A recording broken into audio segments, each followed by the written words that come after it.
Shadow Slave Audiobook by Kevin Chapter 1551. Left behind, the 5 members of the cohort were gone, off to scout the approach to Verge. Sonny felt uneasy and worried about their safety, but not tremendously so. Each of them was a powerhouse in their own right, and possessed a wealth of experience when it came to moving stealthily through a region infested with nightmare creatures. Nephi's, Kai, and Effie were veterans of the Forgotten Shore, where humans had been at the very bottom of the food chain.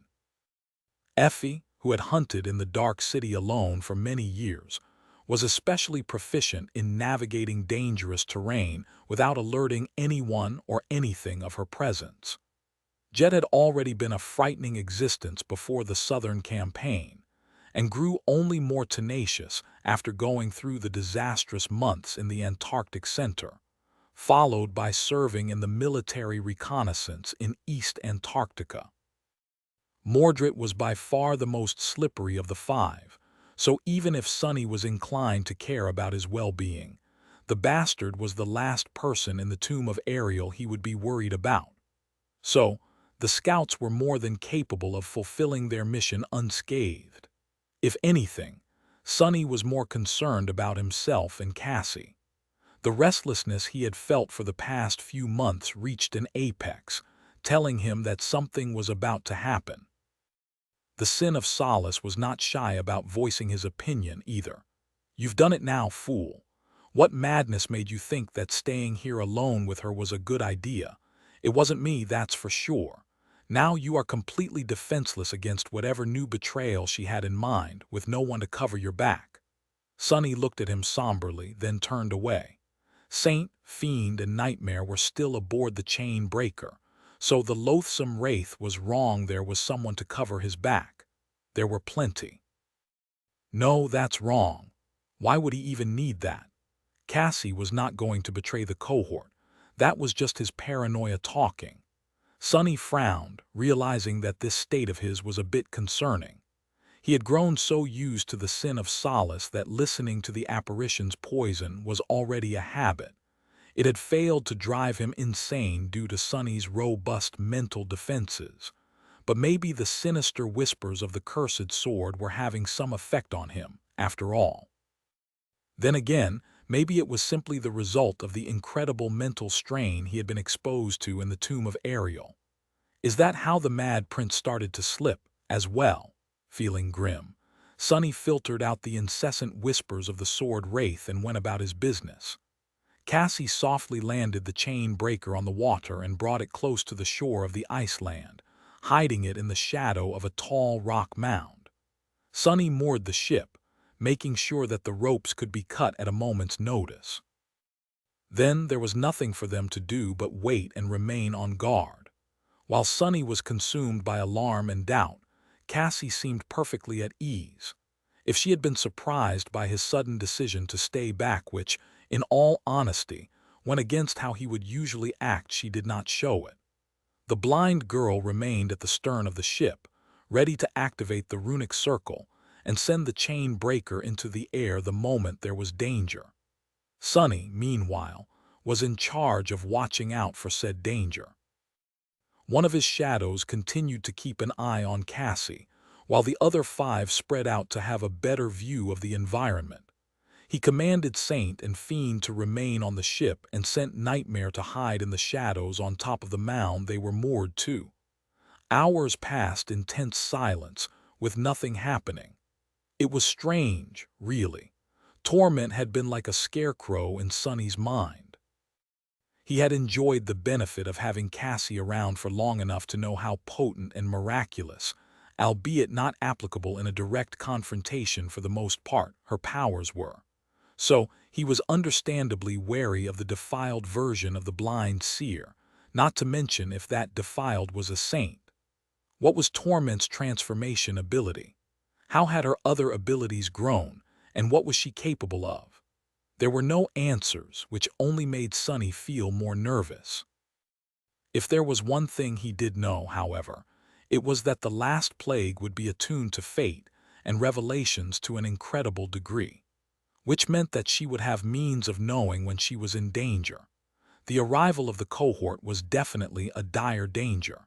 They had already exterminated the other plagues, after all. So, Sunny had been fully prepared to fight their way to Verge through a sea of abominations. However, there had been no one waiting for them when they descended from the black void. There was no one laying in ambush at the shores of the frozen landmass, either. Even now, when the members of the cohort had split up into 3 teams, nothing appeared to attack them while they were separated from each other. Why was that? Was Torment, perhaps, unable to receive any visions of fate in the tomb of Ariel, just like Cassie was unable to see anything except darkness in hers? That would certainly make things easier, if Cassie was really unable to see the future. Was Torment's strange passivity the result of the Mad Prince's schemes? Sunny was full of alarm and ready for something perilous to happen, but nothing was happening. That only added to his frustration. Cassie remained on the stern, acting like nothing out of the ordinary was happening. Hours slowly passed, and then the night came. The 7 suns drowned in the water, and the great river ignited with a soft, iridescent glow. Even the massive plain of ice shone dimly, illuminating itself with a pale, ghostly radiance. Bathed in that radiance, pillars of black stone were like a forest of colossal, dead trees. Sunny remained on the deck for a while, looking in the direction of Verge and wondering how the members of the cohort were doing. After a while, he went to the stern and spoke with Cassie about taking turns guarding the ship. "My shadows will wake me up instantly if something happens. So, if there's danger, just keep yourself alive for a few seconds. I'll be there before you know it." The blind girl nodded seriously. "Of course. Go and try to rest well. There probably won't be a chance to do so after the scouts return." Sunny hesitated for a bit, then descended below deck and entered his cabin. Laying down on his cot, he closed his eyes and relaxed his body. He also controlled his heartbeat and breathing, making them as calm and natural as he could, pretending to be asleep. But of course, Sunny was not asleep. Instead, he was observing Cassie. If she really intended to do something in secret and his decision to stay behind put a wrench in her plans, now would be the perfect moment for her to act. And indeed, after some time passed, Cassie did. Chapter 1552, Lifeboat, What is she doing? Laying in the darkness while pretending to sleep, Sunny suppressed the desire to frown. Cassie had left the runic circle, picked up the guiding light, and slowly walked across the deck. As she did, a hurricane of white sparks rose around her, slowly forming into a humanoid figure. It was the echo of the defiled Sibyl she had received in fallen grace. The eerie thing had survived twilight, although just barely. Now her wounds were healed. Even her flowing red dress mended itself, as did her veil. The echo followed the blind seer, the hem of her red garment hovering a couple centimeters above the ancient wood. Just like always, her movements were too smooth to be the result of walking. Sunny had seen what was hiding behind that dress once, and he never wanted to see it again. Nevertheless, he continued watching. By then, Cassie had passed the sacred tree and was most of the way to the bow of the ship, near Annink's Ketch. She did not, however, proceed any further. Stopping near the ketch, she silently gave a command to her echo. Soon, the boat was lowered into the water. The masts were affixed in their grooves, and the sails were raised. Gliding down with the help of the quiet dancer, Cassie took a seat at the helmsman's bench and summoned a different memory. It was a wooden staff she had used on the forgotten shore, one of the 3 memories from her first nightmare. The endless spring was now with Sunny, the Evertwine was with Nephi's, and only the staff remained in Cassie's own soul arsenal. Its enchantment was capable of summoning wind. Aiming the staff at the sails of the ketch, Cassie activated the enchantment and sent the boat moving away from the chain breaker. Sunny's shadow, of course, was already hiding under one of the masts. Back in his cabin, Sunny continued to pretend to be asleep.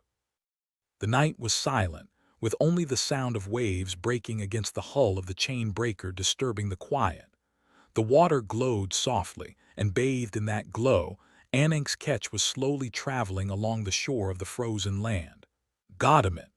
Although Sonny was more or less certain that Cassie was hiding something, he had hoped to be proven wrong until the very last moment. However, he had been right all along. You mean I was right? The grating voice of the sin of solace sounded like thunder in the silence. Sonny refused to react, knowing that Cassie was most likely perceiving the world through his senses. As long as he kept his eyes closed and controlled his breathing and heartbeat, though she had no way of knowing that he was awake, because she could only share the senses of those marked by her ability, not read their thoughts. That's the question, though, is it? The sword wraith laughed. Am I just a figment of your imagination, or am I more real than you give me credit for? If it's the former, then I am merely a thought construct and Cassie has no way of knowing of my presence. She said so herself back on Alethia's island. But can anything she said be trusted?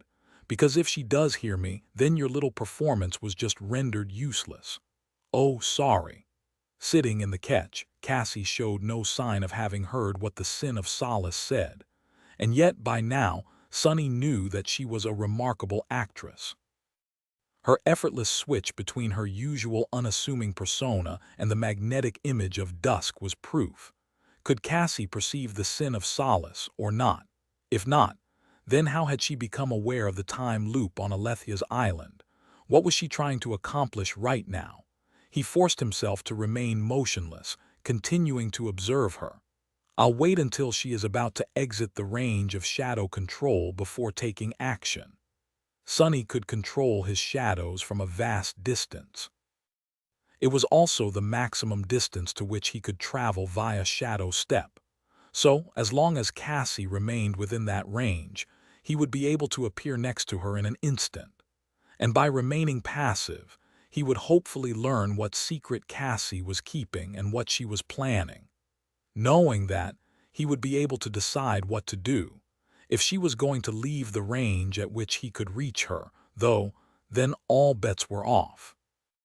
Sonny was not about to let Cassie put herself in danger, and just on the off chance that what she wanted to do could put the rest of the cohort in harm's way, he had to intervene as well.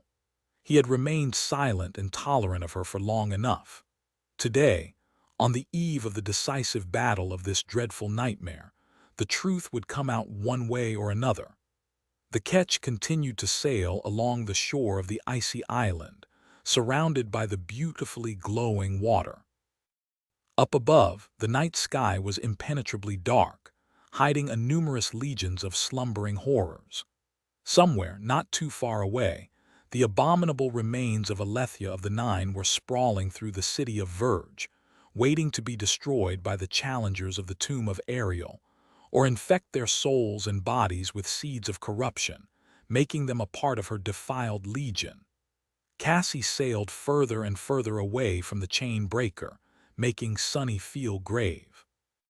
The sin of solace continued to whisper into his ear, spouting all kinds of vile accusations. Finally, to Sonny's indignation, he felt the sailboat was getting too far away. If he lingered any longer, the ketch would slip from his reach, cutting his connection to the shadow. So, taking a deep sigh, Sonny opened his eyes and dissolved into shadows.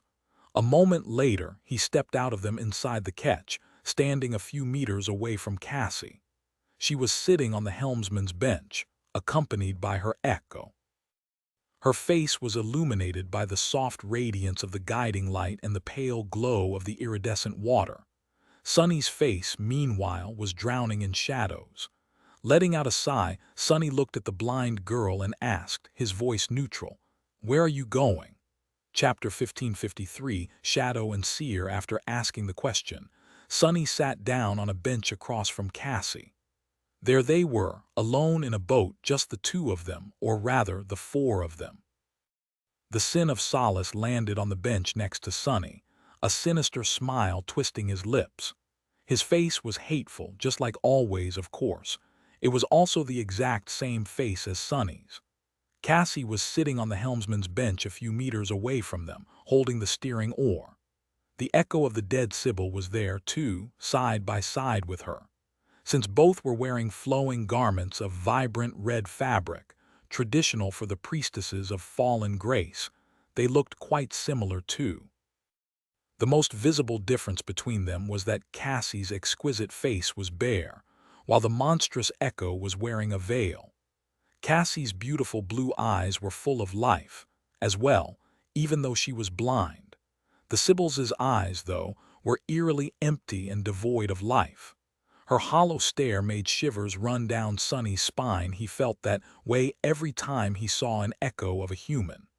Granted, this one was made in the image of a human who had succumbed to the defilement. The four of them sat opposite each other, surrounded by invisible tension. Despite Sonny's sudden appearance, though, Cassie remained calm. She deactivated the enchantment of her wooden staff and lowered it, then said in an even voice, "I thought you were asleep." A faint smile appeared on Sonny's lips. "Did you?" He had been reasonably sure that his small act had fooled the blind seer, but now that he saw her lack of reaction, a worm of doubt entered his mind. Had she known he was pretending all along? The Sin of Solace chuckled, staring at Cassie with hate and disdain in his gaze. "It seems that you've been played like a fiddle, pitiful worm. Even after all my warnings, gods, how frustrating. You should have struck this traitor down long ago. Just look at her. She must despise you just as much as I do." The corner of Sonny's mouth twitched, but he suppressed the desire to rebuke the sword wraith. That, however, only gave the apparition the opportunity to press his mocking tirade. "You truly are a revolting creature, are you not? A lowly, despicable slave, and look, here is the woman who made you into a slave. She betrayed you once, and yet you allowed the snake to worm her way back into your good graces. You have forgotten her sins, and as gratitude, the blind traitor is about to stab you in the back once again." At that point, Cassie took a deep breath. Then she turned her head slightly, facing the Sin of Solace, and spoke, her voice trembling with long-suppressed anger. "Can you shut your foul mouth, wretch? Who asked you to talk? Be quiet for once." Sonny was taken a little aback by that show of emotions. The Sin of Solace stared at her vindictively but did fall silent. A satisfied smile appeared on his face. Sonny smiled too. "So, you can perceive him after all." Cassie's mask of composure had finally cracked, revealing an ocean of emotion raging below. However, she regained that composure in a moment and scoffed, throwing a contemptuous glance at the sword wraith. "So what if I can?" Sonny shrugged. "You lied to me, though, on Alethia's island when you said that you couldn't." Cassie met his gaze without flinching. Her voice was even. "So what if I lied? Yes, I can perceive that insufferable wraith through you. I can also perceive your shadows and what they see. What about it?" He sighed. "Damnation. So he was wrong all along." Sonny had assumed that Cassie's ascended ability did not affect his shadows, since they were separate beings from him, and she did not have shadow sense. She had also never shown or acted upon the ability to mark his shadows. So Sonny had been fooled, played like a fool even. He was still smiling, but that smile did not reach his eyes. "So you were aware that I had been watching you for the past few months?" She shrugged. "Sure." If Cassie was aware that Sonny was suspicious of her, then the situation was completely different from how he imagined it to be. Not only would she have been able to hide her secrets from him, but even the things she had shown him had been shown on purpose. Like the chamber with the well and the countless journals stored in a runic chest. Knowing that his shadows were watching her, Cassie would only be able to act freely if she was outside the range of shadow control. That was why she wanted to stay behind while Sonny joined the scouting teams. His pupils widened slightly. No, if Cassie had known that he was suspicious of her, she would have known that he would refuse to leave her alone on the chain breaker as well. They were too familiar with each other for her to fail predicting that action of his, which meant that the blind seer's true purpose was not to remain alone on the flying ship. Instead, it was for the two of them to remain there together, away from the other members of the cohort, and he had done exactly what she wanted him to do. Suddenly, a hint of a strange and cold emotion settled in Sunny's heart. Was it fear? Yes, it was. It was the fear of fighting a battle of schemes against a powerful oracle. Cassie might not have been the strongest of them in a direct confrontation, but being caught in a net of schemes and manipulation that someone who could see the future had created was, honestly, nothing short of terrifying. Sonny deemed himself a master of deceit and manipulation. There was only one person he had met who could truly be considered a fearsome adversary in that field, Mordred. But now he was quickly reconsidering that statement. Actually, there was another contender among them, and that newcomer was perhaps the most fearsome of the three. Looking at the blind girl who remained calm and composed, Sonny leaned back and asked, his tone relaxed, "So, why did you want to see me alone, Cassie?" He lingered for a moment and then added, his voice remaining even, "Or should I call you Torment?" Chapter 1554, familiar face, the words had been said, echoing in the beautiful darkness of the glowing night. Devoid of the wind, the sails of the ketch fell down. The boat slowly came to a stop, drifting in the current. Cassie remained silent for a few moments, as motionless as the echo of the defiled Sibyl sitting by her side. Then she asked, her voice tinged with a hint of amusement, "Should I call you the Mad Prince, then?" As Sunny's expression changed, she chuckled lightly. "Gods, come now. I know that you only asked that question to probe me for a reaction, but how does it make sense? I'm not Torment." Sunny frowned, disappointed at the fact that he had not been able to get more out of Cassie. He was considering his next question silently when she turned to face her echo and said, throwing his thoughts into disarray, "She is." He froze, stunned by those words. Then Sunny slowly moved his gaze to the silent echo. The red garment, the empty gaze, the veil hiding her face. How? Back when they met in Fallen Grace, Cassie said that she came to possess this echo after slaying the Sibyl who had succumbed to the defilement on the day of her entering the nightmare. The two looked alike, true, but both Sunny and Nephi simply assumed that it was because both the slain woman and Dusk had been Sibyls ruling the same city. The echo was too eerie and revolting, making Sunny unwilling to learn what was hiding behind the red veil. Therefore, he had never tried to look at the creature's face. The most he had done was glance at its weave, but even then, most of his attention had been focused on the artificial echo created by the enchanters of Clan Valor, the long-destroyed blade mannequin. Now, however, Cassie raised her hand and pulled on the echo's veil, removing it. Underneath it, an exquisitely beautiful face was revealed, one identical to her own, but devoid of life. The echo of the Sibyl of Torment was hollow and expressionless, like all echoes were.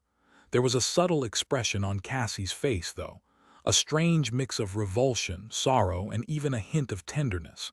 It was not every day that one chanced to look upon a soulless copy of their own dead self, after all. Gears were spinning in Sunny's head at impossible speed, trying to digest the stunning revelation of the eerie echo's true nature. Torment is dead. She had been dead all along. Of course, he had suspected that something like that was the case. That suspicion was a recent one, and had only entered his mind after they landed near Verge. Sunny could not accept that the fearsome oracle of the defilement was not aware of their approach. It would have been fine if it was just Mordred and him. Wearing Weaver's mask, both of them could hide themselves from divination. But the other members of the cohort had no defense against those who were attuned to fate, which made any attempts at hiding useless. Nevertheless, the chain breaker had not been ambushed as it left the black void. The forces of the defilement had not descended upon them once they reached the vast island of ice, either. It was as though Torment had somehow been prevented from acting against them, or was not in Verge at all, which was strange, considering that she had successfully gotten rid of the Dread Lord and was supposed to be the new tyrant of Defiled City. He contemplated the thought that the mad prince had schemed against the last plague as well. But the truth was much more stunning. Cassie had never received an echo for slaying the defiled Sibyl. There was no echo of a Sibyl instead. She had received this echo for slaying Torment herself. Cassie had killed her defiled copy long before Sonny and Nephi's even arrived at fallen grace. He shivered. Why keep it a secret then? Cassie studied the echo's face for a while, then sighed and turned away. After a short pause, she said in a slightly stifled tone, "I suggest you don't look her in the eyes for too long. It's rather unpleasant." The Sin of Solace hurriedly looked away. Sonny slowly gathered his thoughts, still reeling from the shock. He was struggling to grasp the new information. It was too staggering, changing everything he had known about the nightmare. Eventually he asked, his voice even. "When?" Cassie shrugged. "It was about 6 months after I became dusk, I think." Of course, that was not the first time we met, just the last. Sonny remembered the chamber hidden under the Temple of Dusk, with a breach in its floor leading to the depths of the great river. Was that how Torment had entered fallen grace and come into contact with Cassie? Was that where they had fought and where the defiled oracle died? But how could it be possible? How could Cassie have defeated a harrowing plague alone, despite all the time Torment should have had to accumulate power and information to prepare for their eventual clash? Staring at two identical, beautiful faces, one familiar and full of life, the other alien and empty, he suddenly felt very uncomfortable. "Can you put that veil back on?" He hated human echoes, and he hated to see the echo of one of his closest friends even more. Looking at the soulless copy of Torment was like looking at Cassie's corpse, which made him feel disgusted.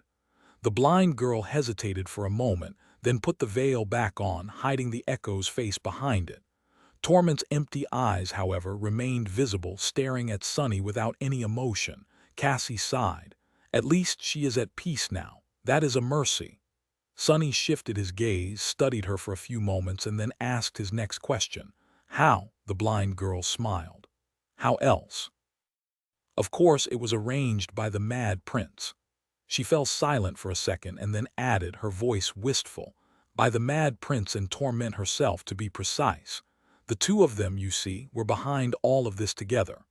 Chapter 1555, Partners in Crime. The ketch was drifting in the current, slowly being pulled toward the icy shore.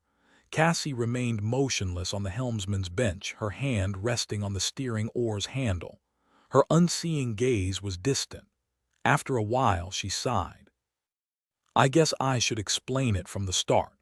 A crooked smile appeared on Sonny's face. "That would certainly be nice, considering that you have arranged for this moment for that exact purpose." By then, he had plenty of time to realize that Cassie had manipulated the events of the previous days for the exact purpose of having this conversation with Sonny away from the ears of their companions. Why? What did she want to achieve? And why now, just before the final battle of this nightmare? Did they have to talk alone because the mad prince in Torment had orchestrated this entire cycle of the great river alone? He was about to find out. Sonny felt a lot of pressure drain from his heart, knowing that Torment was gone, and the only obstacle between the cohort and salvation was the harrowing but mindless first seeker.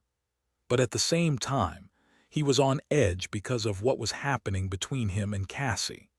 The ease with which she was revealing her secrets was ominous.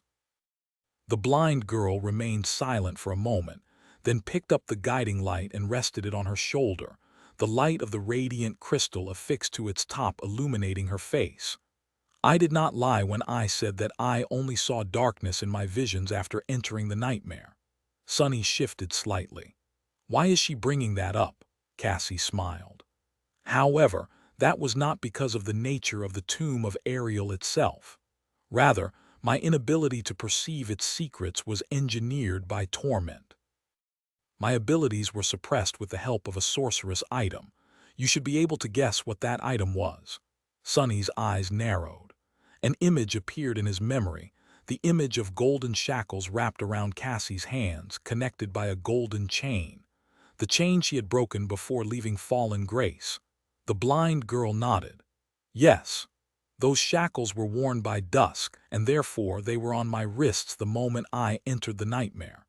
Dusk had not created the suppression enchantment, though. Instead, it was torment. She had countless years to prepare for my eventual return, after all. Sonny raised an eyebrow, his gaze turning grim. Why break them then? Cassie shrugged. Because I needed to in order to survive what was to come. Alethia's island, twilight. We would not have made it out alive if my powers were crippled. So it was worth the risk. Plus, the visions come to me in my dreams. And your shadow nightmare has been destroying my dreams one after another. So I was safe from learning the truth of the estuary as long as we were together. She paused for a moment and continued, her voice growing quieter. My past self, one who was destined to become torment, did not have that luxury, though. In her own cycle, she managed to create the suppression enchantment to protect herself from the truth. But she knew that the Mad Prince was coming for her, and she could not escape him. A strange smile appeared on her face. Then again, she wasn't planning to. She did, however, create several countermeasures to achieve her goals even after her soul and sanity were consumed by corruption. Cassie pointed at the silent echo sitting by her side. This echo is not very powerful, you see, because most of Torment's power simply cannot be used by an echo. Her power has to do with memories, with remembering and forgetting, something that echoes aren't capable of. So she put restrictions into her own mind, turning herself into a broken person who acted according to a set of predetermined choices, almost as if creating a crude, miniature version of fate. She shook her head. Of course, that alone was not enough to escape the madness of corruption. No matter how well she prepared, the defilement was going to turn her into a being who could not be controlled. Unless, of course, she received help from the Mad Prince, who was able to preserve a fragment of his humanity thanks to that loathsome wraith of yours. With his help, she could truly turn her defiled self into an instrument of her will. Sonny shifted slightly and asked, his voice full of doubt, "And how did they accomplish that? How could a defiled saint be controlled?" Cassie faced him and remained silent for a few moments, then smiled. How else? By making the Dread Lord use his authority against her, of course. The Mad Prince added fuel to the paranoia the Tyrant of Verge felt toward Torment, and then put the idea of what commands to give her into his mind. Therefore, two of the plagues became capable of resisting their vile natures, to a degree, and thus, Torment and the Mad Prince became perfect conspirators. She moved the steering oar slightly, turning the ketch so that its bow faced the nearing shore of the ice island. After the plagues reached the estuary and used it to invade the next cycle of the great river, the two of them meticulously prepared the playing field for the arrival of us, the new challengers. Eventually, the Mad Prince trapped two of the plagues on Alethia's island and two more in Twilight. Then he finished the key of the estuary and entered the source, becoming you. Sonny looked at her somberly, then shifted his gaze and glanced at the echo of Torment. Why didn't Torment do the same then? Why remain and come into contact with you? Why attack you, forcing you to kill her? Cassie's expression turned cold.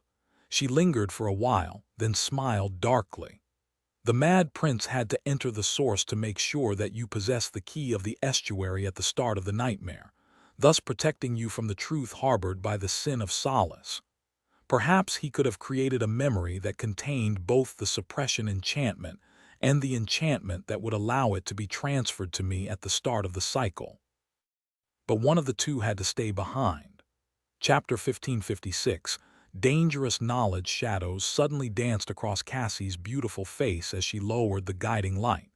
That was because Torment had a message to deliver to me, so that her wish could be fulfilled, and that message could only be delivered face to face. She took a deep breath. So, she infiltrated fallen grace and modified the shackles that bound Dusk. She also wrote an accord of what happened in the previous cycles and left it for me to read. Finally, she crawled into the Temple of Dusk and met me, delivering the message. Cassie's voice turned cold, and her expression became ruthless. However, she was still a defiled, and unlike the Mad Prince, she did not have a whisper of Ariel to keep her from losing all of her humanity. All she had was a cruel weave of restrictions and commands to push her toward the desired outcome, and that weave was not flawless. She looked at Sunny without any humor in her eyes. So, after completing the mission of delivering her message to me, she instantly attempted to consume me. She was still being held back by the authority of the Dread Lord, though, and so she died by my hand instead. There was silence for a while. The ketch reached the shore of the icy island and scraped against it, coming to a stop. Sunny stared at Cassie, his thoughts in turmoil. So, she knew everything all along. It took him a long time to learn the truth about the great river, the source and the estuary, the 6 plagues and their connection to the members of the cohort, and the purpose behind the schemes of the Mad Prince. Of the Mad Prince in torment, to be precise. The 2 defiled horrors were partners in crime, in more than one sense. Even though Torment was barely a living being, from what Cassie had told him, her mind shattered and her will chained by the restrictions of her own creation and the authority of the Dread Lord. In a sense, Sunny had been right. The Mad Prince had indeed a plan in place to remove Torment from the cohort's path. She had been used and discarded, sent to be slaughtered by Cassie in fallen grace. He did not doubt for a moment that the outcome of their fight had been calculated by the vile madman in advance. The only thing he was not sure about was if Torment knew about it and went to her death willingly, or at least as much as she had been capable of exercising her broken will. There were numerous questions on his mind, but 2 of them were the most important. What was the message Torment had to deliver, and why had Cassie not shared her knowledge with the cohort? The answer to the second question should be evident by now. Whether Cassie intended to or not, she had let it slip. When she told him about the version of her from the previous cycle, the one that had eventually become Torment, turned into a defiled abomination by the previous version of him, she said that the Cassie of the past had never intended to escape the defilement, that she had known what the future Mad Prince was planning, and allowed herself to be infected with the defilement by him despite that. Which meant that Cassie had been scheming long before that happened, that she had needed to be defiled for some reason. Before escaping corruption come the next cycle, he gritted his teeth. So, you knew all along and kept quiet. You did not share any of that knowledge with us, acting surprised when we learned the dreadful truths of this nightmare. Did you not think, at least once, that maybe it would be good for us to know what we were getting ourselves into before plunging ourselves into the sea of danger and suffering? Cassie faced him calmly. Why? Because sharing my knowledge has worked so well in the past. Sure, Sonny. You of all people should know how dangerous knowledge is, what knowing something that you aren't supposed to know can do, and what revealing secrets can destroy. She turned away. What would have changed if I told you? We would have still needed to go to Alethia's island. We would have still needed to go to Twilight. Sure, we could have prepared better for what was waiting for us ahead, but I am not omniscient. I only know that much. Would it have made a difference? Or would it have just made us complacent and arrogant, leading to our deaths? The blind girl smiled sadly. Most of all, would any of our preparations have been more thorough than what the Mad Prince in Torment had already prepared for us? She shook her head. So, I think I will keep my knowledge to myself. That way, at least, I won't be blamed for the decisions the rest of you make when you make them. Sonny laughed bitterly and stared at her, his eyes full of dark amusement. Oh. Now you decide to keep your knowledge to yourself. Good, good. It's just a pity that you couldn't do the same on the Forgotten Shore before turning me into a damned slave. He had not planned to bring the distant past up, but hearing Cassie say those words, all of the resentment he had buried in his heart suddenly flooded to the surface. Perhaps it was not unexpected, though. All this time, Sonny had hated the fact that he was made a slave by Nephis. Nephis had not used that power against him, so that hatred of his was more of an abstract thing, born from the fear of what could potentially happen, not that it made it invalid. Recently, however, the situation had changed. The harm shadow bond was doing him had turned from abstract to very real. Its existence was the thing that stood between him and Nephis like an impregnable wall, making the idea of them having a future together seem beyond reach. That was what Cassie had taken from him as well. Chapter 1557, Terrifying Existence. Cassie turned sharply and stared at him, her mask of composure barely holding. You know why I did what I did. I was young and naive back then, stupid and helpless. I know better now. Sonny raised his hands and clapped them, applauding her. Good for you, really. What stunning growth. But he lingered for a few moments and then said through gritted teeth, but you know. You never even apologized for taking my freedom away, so I guess you aren't that burdened by having done that. She flinched. The cold winds rose, making the sails of the ketch flutter. Nevertheless, it stayed in place, its bow lodged into the icy shore of the desolate land. Cassie remained silent for a while. Then she said, her voice trembling slightly, but I did apologize. Sonny raised an eyebrow. Somehow, I don't remember, and I would have remembered something like that. When did you ever apologize for what you had done to me? The blind girl hesitated for a few moments and then said quietly, It was right after we escaped from the Soul Devourer, when we were sailing across the dark sea on the boat Nephis made. Stunned, Sonny stared at her for a few moments. Then his face was twisted by a grimace of anger. What the hell did you say? You apologized in advance, almost an entire year before we stormed the Crimson Spire. What kind of crap is that? Does it make sense in that twisted little head of yours? Subjected to his anger, Cassie lowered her head. Then, however, a cold expression appeared on her face. She looked up, facing him again. Sure, yes, Sonny, you're right, that was cowardly of me. A fragile smile appeared on her face. But what is the worth of saying sorry? It wouldn't have changed anything. Words are worthless. If someone is truly sorry, they should express it through their actions, don't you think? Sonny chuckled. And what have you done to redeem your mistake? What can you even do? It can't be undone. Cassie remained silent for a while and then suddenly pierced him with a fierce gaze. Even though he knew that she could not see at that moment, Sonny did not remember it. Her voice was a little hoarse when she spoke. Says who? He was slightly taken aback. Glancing at her with a frown, Sonny raised an eyebrow. What do you mean? Cassie smiled bitterly. Who says that it can't be undone? Who says that it's impossible? Shook her head. So what if it's impossible? I'll do it anyway. Sonny stared at her in bewilderment. What the hell are you talking about? Cassie raised her hands and rubbed her wrists where the golden shackles had once been. What else? I am talking about breaking fate, Sonny. Wasn't that what you wanted to do, too? Wasn't that your entire goal, too? I wish to break fate as well. She lowered her head for a moment, then said quietly, Everything I've done, everything I've endured, it was all for this. For this moment. It's so impossibly hard to break fate. No matter how fiercely you attack it, it strikes back with 10 times the might. My true name, Song of the Fallen, it means that I am destined to witness the fates of others and carry the memories of them long after they are gone. To be a witness, powerless to change what I see. Well, I refuse. I don't want a fate like that at all. Then a faint smile bloomed on her delicate face.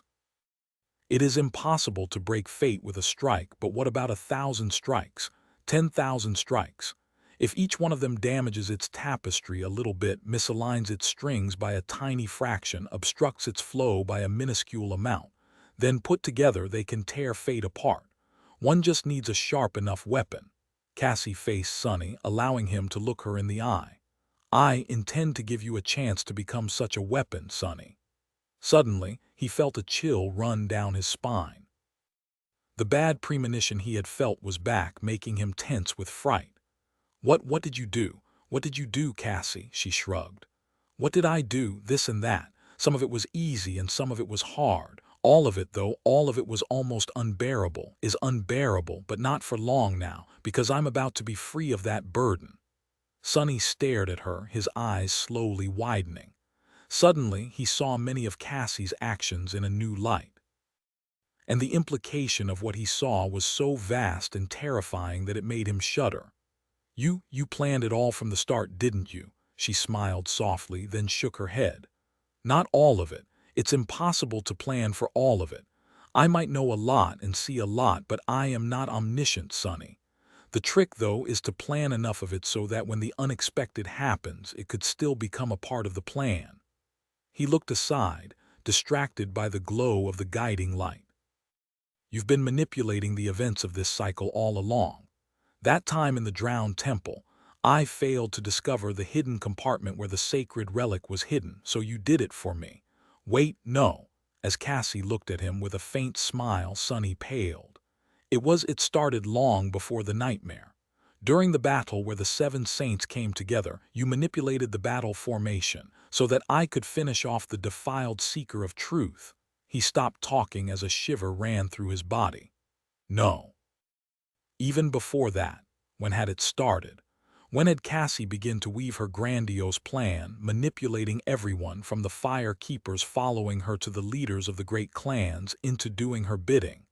And powerful Oracle was indeed a terrifying existence, especially one as ambitious but at the same time quiet and unnoticeable as Cassie had turned out to be. Finally, Sonny looked at her, utterly stunned. His expression was frozen. It was. Even saying it aloud was difficult, each word immeasurably heavy because of the weight of all the implications. It was back on the Chained Isles, when I came to you, intending to recruit you to challenge the second nightmare together, and you told me that you received a vision of us dying in the winter.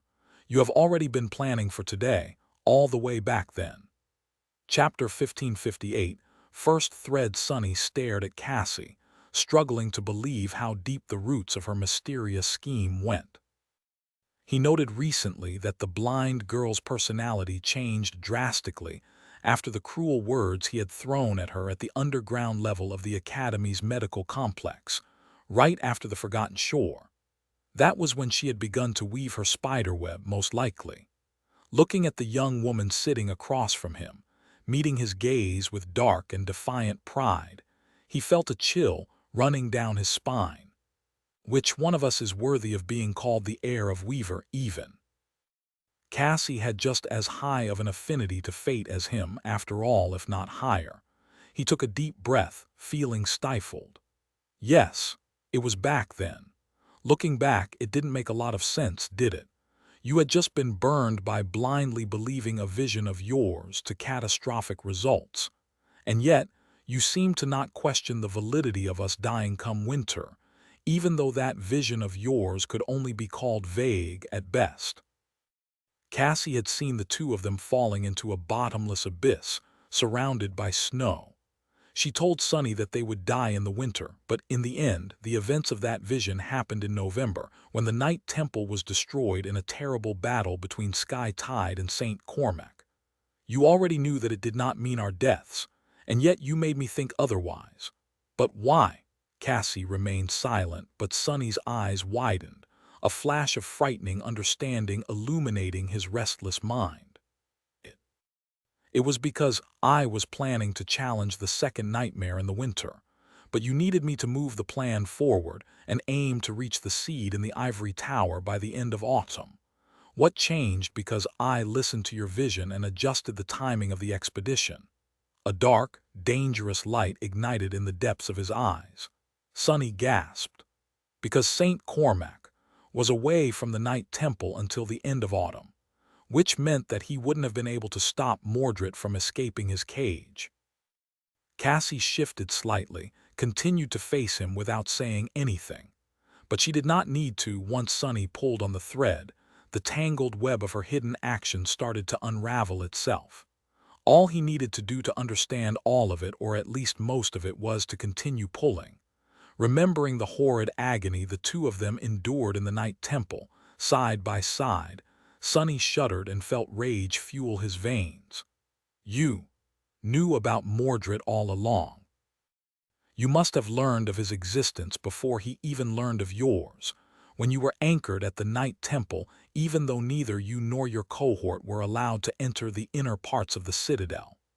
Later, you left for the sanctuary and then went on an expedition to reclaim a sapling of the sacred tree, knowing that I would come to you and carry the mirror shard that would allow that bastard to escape to the doorstep of his jail.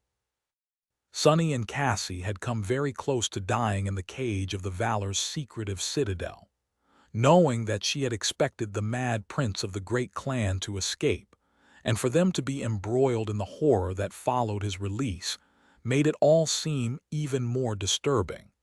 Sonny remained silent for a few moments, stunned by the ruthlessness with which Cassie had treated herself. By then he had already been an awakened demon, and armed with the power of his divine aspect, he had a much easier time surviving the imprisonment in the Night Temple. She, however, did not possess multiple soul cores or an aspect that could augment her endurance and resilience, so Cassie had suffered much more in that cage. Shaking his head in stunned silence, he said quietly, "You wanted Mordred to escape. Why did you want him to be free?" There were all kinds of answers to this question. The most obvious one was that Cassie had needed the cohort to enter the second nightmare sooner rather than later, and do it in the company of the Prince of Nothing, as well.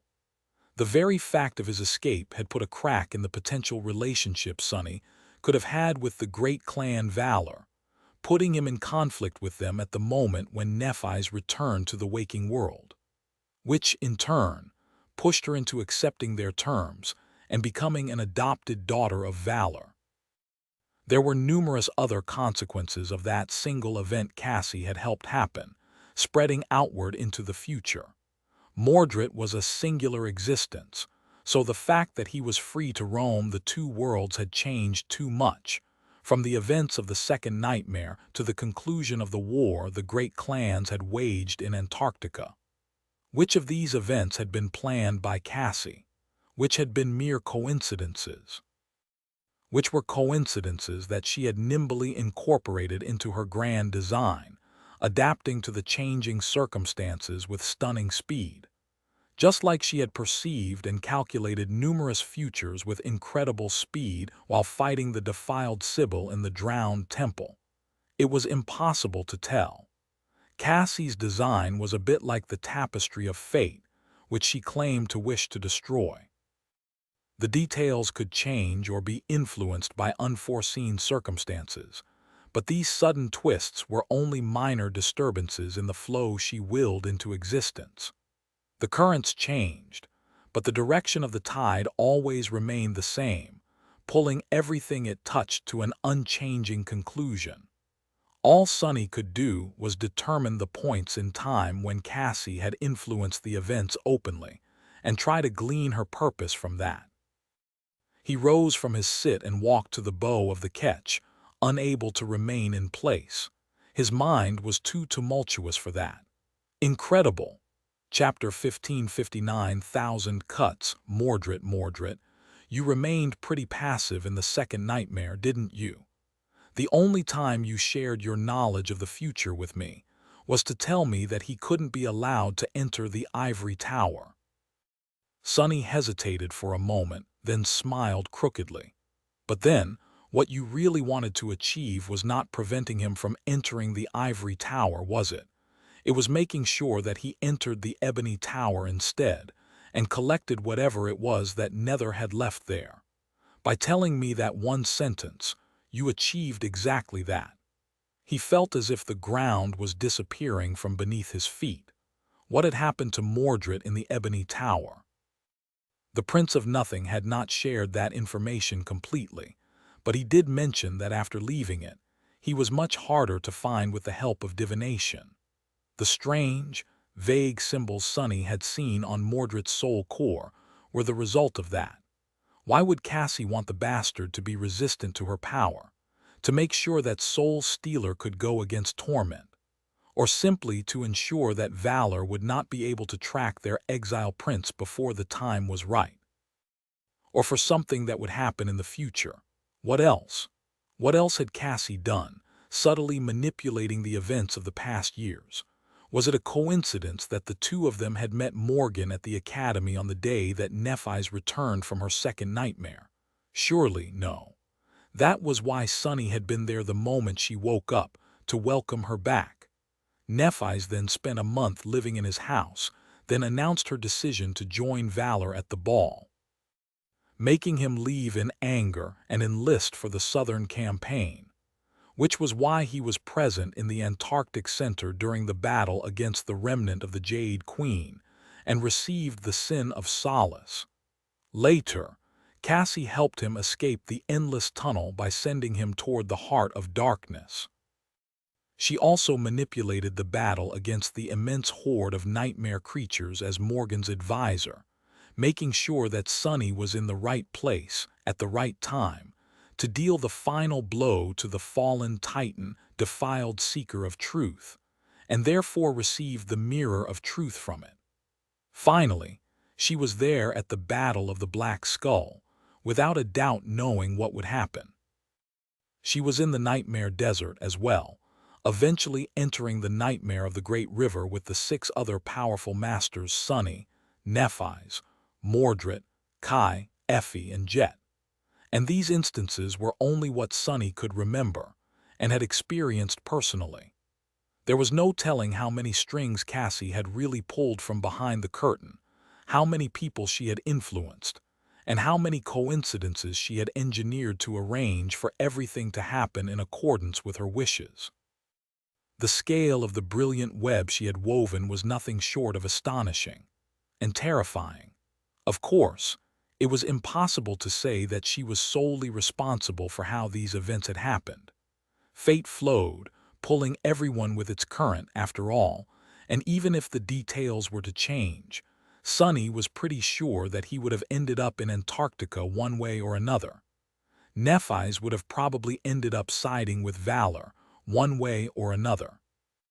The chain of nightmare would have happened no matter what Cassie could have done. Song and Valor would have clashed, hiding their war on the battlefields of the Southern Quadrant.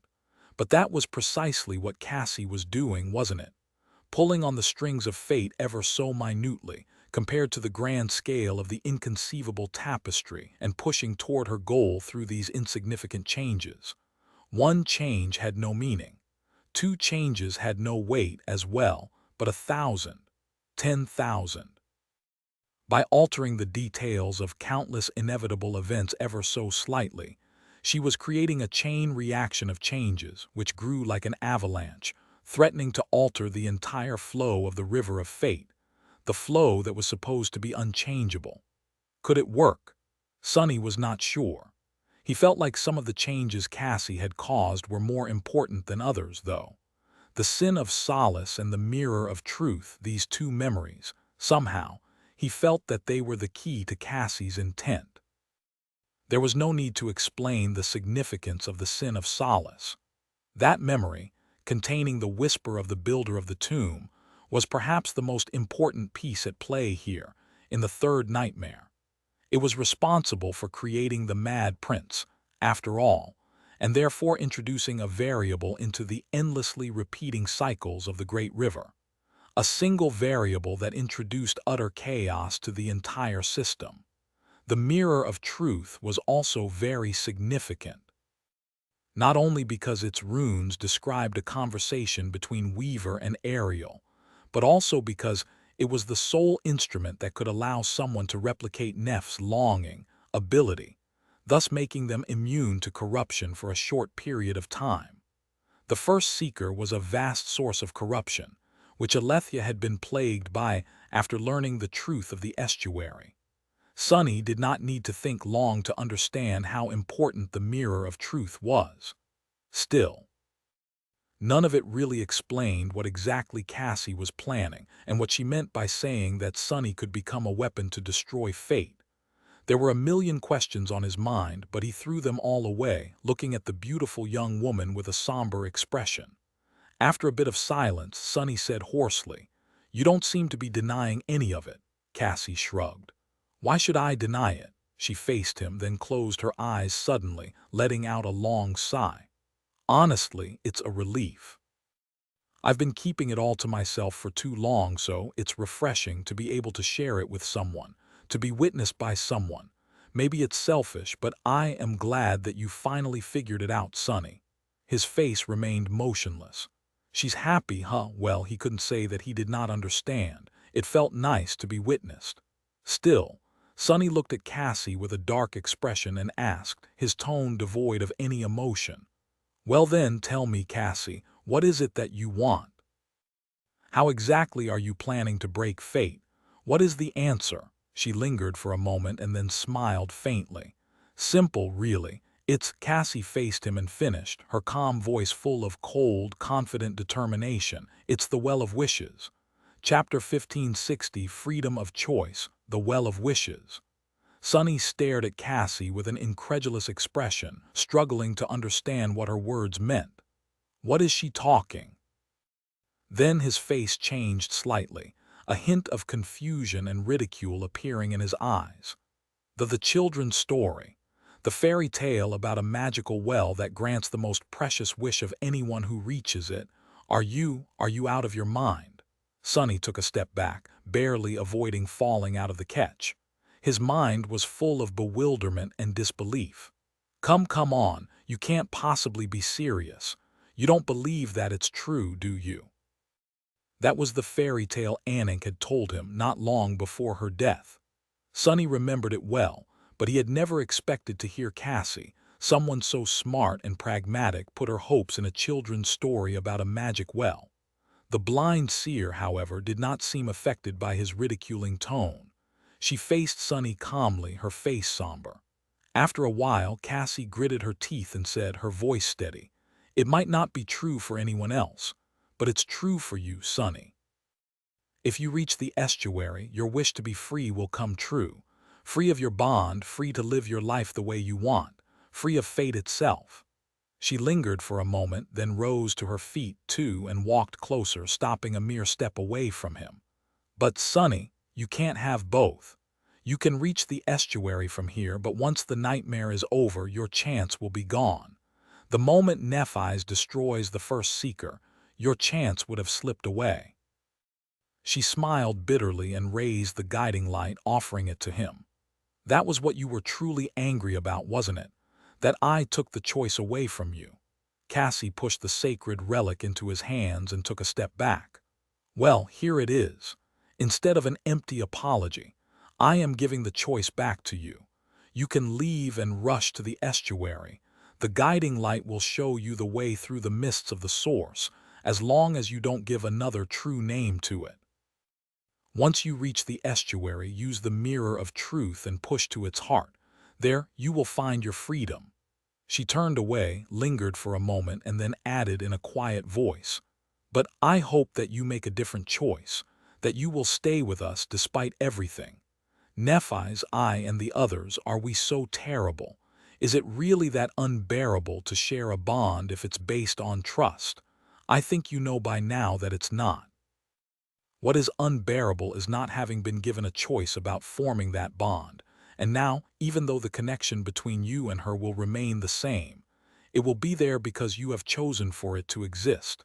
So you decide. That right is yours again." Sonny stared at her silently, entirely shaken. His mind felt empty, as if all thoughts had been banished from it by this sudden revelation.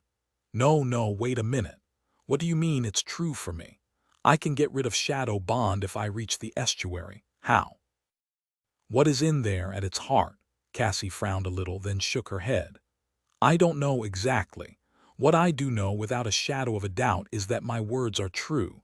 If you reach the very heart of the estuary before the nightmare ends, you will become free from fate. You will be fateless. The strings that hold you like a puppet will set you free, and your connection to Nephi's will be broken as a result. I saw it, and Torment saw it as well. He frowned. Preposterous. Plus, doesn't it sound exactly like what killed Nephi's the last time? The mad prince he was obsessed with reaching the estuary. Suddenly, His eyes widened. He thought he understood now why his versions from the previous cycles had all ended up entering the source in search of the estuary. If there was indeed a way to break free from the cruel grasp of fate that had been hidden at the heart of the Black Pyramid by the demon of dread, then Sonny, obsessed with regaining his freedom as he was, would have given his all to find it. The actions performed by all his previous selves only served to give credence to what Cassie had said. But that was also why Nephi's had died in the cycle that birthed the Mad Prince. The blind girl, however, shook her head. The Mad Prince had entered the estuary in search of his freedom, but failed to resist the defilement and became corrupted instead. Thus, the endless cycles continued. This cycle, though, was engineered by Torment and him specifically to make sure that all members of the cohort survive. Whether you find the estuary or not, there are mere days left before Nephi storms Verge and kills the first seeker. The end is already inevitable. Sonny raised a trembling hand and rubbed his face, dazed. But how can I leave? Verge, the first seeker. Won't the cohort need me for the battle? Torment is there as well. No, wait, she's dead. Without Torment, Verge had been left without a leader. The first seeker was a harrowing force, but also a mindless one. It could not lead the creatures corrupted by its touch, which was why fallen grace had not been destroyed in all these years, most likely. The level of the threat presented by Verge was still immense, but with Neph's incorruptible soul, the most terrifying power of the first seeker had already been rendered meaningless. Cassie nodded. Sure, we can use having you at Verge. The battle will be perilous without a doubt. It will be fierce and fearsome, far beyond anything that a mundane human can imagine. But we can also manage without you. We have the memories you have created after all. We have aspect legacies, experience battling the defiled, and means to defend ourselves from the first seeker. We even have Mordred, who wields a divine aspect just like you. The blind girl sighed. So, Sonny, you must decide. I've given the choice back to you. Now it's in your hands. With that, she took a few steps and jumped out of the ketch, landing on the icy shore. The echo of Torment dissolved into a whirlwind of sparks, leaving Sonny alone in the boat. Cassie then turned and looked at him expectantly. Her face was both scared and hopeful. Sonny froze, not knowing what to do. Chapter 1561. Treacherous Shadow. Sonny stood at the deck of Anank's ketch, looking at Cassie, but not seeing anything. A storm of emotions, fragmented thoughts, and burning desires raged in him, making it hard to comprehend the true scope of what the choice presented to him was. He took a deep breath. At that moment, the sin of solace tried to distract him by saying something, but Sonny forcefully cut off the voice of the sword wraith, concentrating on the sound of waves breaking against the shore of the frozen wasteland instead. Calm down, let's think this through. So, Cassie, who had turned so quiet and unassuming to almost be invisible, had been burning with an insane ambition all along. Just like Sonny, who had swore to break the chains of fate that bound him, she had been pursuing the very same goal as well.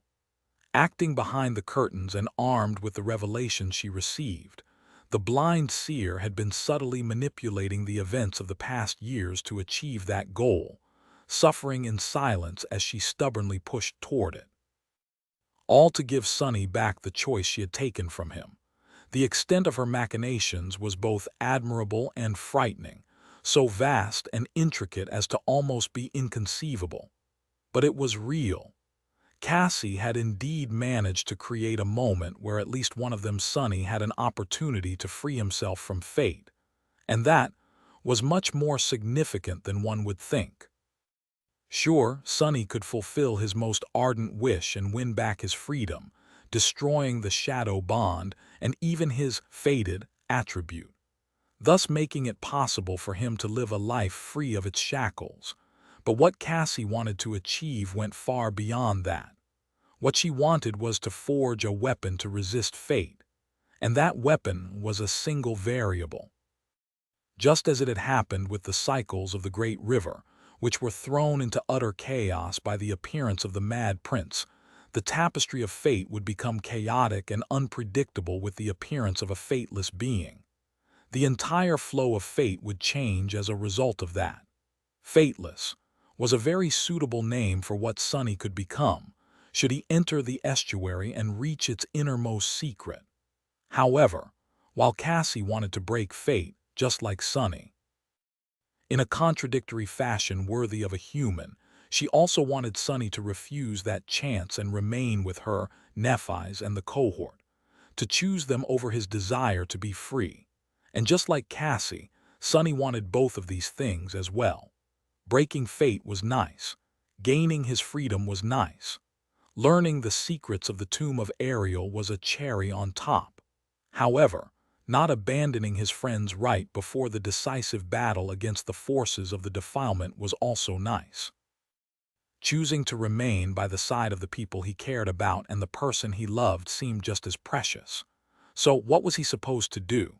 Jed had once told him that there was no freedom in this world, that the only freedom there was the freedom to choose his own chains, and Sonny came to agree with her over time. By choosing to stay with the cohort, he would be choosing his own chains. In a sense, that would make him free as well. But maybe there was no freedom in the waking world. Maybe there was no freedom in the dream realm too. But they were currently in the tomb of Ariel, which contained an entire realm of its own. Who was to say that there was no freedom in this bizarre and senseless world either? Cassie surely seemed certain that she was telling the truth. And despite everything that had happened between them, Sonny was inclined to believe her. He had been resentful of her for what she had done, and for failing to even say that she was sorry. But now he knew that instead of saying a few easy, or maybe not so easy words, the blind girl had been silently striving to redeem her mistake instead. She was trying to repent by giving the choice she had taken from him back. And now she had managed to do just that. If he wasn't satisfied even by such a show of sincerity, then what could he be satisfied with? Granted, Cassie had gone about her redemption in an incredibly extreme and possibly misguided way. She also put him in a very tough situation. Sure, the choice he had wished for so fiercely was now in his hands, but what was he supposed to do with it? It's true, one had to be careful of what they wished for. Sonny stared at Cassie for a while, then lowered his gaze and looked at the guiding light which she had pushed into his hands. This was the message Torment had to deliver, the blind girl nodded slowly. Yes, it's easy to enter the source, but it's almost impossible to find the entrance to the estuary within the mist unless you know the way. The guiding light is now showing the way to the estuary. The message she delivered to me was the true name that can make the relic of the Sibyls point to where you must go. He hesitated. What is the true name? The blind girl smiled helplessly. I don't know. Torment's power blocked that memory in my mind. The seal was only removed once we reached Verge, and after I used it to activate the guiding light, the memory of it was erased from my mind as if it was never there.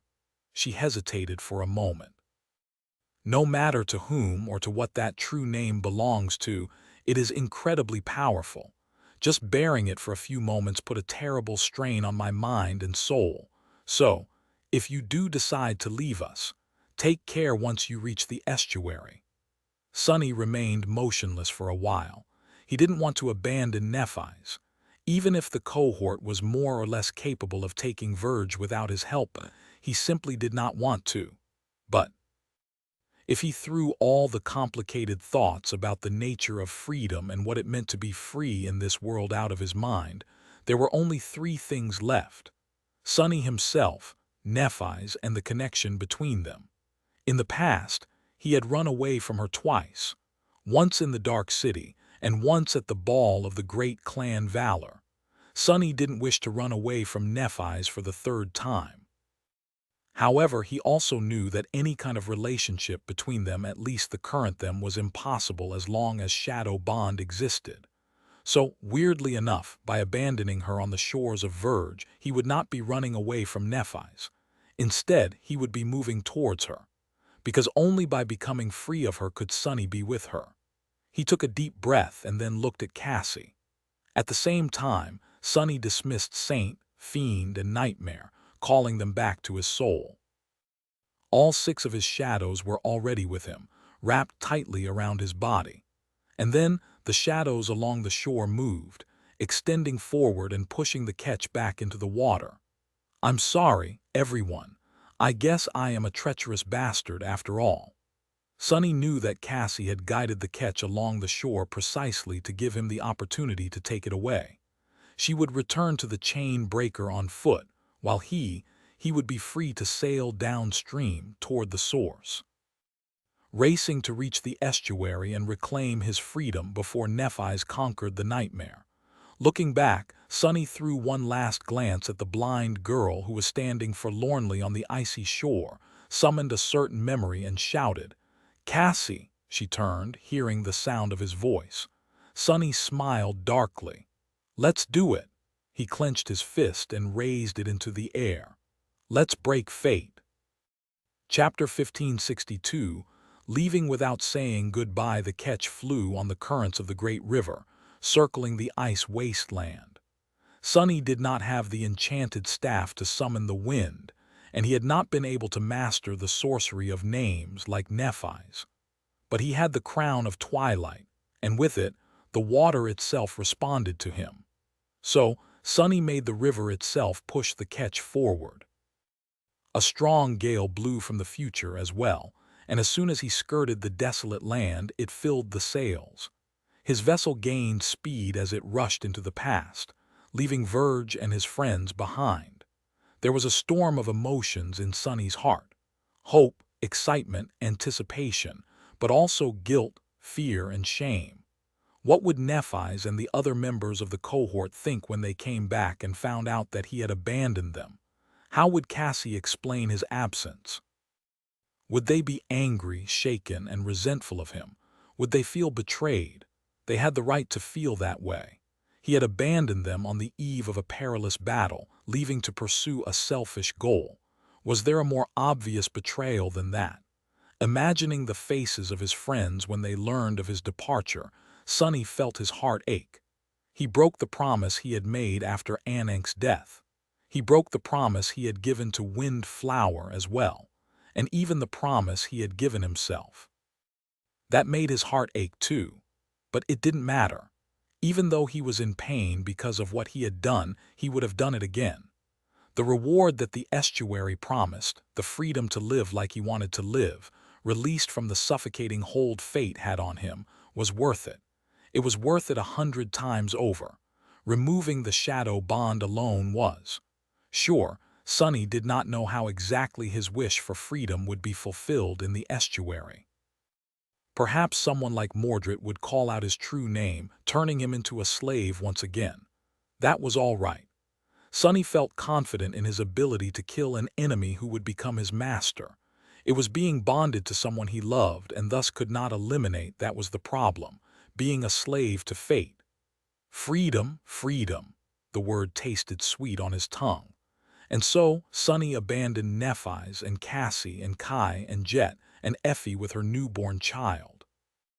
Praying for their safety, he sped away from Verge, toward the dawn of time. He had to hurry. The city of the Seekers lay as close to the source as they had managed to build it, but there was still a considerable distance between the icy wasteland and the mist. More than that, this part of the great river was possibly the most dangerous. There was just like the harrowing reaches of the far future. The dawn of time was where the most powerful abominations in the tomb of Ariel prowled. And even if he reached the source, it would take Sonny some time to find the entrance to the estuary. It would take time to reach its very heart as well. He had to accomplish it before the first Seeker was destroyed and the nightmare collapsed. How long would it take for Nephi's to conquer Verge? Knowing her, it wouldn't be long. Steering the ketch, Sonny gritted his teeth. One day to return from the scouting mission too, at most. One day to guide the cohort to Verge. They would remain there for a day or two, evaluating the situation inside the city. Then, the battle itself. Even if they have to fight through a legion of the defiled to reach the first seeker, it won't take long. Nephis had 7 fully saturated cores, after all. She wouldn't hesitate to sacrifice 6 of them to obliterate Verge. Mordred was not far away from forming the monster core, which would allow him to create a reflection once that happened. His growth would accelerate exponentially, quickly turning him into an unstoppable fiend once again.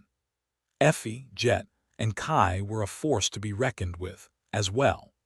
It would have been different if Nephis did not possess an incorruptible soul after all.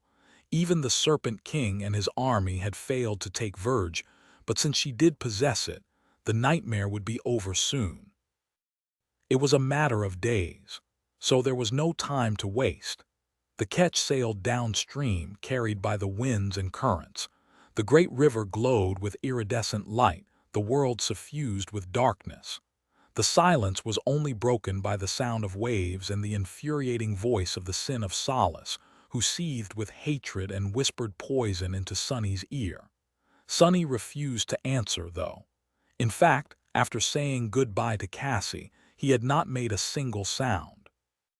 His eyes were aimed at the horizon, and his face was frozen with cold determination. Soon, the 7 suns rose from beneath the water. The darkness was banished, and the sky turned bright again. He let out an inaudible sigh as the image of the countless slumbering butterflies disappeared from his mind. As it was dawn, Sunny used the opportunity and summoned the shell of the onyx serpent. Hiding the ketch in his maw, he rushed forward as fast as he could, and the speed granted to him by the body of the sea serpent in the water was nothing short of stunning. Keeping such an enormous shell manifested burned through a lot of essence, but the crown of twilight was supplying him with a nearly endless reserve of it. More than that, even the essence he had expended to accelerate the current was replenished. The period of dawn did not last long, and the sky soon turned azure. But Sunny had covered a great distance in that short period of time. Spitting the ketch on the water, he dismissed the shell and landed on the deck again, grabbing the steering oar. His solitary journey continued. He was moving downstream, further and further into the dawn of time, approaching the point where time had not existed yet the source, and the estuary hidden in its mist. Chapter 1563 Terrors of the Past. Sunny raced to the source, afraid of the passage of time. It was ironic, really. Before the fateful conversation with Cassie, he had been tense and concerned about how the cohort would survive the battle for Verge. Now, however, he was concerned that they would destroy it too soon. He had been worried for Nephis, but now he was wary of her. Changing Star seemed like something almost inevitable, now that his fate or lack thereof depended on how fierce and unrelenting her assault on the monstrous first seeker would be. Human mind was funny that way. It was colored by what one desired, making the same thing appear entirely different depending on the circumstances. And so Sunny needed to hurry. He guided the ketch, pushing the currents forward with the help of the crown of twilight. The graceful boat seemed to be gliding on the water, moving with incredible speed. The shore of Verge had long disappeared from view, and there was nothing in front of him except for the vast expanse of the great river. The air itself felt different here, at the dawn of time. The waters were treacherous and full of peril. Now that Cassie wasn't with him, Sunny had no way of knowing where danger lurked. So he remained as alert as possible, extending his shadow sense as far as he could. That caution saved his life on more than one occasion. The far reaches of the past, which corresponded to the very dawn of the Age of Gods, were not only full of bizarre and lethal hazards, but also of all kinds of harrowing nightmare creatures. This span of the great river was just as dangerous as the far reaches of the future, where Sunny had faced the azure serpent, the black turtle, the dark butterfly, and the countless other abominations that had almost feasted on his flesh. There were great nightmare creatures here, too, each of them vastly more powerful than Sunny was, despite all his growth. Most of them were faster than him as well, and possessed senses that reached much further than his. So Sonny was in constant danger. He couldn't even outrun these abominable monstrosities. But luckily, there was one thing at which he was superior to most, if not all of them. It was flexibility and being able to adapt to almost any situation.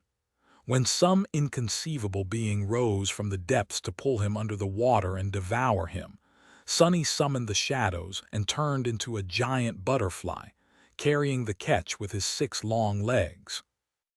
When a terrifying abomination descended from the sky, he turned into the onyx serpent, hid the catch in his maw, and sought safety in the depths. There were other forms he could shape himself into as well, each helpful in its own way. Of course, maintaining the shell cost him a lot of essence, so, afraid to drain his reserves of it, Sonny mostly remained in the catch, guiding it away from potential perils by hand. Still, on that first day alone, he almost lost his life a few times. There was a moment when the water under him suddenly boiled and moved at incredible speed, threatening to overturn the boat. Sonny instantly summoned Saint, using her weight to balance the catch, but that was merely the start of the disaster. An enormous span of the great river, as far as the eye could see, instantly turned into a furious vortex. The speed of the current was so terrible that the hull of the ketch almost splintered, bombarded by powerful waves. It was pulled sideways, sliding deeper and deeper into the whirlpool. Desperate to save himself and his vessel, Sonny opened the gate of the shadow lantern and called upon the shadows, forming the shell of the dark butterfly. His vast wings moved, throwing him into the air. His 6 legs grabbed onto the ketch, lifting it from the raging water. Luckily, he was fast enough. As Sonny rose high into the air, he was able to observe the cause of the catastrophic turbulence that had turned the current of the great river into a death trap. When he did, his very soul shuddered. There was a colossal, inconceivable maw hidden beneath the waves, stretching from one horizon to another. The terrible whirlpool that had almost shattered the ketch was caused by these titanic jaws opening and sucking in an immense plain of water. An entire span of the great river disappeared into the harrowing maw of the underwater colossus, whose body mercifully remained unseen. Sonny fled into the sky, never looking back. At another time, he noticed the air far in the distance trembling as if from heat. However, as Sonny drew closer, unable to avoid the strange area, he realized that there was no heat. The air was not trembling either. Instead, there were fissures in the fabric of space itself above the current, hidden in the sunlight and almost invisible. If not for his intuition ringing alarms, Sonny might not have noticed the hidden fractures in the world at all. When he did notice them, however, and tried to glimpse what was hidden in the folds between the broken pieces of space, he saw millions of dark eyes looking back at him, full of hunger. The current was pulling the ketch right into the area of the river plagued by the fractured space. Horrified, Sonny assumed the form of the onyx serpent and dove into the depths, hoping to hide from the gaze of the hungry abyss that hid in the fissures. However, the space was broken beneath the waves as well. Only there were no eyes there. Instead, hidden in the shattered space, there were countless corpses of dreadful nightmare creatures, all broken, twisted, and partially devoured. Diving deeper and deeper into the darkness, until the pressure was crushing enough to almost destroy the mighty shell of the sea serpent, Sonny escaped that horror as well. But there were many more to come. Chapter 1564, returning to the source some time later, Sonny saw thin lines moving in the air. Drawing closer, he saw something that resembled spiderwebs blowing in the wind, frayed and torn. The only thing was that each string of the ghostly spiderweb was many kilometers long, and there were numerous such strings, moving between the sky and the surface of the great river like tattered sails. Some of them were white, but as Sonny guided the ketch between the billowing strings, he started to encounter more and more of them that were bright red. Eventually, It was as though he was traveling through a forest of red threads. Navigating between them was not easy, but he was reluctant to come close to any of the strings, or allow the wind to bring any of them closer. Eventually, Sonny witnessed something else. Out there in front of him, far in the distance, an immense depth dweller was weakly struggling against the current, its body enveloped by several dozen of the white spiderwebs. The creature's carapace seemed impregnable, but the strange strings did not seem to care. They simply grew through it, penetrating the Leviathan's body. As they did, their color slowly started to change from white to red, the redness spreading from the point of contact with the abomination's flesh along the length of the strings. Blood. They were drinking the Leviathan's blood. Turning pale, Sonny gazed at the forest of vibrant red strings that surrounded him, stretching far into the sky, permeating a whole region. His fingers turned white on the steering oar of the ketch. He escaped that horror as well, and many more like it, although not unscathed. Sometimes, Sonny had no choice but to fight, unleashing the full fury of the onyx serpent or his other shapes on the creatures that wanted to consume him. Some of them he managed to kill, but most of them he simply escaped after delivering several painful wounds. By the end of the day, Sonny was bloodied and exhausted. His essence was on the verge of running dry, too. But then the dusk came, and the crown of twilight replenished his dwindling reserves. After dusk came the night, though, and it was more beautiful and more harrowing than any other night Sonny had experienced in the tomb of Ariel. By the end of it, he was barely alive. But he was alive, nevertheless. Sonny did not allow his blood to flow, and his bones refused to break. Even his soul, which had received a few deep wounds when he used shadow incarnation to form his shells, was potent enough to withstand the damage without falling apart. Saint, Fiend, and Nightmare were beaten and battered, but alive as well. The ketch, too, survived. Even though there were new scars on its hull, one of its masts had cracked, its sails sporting signs of hasty repairs. Anank's boat was still in one piece. Throughout all of this, Sonny had not said a single word and had not even allowed himself a single groan. Pain was his old friend. He could withstand much more than that. Well, maybe not that much more. He was exhausted both physically and mentally. If there was one good thing about the horrors of the dawn of time, though, it was that the necessity to constantly be alert and on edge made it completely impossible for him to consider the consequences of what he had done, the fallout of breaking his promises, abandoning his friends, and leaving for the estuary instead of fighting side by side with them in Verge. I wonder what they are doing now. The scouting teams must have returned by now. Nephi's and the others had already learned of his absence. They must have even had enough time to digest it, to a degree, albeit not come to terms with it. They were most probably advancing toward Verge, which meant that he did not have a lot of time left. Where is it? Where is it? He was trying to calculate how far he had traveled from the defiled city, and how that distance translated to what they had seen from the black void.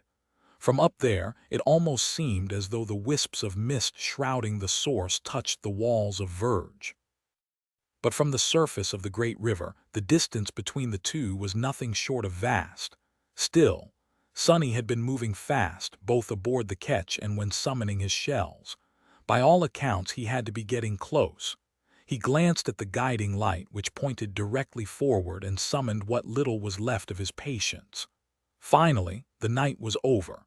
The seven suns rose from beyond the horizon once again, chasing away the darkness. The waters of the great river grew dim.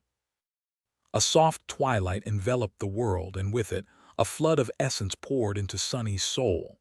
He let out a relieved sigh, summoned the dying wish, and used what little charges were left in the charm to heal the most dire of his wounds. It was then that he saw it.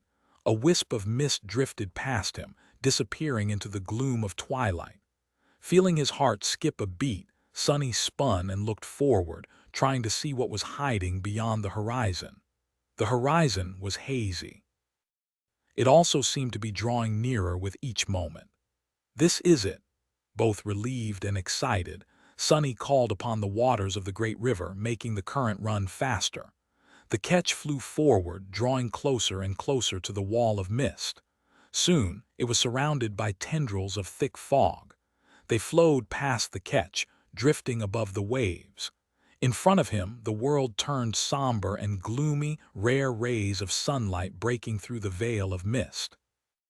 Then, the mist obscured the sky entirely, making it seem as though nothing else existed in the world. Sunny found himself in familiar surroundings. After nearly a year of wandering the dreadful expanse of the tomb of Ariel, he had finally returned to the source. Chapter 1565, traversing the mist. Ananke's ketch was floating through a world of mist. The thick fog surrounded it from all sides, suffused with somber twilight. All sounds seemed both muffled and exaggerated, echoing across the vast expanse of shrouded water. Sunny could not see very far. Even his shadow sense was dulled by the mystical mist. It was a familiar sight. Indeed, I've been here already. This was the exact same place where Sunny had found himself at the start of the nightmare. The source. Here, covered by mist, the great river flowed into itself, and the past turned into the future. He could not feel the current anymore, but it was still there, strangely jumbled and disjointed. The ketch was moving, yet Sunny could not tell in what direction it was being carried. If he allowed himself to be pulled by the invisible current and reached the edges of the source, he would be sent back to the day he had entered the tomb of Ariel, as well as to the point upstream where the person whose role he took had been at that time. No, I can't allow that to happen. Sunny did not know if he could endure another cycle of the great river. Much more importantly, the 6 plagues and the Mad Prince had broken the rules of time somehow and invaded a cycle they were not meant to exist in. He did not know if their existence had become a part of the great river by now, or if their heretical presence would be erased should a new cycle start. If it was the latter, then all the effort the Mad Prince in torment had put into ensuring that all members of the cohort survived until the end of the nightmare would be for naught. More than that, that end was so close. Nephis would be reaching Verge soon, armed with the means of destroying the first seeker. Sunny desperately did not want to live through the horrors of the tomb of Ariel one more time, especially since the result would be hanging in a fragile balance. No, he could not allow himself to get lost in the mist and miss his opportunity to enter the estuary. Because there, at the heart of the Great Pyramid, lay the key to his shackles, his chance to gain freedom. Luckily, Cassie had made sure that he would have everything he needed to accomplish that goal. He had the guiding light to lead him to the entrance of the estuary. He had the mirror of truth to resist the defilement once he entered it. And he had the sin of solace, which had made it all possible. Speaking of the sword wraith, as soon as the mist surrounded him, the bastard had disappeared somewhere. He must not have been in the mood to talk, or simply unable to manifest within the source. Either way, Sunny did not miss the company of the loathsome apparition at all. Stay away for as long as you want. Picking up the guiding light, Sunny studied the radiant crystal that was supposed to show him the way. Its light was behaving strangely. It pointed in a certain direction, but after a few minutes of sailing through the mist, the light would suddenly change, pointing in an entirely different direction. That repeated over and over again, with the radiance of the sacred relic jumping around and shifting chaotically. It was as though the entrance to the estuary was constantly moving. No, it's not moving. I am. Sunny knew that it was true.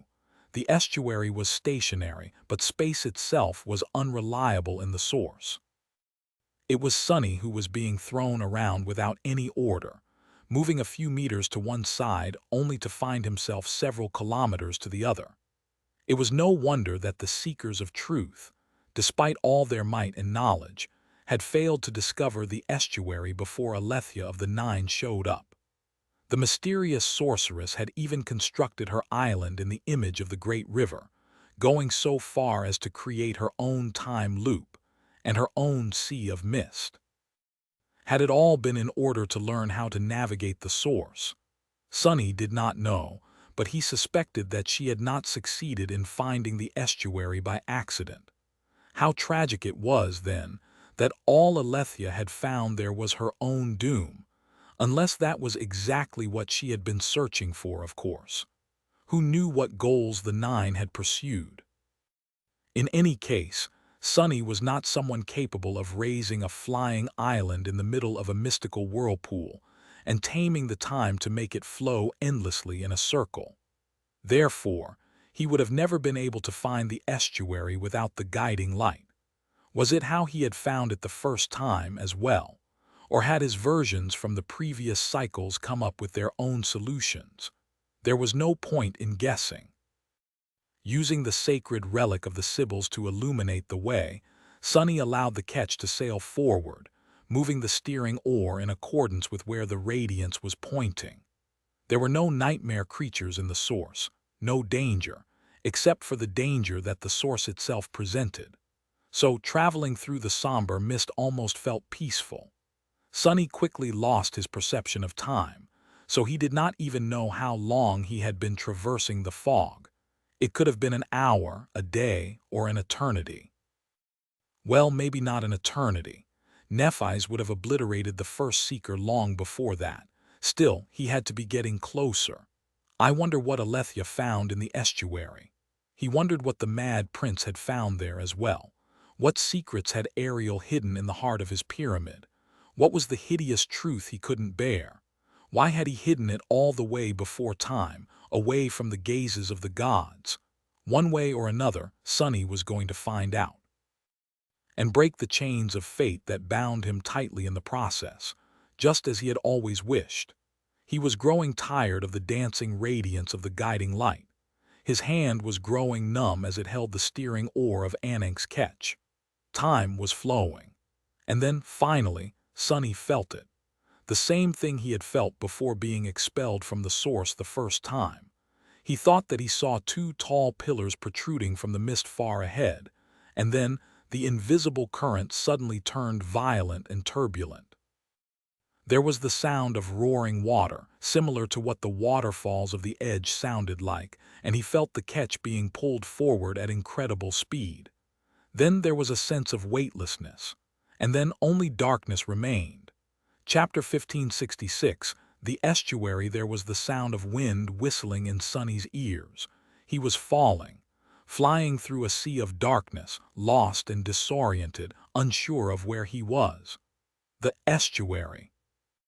The wind howled louder, and Sonny felt his body plummeting through it at terrible speed.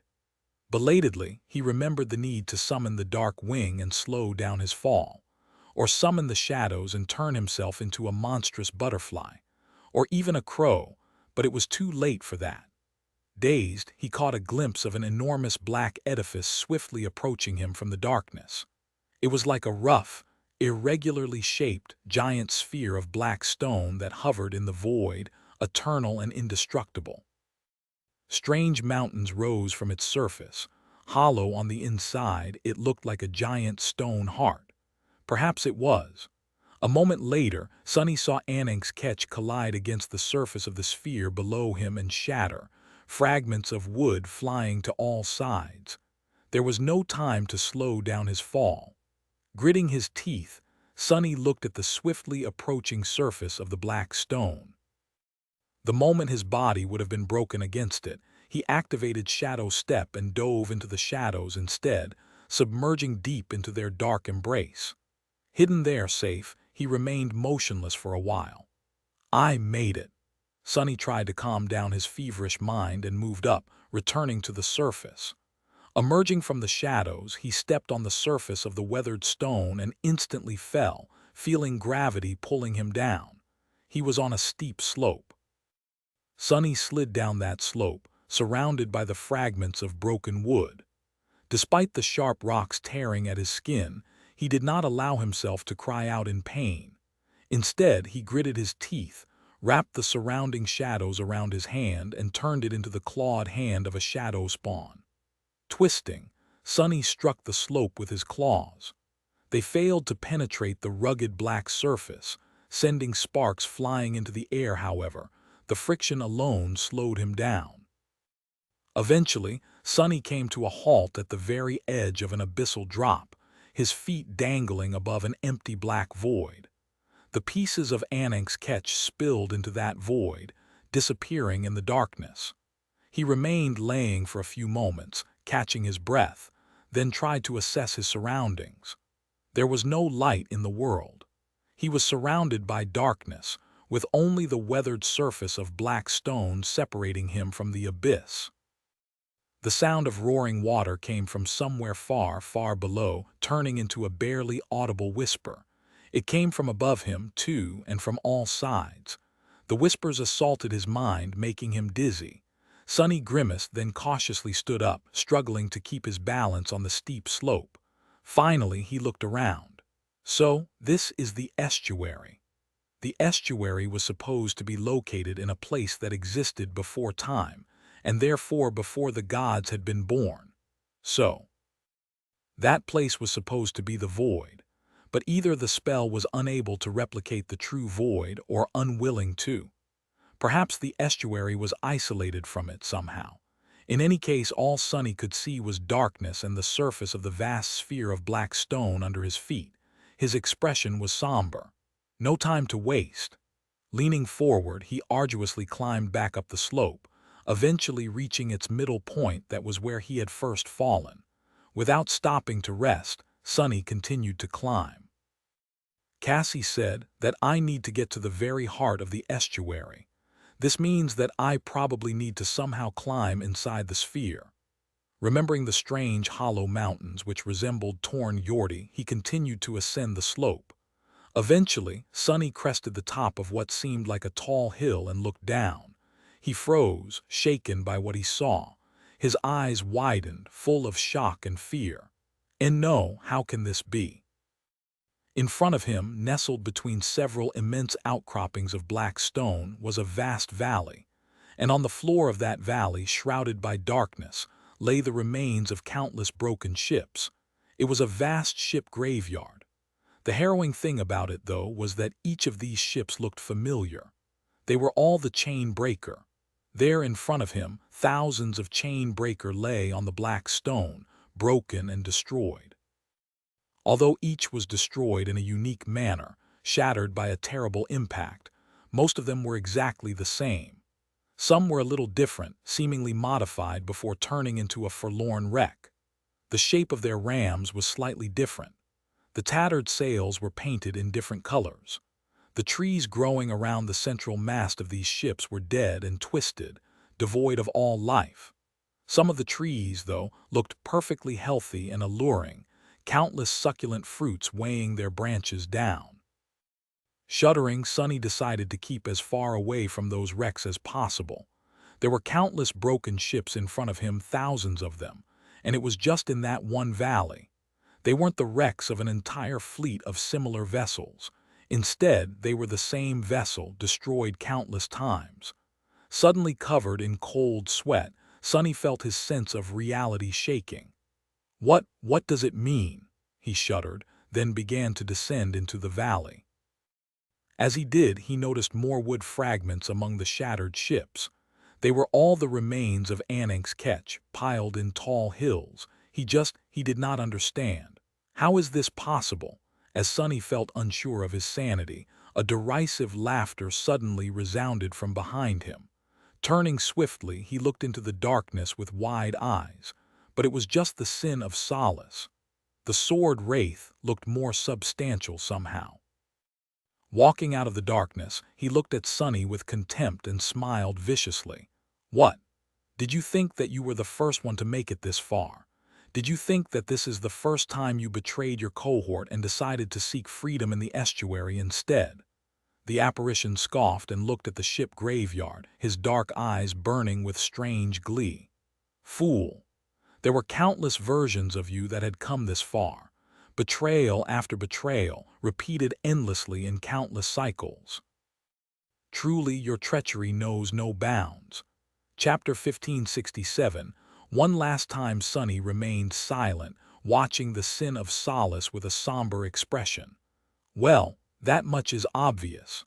Of course, he was not the first version of himself to reach the estuary. There had been the Mad Prince as well, however. The next words of the sword wraith made him flinch. Oh, there were numerous Mad Princes before, too, all making schemes and striving to change something that could not be changed, the despicable bastards, paving the way for their lesser versions like you to make it to the end. Each cycle a little different but ultimately the same. The apparition took a step forward and spat, his voice trembling with hatred. Gods, I'm so tired of this boring play. Each time you escape the defilement, you are given the choice of remaining with your allies, and each time you choose to betray them. You really are a piece of scum, you know that. Do you know how many times you've broken your promises? How many times you've betrayed Changing Star in the name of seeking freedom? The Sin of Solace laughed and gestured to the sea of broken ships. Look, lost from light. Each of these wrecks is a monument to your sins. Sonny remained silent as he looked at the broken ships, feeling a bitter emotion rise in his heart. It was a tough pill to swallow to be disappointed in himself. But then he smiled darkly, sure knowing that he was an unreliable and treacherous, selfish person was bitter. But did it matter, really? He still did not regret his choice. More than that, he was still going to see it through. So what if all his previous selves had failed? They weren't him. He was the latest and therefore the strongest. He wielded the accumulated legacy of all who came before, granted to him by the Mad Prince, the latest Mad Prince there had been who remembered all the previous cycles through the Sin of Solace. They might have failed, but Sonny was not going to. He didn't have to be the first. He simply needed to be the last. It was impossible for him to fail, because the nightmare was already ending. By now, Nephi's must have already begun her assault on Verge. The Mad Prince, Torment, and Cassie, they had manipulated the events to make sure that the nightmare was conquered, whether with or without Sonny. So this cycle would be the last one, whether he achieved his goal or not, and he was going to achieve it. The Sin of Solace looked at him with disdain. What? You have nothing to say? Has the fear stolen your ability to speak? Sonny smiled crookedly and walked past him without saying a word. He entered the ship graveyard and moved through it, making sure to stay away from the wrecks where the sacred trees were healthy and brimming with fruit. The feeling he received from these ones was too similar, if much weaker, than what he had felt under the branches of the Soul Devourer: peace, safety, happiness, content. Therefore, Sonny moved as far away from that feeling as he could. The Sin of Sali followed, falling silent. The wraith's expression was full of hatred and contempt. Sonny paid him no attention. It did not take him a lot of time to travel past the ship graveyard. Beyond it was another slope, this one leading to the peak of a high mountain. If the sphere of black stone had been the unholy Titan's heart once, then the mountain would be one of the arteries. Augmented by 6 shadows, Sonny's body was brimming with strength. Even though he was exhausted after the harrowing journey to the source, he climbed the mountains without ever slowing down. The only thing he felt nervous about was not making it to the goal in time. Finally, Sonny reached the peak of the mountain. It was indeed hollow inside. In front of him was the entrance to a vast circular tunnel, surrounded by tall pillars. There were stone steps leading up to the maw of the tunnel, clearly man-made. Or rather, demon-made. Ariel must have shaped this entrance himself, a long time ago. Walking closer to the steps, Sonny noticed that several of them had cracked over the ages. Jagged pieces of black stone were laying on the ground. The size and shape of them were eerily familiar.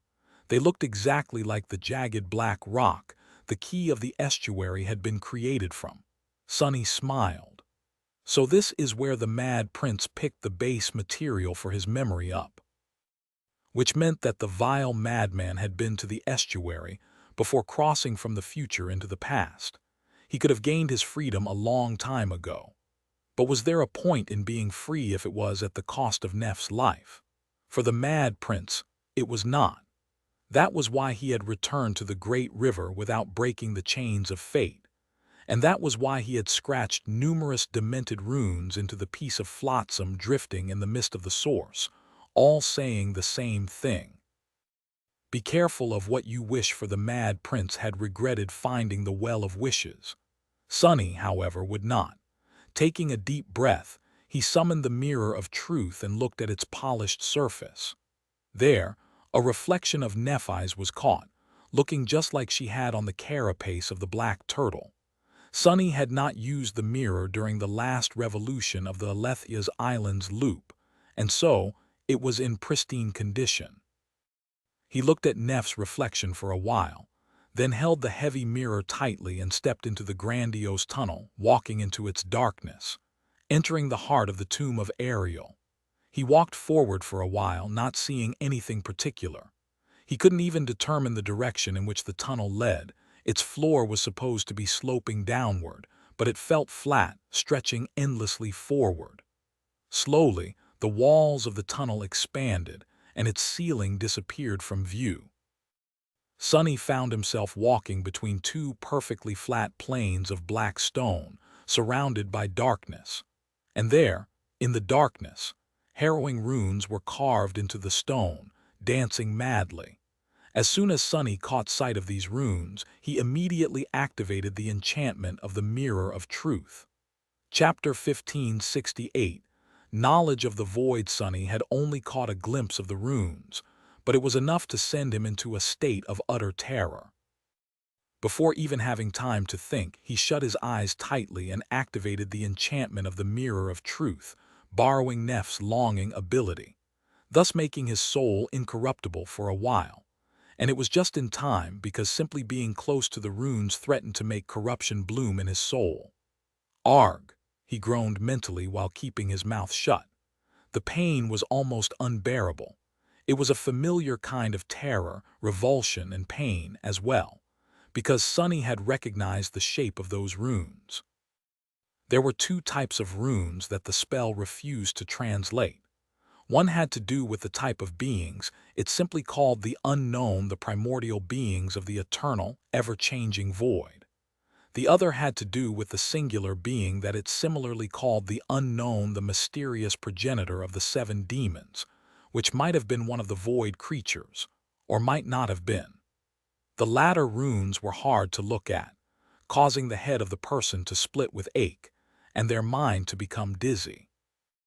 It were the former runes, though, that were truly sinister, making the unfortunate person witnessing them feel terror and revulsion. Inscribed on the walls of the tunnel were such runes, a great number of them. The walls of the tunnel, which seemed to stretch infinitely in all directions, were littered with them, with barely any empty spaces left between the harrowing symbols. Sonny gulped for air. This is the source of the defilement. Now that he thought about it, it made sense. The dreadful runes described the void beings, and he had learned by now that corruption was the influence of the void, seeping through the walls of existence that caged it. Therefore, knowledge of the void was the source of corruption as well, and that was what Ariel, that madman, had inscribed on the walls of the estuary. The stories of the void, the knowledge about it, and the true names of the harrowing beings that dwelled within its ever-changing depths, imprisoned by the gods. He was sure of it. That was what Alethea had found, most likely, and what had turned her into the source of the defilement, which was merely knowledge that could be shared and transferred, thus turning this form of corruption into an unstoppable infection. Knowledge of the void, and of the true names of those beings whose names could not be known, let alone uttered aloud. That was why the spell refused to translate the harrowing runes, not because it wanted to keep its secrets for itself, but simply because being able to read them would be the end of anyone who did. Not just reading, as well. Merely being in the presence of these runes was harmful. It was already painful and dangerous to glimpse a few of them, as Sonny had done a few times in his life, for example, when reading the descriptions of the drop of Shadow God's blood and the drop of Weaver's blood. If the spell had translated those runes for him, those descriptions would have probably gone something like that. Before, there was only boundless, eternal void. From that dark abyss, the creatures of the void were born. Just like chaos itself, they were endless and everlasting, vast and forever changing. Or, the loathsome thieving bird was hated both by the gods and the creatures of chaos. However, it only cared about shiny things. Enamored by Weaver's beautiful eyes, it stole one of them on a dark, starless night. Impatient, the vile creature looked at its bounty while still in flight.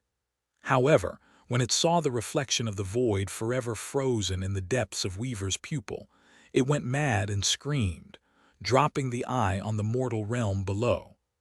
All that was left in its greedy beak was one drop of pure, golden ichor.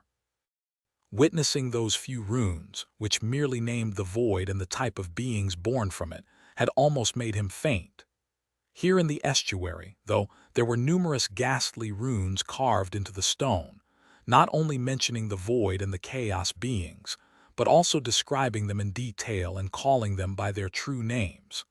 Therefore, even though Sonny had only caught a glimpse of the runes, unable to read them, that alone put him at risk of becoming corrupted.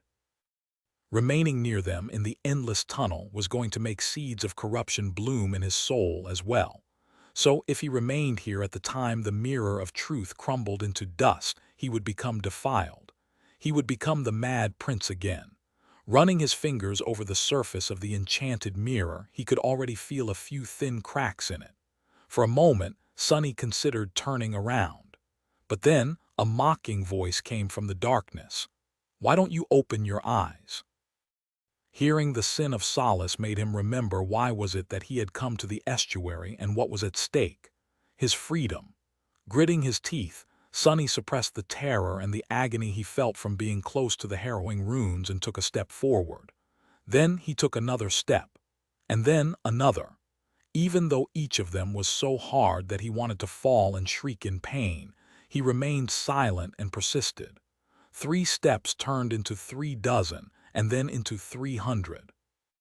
Sonny continued to walk through the dark tunnel, keeping his eyes closed. His shadows were wrapped tightly around his body, unable to see anything.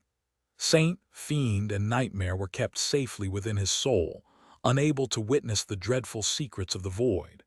Enduring the nauseating fear and torturous pain, he kept going, and hoping that he would reach the end of the tunnel before the mirror of truth reached its limit.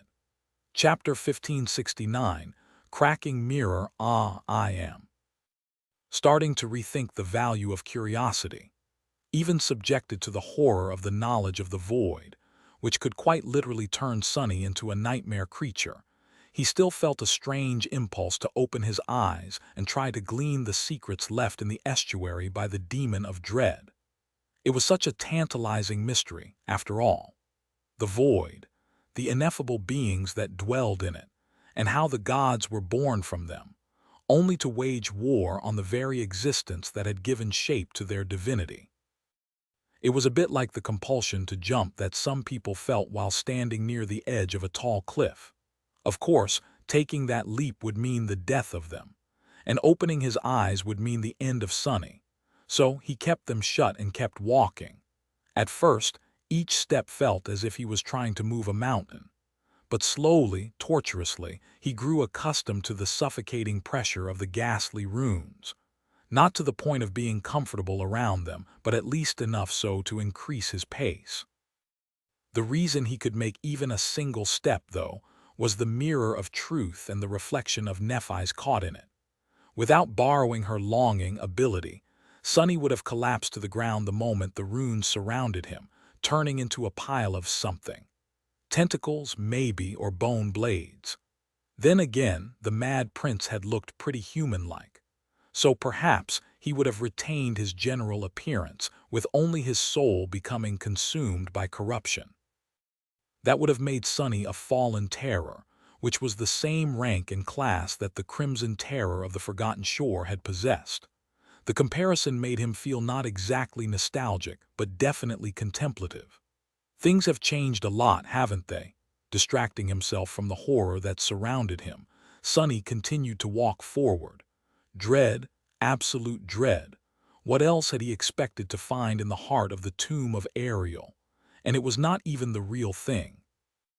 Sonny shuddered to imagine how much more harrowing the true estuary was. What madman would want to try entering its dreadful halls?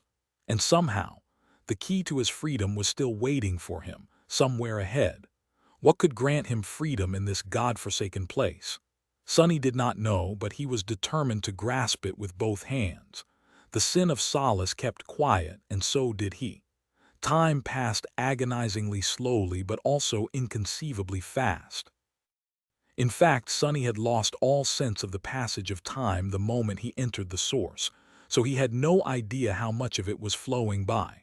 Nephis was somewhere out there, either preparing to fight or already fighting the hordes of the defiled abominations. Faster, I have to walk faster. Gritting his teeth, Sonny did just that. Nothing changed for a while, with his mind still being ravaged by the presence of the revolting runes. But then, a subtle sound reached his ears. It was the tranquil murmur of water licking a stone shore. Feeling a spark of hope ignite in his heart, Sonny touched the surface of the mirror of truth, feeling cold sweat rolling down his back when he realized that it was almost entirely covered by cracks now. The miraculous memory was going to shatter very soon, but he was still so far away. Sonny could not risk separating his shadows from himself, or turning into a swift shadow and gliding forward. The last thing he wanted was to expose his soul to more pain. Fainting in convulsions would be the end of him, so he simply took a deep breath and forced his dazed body into a run instead. The mirror of truth kept cracking beneath his fingers. And then, those cracks connected together, producing a quiet but deafening sound. The miraculous mirror shattered and fell apart, the sharp shards dissipating into a whirlwind of sparks. He heard the spell whisper, "Your memory has been destroyed." At the same time, Sonny put his foot forward and felt emptiness beneath it.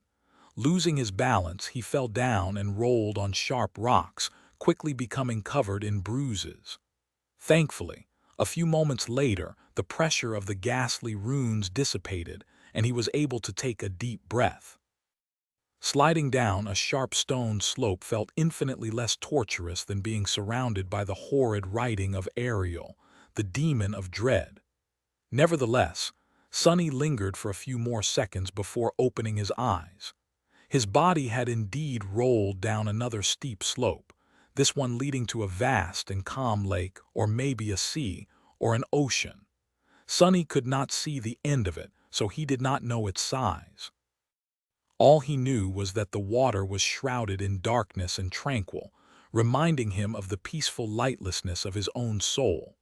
Behind him, the entrance to the tunnel towered like an infinite vertical wound in the mass of black stone. The ceiling of the colossal cavern he had found himself in could not be seen, if there even was one. Taking a deep breath, Sonny stared at the tranquil lake of dark water with a resentful expression. Water, gods, why does it have to be water again? Sonny had never encountered a deep body of water that did not hide some terrifying abomination. Hopefully, this time would be different. He thought that, but still decided against diving into the lake. Instead, he used the crown of twilight and stepped on the surface of the water instead, walking across it as if it was solid ground. The surface of the water supported him, barely wetting his dainty silk shoes. Sonny had already experienced walking on water, running on water, and even fighting on water. So this was nothing new to him. Nevertheless, the quiet lake that was hidden deep within the heart of the tomb of Ariel, at the estuary of the great river, made a sense of wonder bloom in his heart. Can this, perhaps, be the well of wishes?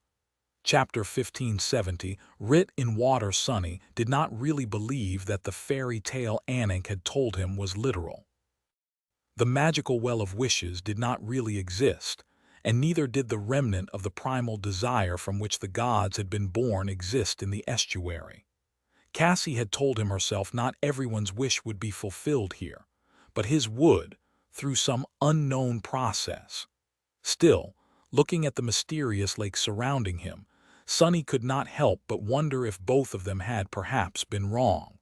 Wouldn't it be nice for something that magical to exist? But of course the dark and seemingly endless lake was not the well of wishes Anak had told him about. Sonny realized it when faint lights ignited in its depths and a nauseating feeling assaulted his senses. Arg damn it, he staggered slightly, barely keeping himself from plunging into the cold water. Regaining his balance, Sonny stared at the distant lights. A strange expression appeared on his face. Don't tell me. There, deep beneath his feet, more runes shined, weaved from light. He could not read them, and felt dizzy from merely looking at them, but they were not the same harrowing runes that covered the walls of the tunnel. Instead, they were the second kind of runes that the spell refused to translate. The runes that had to do with the unknown, the progenitor of the demons. At least these writings did not threaten to corrupt his soul. Sonny studied the runes for a few moments, having no idea what they meant. However, strangely, he felt that he was on the cusp of grasping their meaning. It was as if the secrets described by the shining runes were just outside his reach. I wonder if Alethea got that far, and the Mad Prince, and all the previous versions of Sonny that had entered the estuary. Had any of them learned the secrets written by the demon of dread in the depths of a mystical lake? The lake that was hidden behind a tunnel full of corruption, almost as if guarded by it. Sonny took a deep breath, and then, following an impulse, summoned the sin of solace.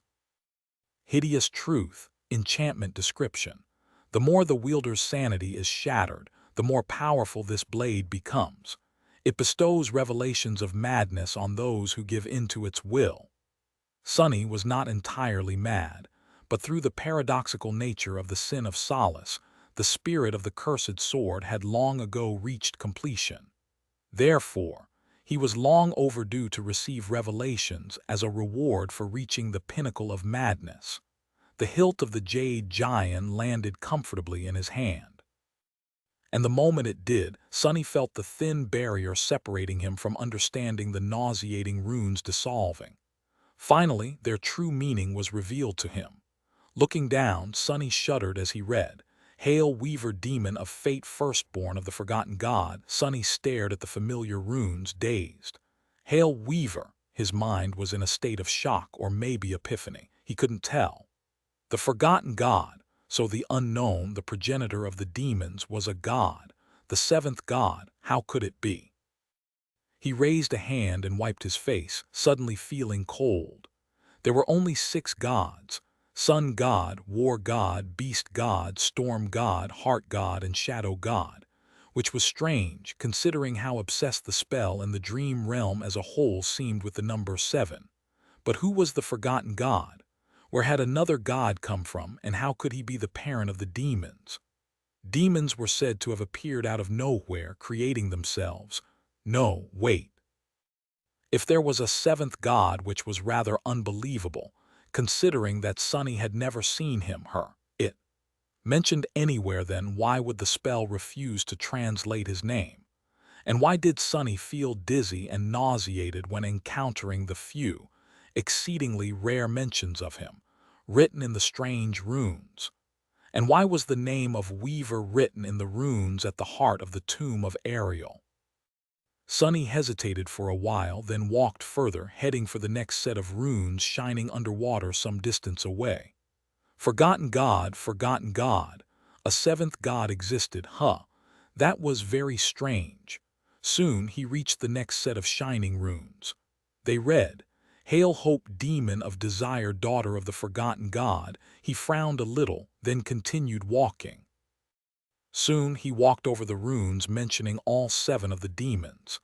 Demon of fate, demon of desire, demon of oblivion, demon of dread, demon of imagination, demon of repose, and the demon of choice as well as destiny. It seemed that even Ariel had forgotten to mention the name of the demon of oblivion. Or perhaps he had, but Sonny had already forgotten reading it.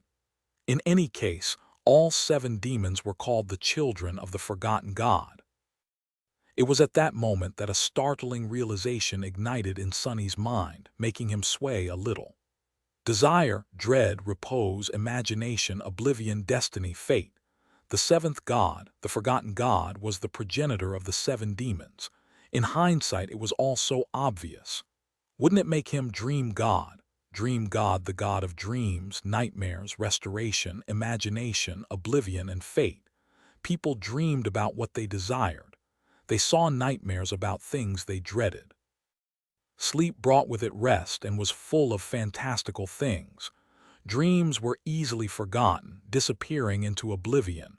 And sometimes, dreams brought with them visions of fate like the prophetic visions Cassie received when she slept. Destiny, meanwhile, was the other side of fate. It all made sense. The seven demons, each represented one of the aspects of the seventh god, Dream God, who had been forgotten and erased from history for some reason, only mentioned in forbidden runes that could not be read by most people and repelled anyone who tried, thus becoming the forgotten god. Chapter 1571. Seventh God Sonny remained motionless for a while, trying to digest the earth-shaking revelation he had received in the estuary.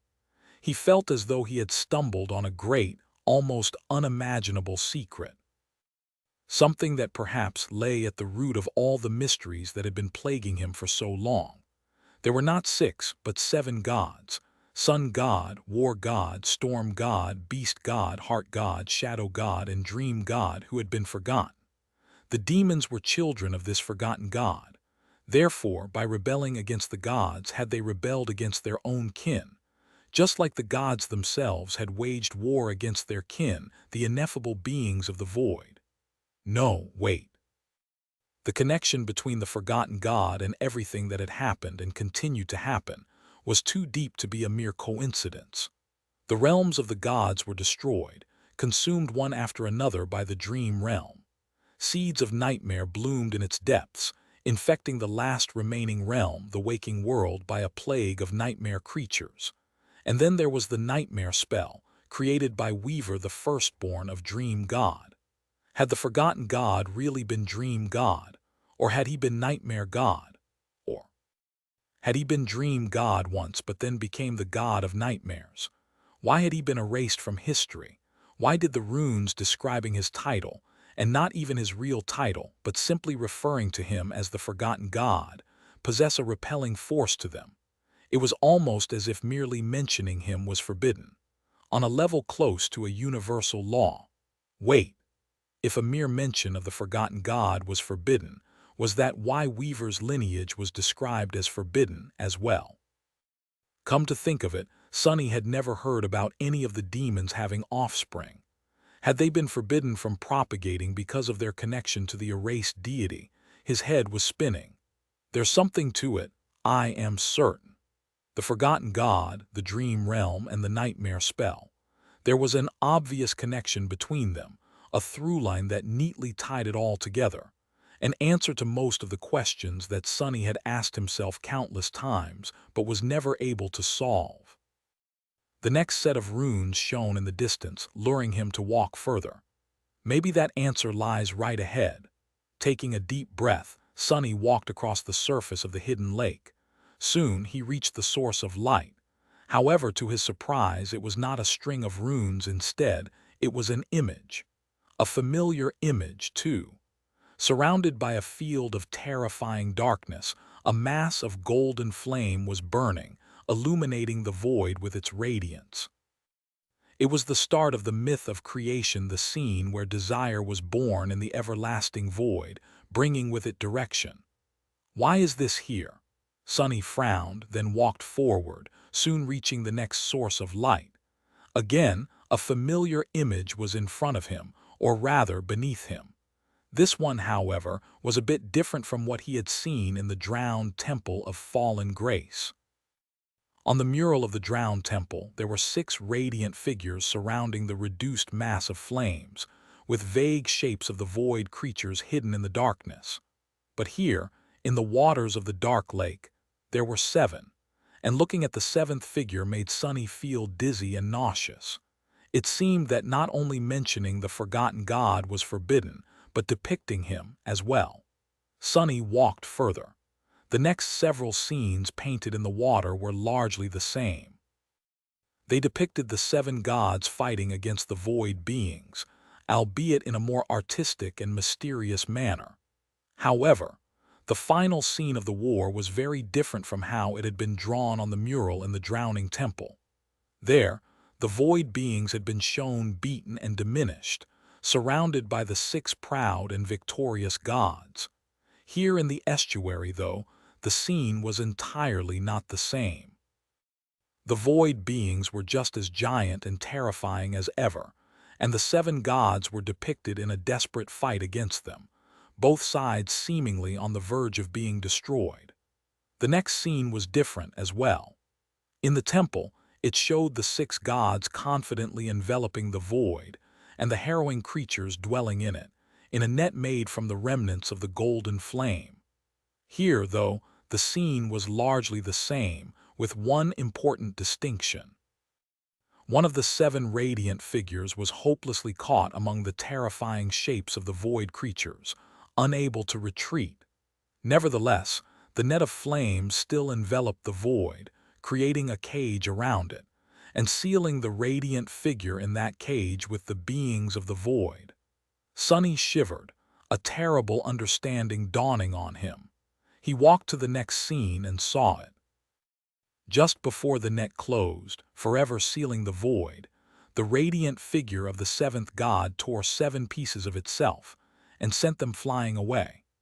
The radiant sparks, much brighter than the remnant sparks of the golden flame that would later become humans, escaped the cage just before it closed. The final image was very similar to the one depicted in the Drowned Temple. It showed the familiar picture of forests, plains, river, and a vast sky, the world as Sonny knew it. Humans were depicted in that image as well, wandering the landscape as tiny dots. There were 7 vague but much more prominent figures among them, though, standing under the blue sky, confused and lost. The demons. Sonny trembled. This is not the myth of creation. Indeed, the story drawn in the depths of the mystical lake was not the myth of creation. Instead, it was the story of how the demons were born, of how the gods sealed the void, abandoning one of their own, and how that seventh god tore 7 pieces of his soul to let a part of him escape the cage, thus becoming the progenitor of the demons, who were mysterious creatures that were rumored to have appeared from nowhere, possessing a power not quite equal but similar to that of the gods. Chapter 1572, Testament of Dread. As it turned out, the demons had not appeared out of nowhere, nor had they created themselves. Instead, they were born from the 7 pieces of a god whose very existence had been erased from the world, concealed and forbidden from being mentioned. The 7th god, the forgotten god, who had been dream god once. So, it was not that the origin of the demons was unknown. It was just that their very existence was forbidden, and since no one was allowed to remember the forgotten god, it seemed as if they had appeared from nowhere.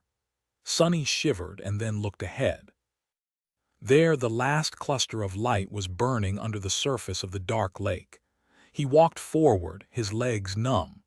Soon, he reached the light and looked down, seeing runes once again. Taking slow steps, he studied them. The message left behind by Ariel, the demon of dread, read, "Here is the truth I leave behind that reveals the lie of the gods. The forgotten one slumbers in the void eternal, ever-changing, dreaming of escape. The gods, who were flawless, learned shame and were flawless no more. I am a child of their transgression, and thus their flaw." Sonny trembled. The gods were flawless no more. Suddenly, he remembered the last thing Noctis had said to him, in the depths of the second nightmare, just before Hope broke free of her chains. He remembered the weight of the 4 words the whimsical sorcerer had whispered, "Never trust the gods." The gods were liars indeed. They left one of their own in the cage they had built to imprison the void, and full of shame, erased his existence from the world. Was that how the universal law of imperfection had been born? Or maybe it had gone the other way around, and it was precisely the creation of the law of imperfection that had given the gods the final push they needed to seal the void, thus making the forgotten god their flaw, and therefore making the demons who had been born from his soul living incarnations of that flaw. Was that what Hope had meant when she spoke to him? Hope, who had been imprisoned by Sun God, her kingdom destroyed after mortals started worshipping her. Wait, no. Was shame really what had made the gods forbid the knowledge of the forgotten god from spreading? Or was there something deeper hiding behind that colossal lie? The law of imperfection. Everything in the world created by the gods was imperfect, including the gods themselves. Therefore, the seal they had placed on the void had to be imperfect as well, which meant that it could be broken. That, in a sense, was their flaw, too. And therefore the forgotten god who had been sealed in the void for so long slumbering could one day break free. What would happen if he did? Suddenly something clicked in Sonny's head. No, not what would happen. He paled, an expression of utter terror appearing on his face. What has happened? There were 7 gods, not 6, and therefore there had to be 7 divine realms, not 6, like Windflower had told him. The waking world was the 6th, most likely belonging to War God, while the dream realm was the 7th, belonging to the forgotten god. The dream realm, which was devouring all the rest and spreading corruption to all of existence through the blooming seeds of nightmare. Corruption was the result of the void influencing that which had been created by the gods. What would happen if one of the gods was exposed to the void for eons then? Could there be a corrupted god? The god of corruption? Sonny trembled once again. That god had already broken free of his seal. But perhaps he was still asleep, and all of existence was in the throes of his nightmare. The forgotten god has succumbed to corruption, and the day he was released would have brought doom to the world created by the gods. So, they had to have done everything in their power to prevent him from growing stronger, restless, and awakening from his slumber. They had erased all mentions of his existence from the world. They had forbidden the demons from siring offspring, thus preventing the propagation, the lineage of the forgotten god. And they had destroyed Hope's kingdom when people started worshipping her, and through her, the god from whom she was created, which was a really cruel punishment, considering that demons had not even been aware of their origin at the time. After all, the description of the mantle of the underworld stated it clearly about Nether. He wasn't the first to lead his army against the gods. However, he was the first to shed their blood as well as learn the secrets of his own. Nether had been the first to reveal the lie of the gods and learn the truth of his origin. Sonny gritted his teeth, feeling sick. Damnation, damnation. Finally, the history of the dream realm was revealed in front of him, except for the very end of it. What had happened during the Doom War? How had the gods and the demons perished? How had the seal of the void been broken? And if it had been broken, why wasn't all of existence already consumed by it? Why was the forgotten god still sleeping instead of awakening to devour everything? Most importantly of all, what was the true purpose of the nightmare spell and what was Weaver's real goal? Remembering the scheming demon, Sonny suddenly shuddered. Wait a minute, the demons had been forbidden from propagating, and yet the demon of fate still secretly created a lineage. The forbidden lineage, which Sonny had inherited. Since the blood of Weaver was flowing through his veins, did it mean that he had actually inherited the lineage of the forgotten god? What the hell does that mean? Sonny raised his hands and clutched at his hair. He was a bit overwhelmed. After finally solving countless mysteries about the past of the world, despite that very knowledge having been forbidden from being learned by a divine law, he was left with one final set of questions. But these questions were perhaps the most important because they directly influenced the present and therefore the future. His future as well as that of everyone he knew. Arg! Sonny would have loved to spend an eternity contemplating the many harrowing revelations he had received, but he wasn't sure that he could endure it at the moment. Most importantly, he didn't have time. His freedom was here somewhere in the estuary of the great river, hidden at the very heart of it, where the most burdensome truth Ariel wanted to be free of should have been buried. Sonny had to reach it before Nephi's burned the first seeker to ash. Therefore, gritting his teeth, he tried to calm his frenzied mind and hurriedly walked forward. Lying gods, forgotten gods, corrupted gods, I'll deal with all of this later. The forgotten god dreamed of being free. Well, Sonny dreamed of being free as well, and his wish was almost within his grasp. So he was going to make sure that he didn't fail to grasp it, at all costs. Chapter 1573. Stone Maze Sonny turned away from the chilling testament that Ariel had left behind in the silent waters of the still lake and continued forward. There were a million thoughts in his mind. The magnitude of the revelation he had received dwarfed almost everything. Sonny knew the very reason for the cold reality he was born into now had an explanation. The future, too, had become much clearer. And it was a frightening future as well. The gods were dead, but not all of them.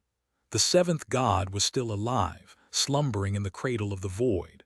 All of existence was already infected by the horrors of his nightmare, and once the Forgotten One awakened, even that ailing world would come to an end. And yet, Sonny had no desire to ponder these truths right now. The matters of corrupted gods and dying worlds were far away. The dreadful future they promised was far away, too, although perhaps not as far as he would have hoped for. In any case, none of it held any meaning as long as he was bound, as long as he wasn't free. Free to live his life the way he wished to live it, as well as free to try and change the predestined outcome. Even if the end promised by the truth of Ariel truly came before Sonny died peacefully of old age, even if he failed to change anything in the end. There was really only one thing sadder than living as a slave. It was dying as one. So Sonny wished to gain freedom even more desperately now, and unlike the dreadful truth, his freedom was near. The guiding light was still shining, pointing across the dark waters. Sonny followed that light through the darkness. As he walked across the still lake, subtle ripples spread from where he stepped. His reflection walked alongside him, and a few steps back, the Sin of Solace followed, staring at Sonny with hateful eyes. Why is he being so quiet? There was something strange happening to the sword wraith. He seemed different somehow, ever since they had entered the estuary.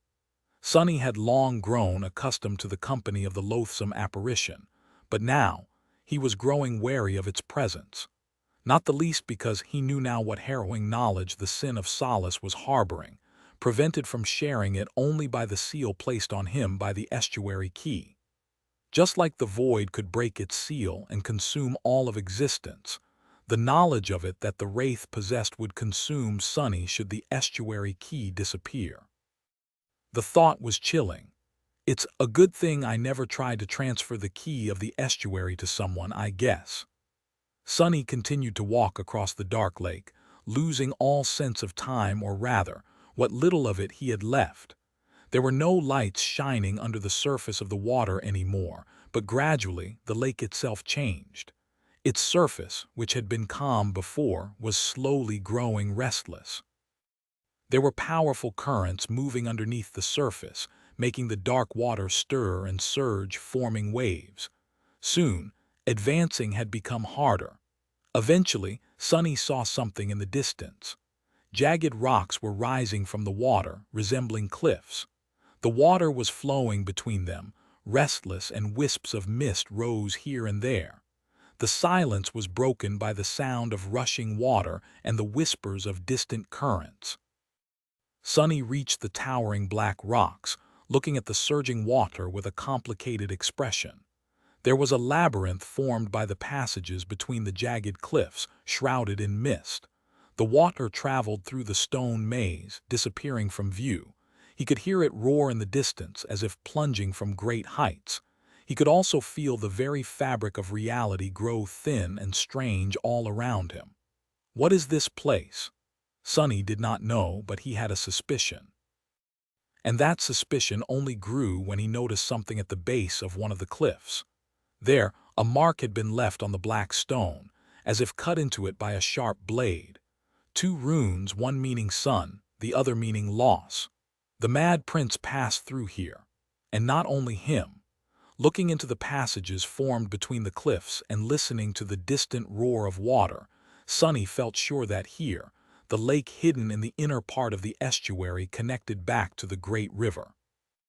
Only since the lake existed entirely outside of time, the connections it formed were special. If he followed one of the streams, he would most likely be able to exit the estuary. He would also enter the great river at a point in time different from where he had left it, perhaps far in the future, or perhaps far in the past, long before the day he had entered the nightmare.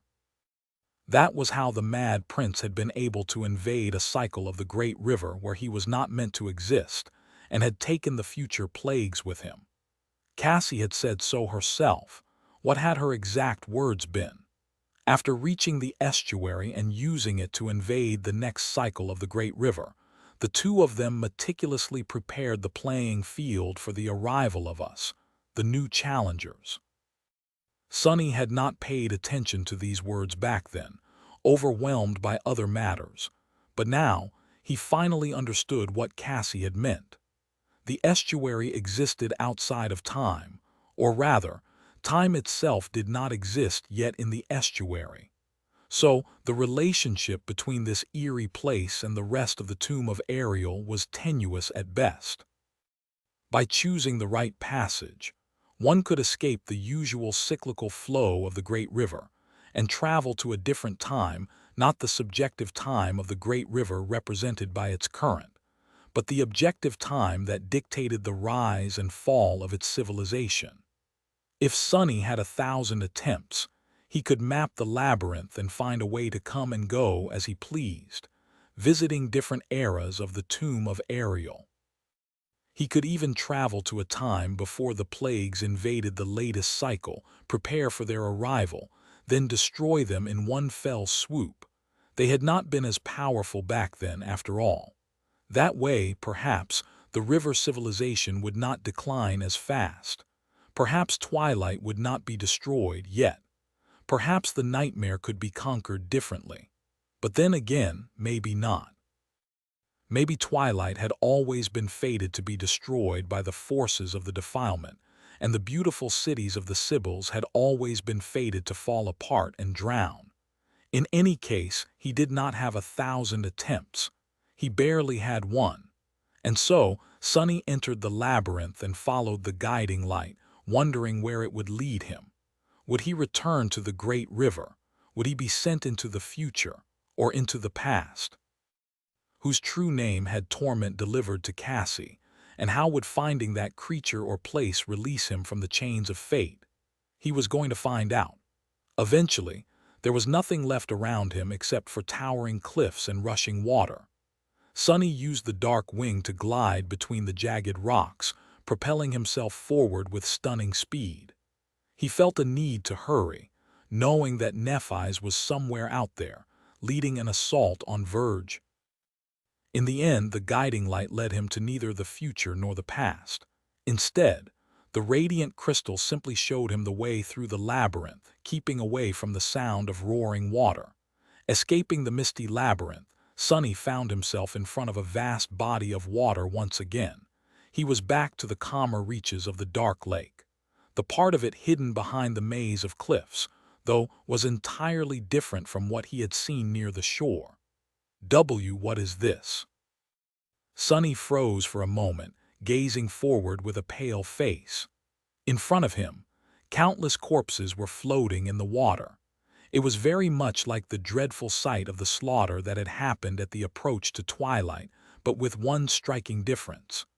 If the carcasses littering the still water there belonged to the defiled abominations, then here, all of them seemed to belong to great nightmare creatures.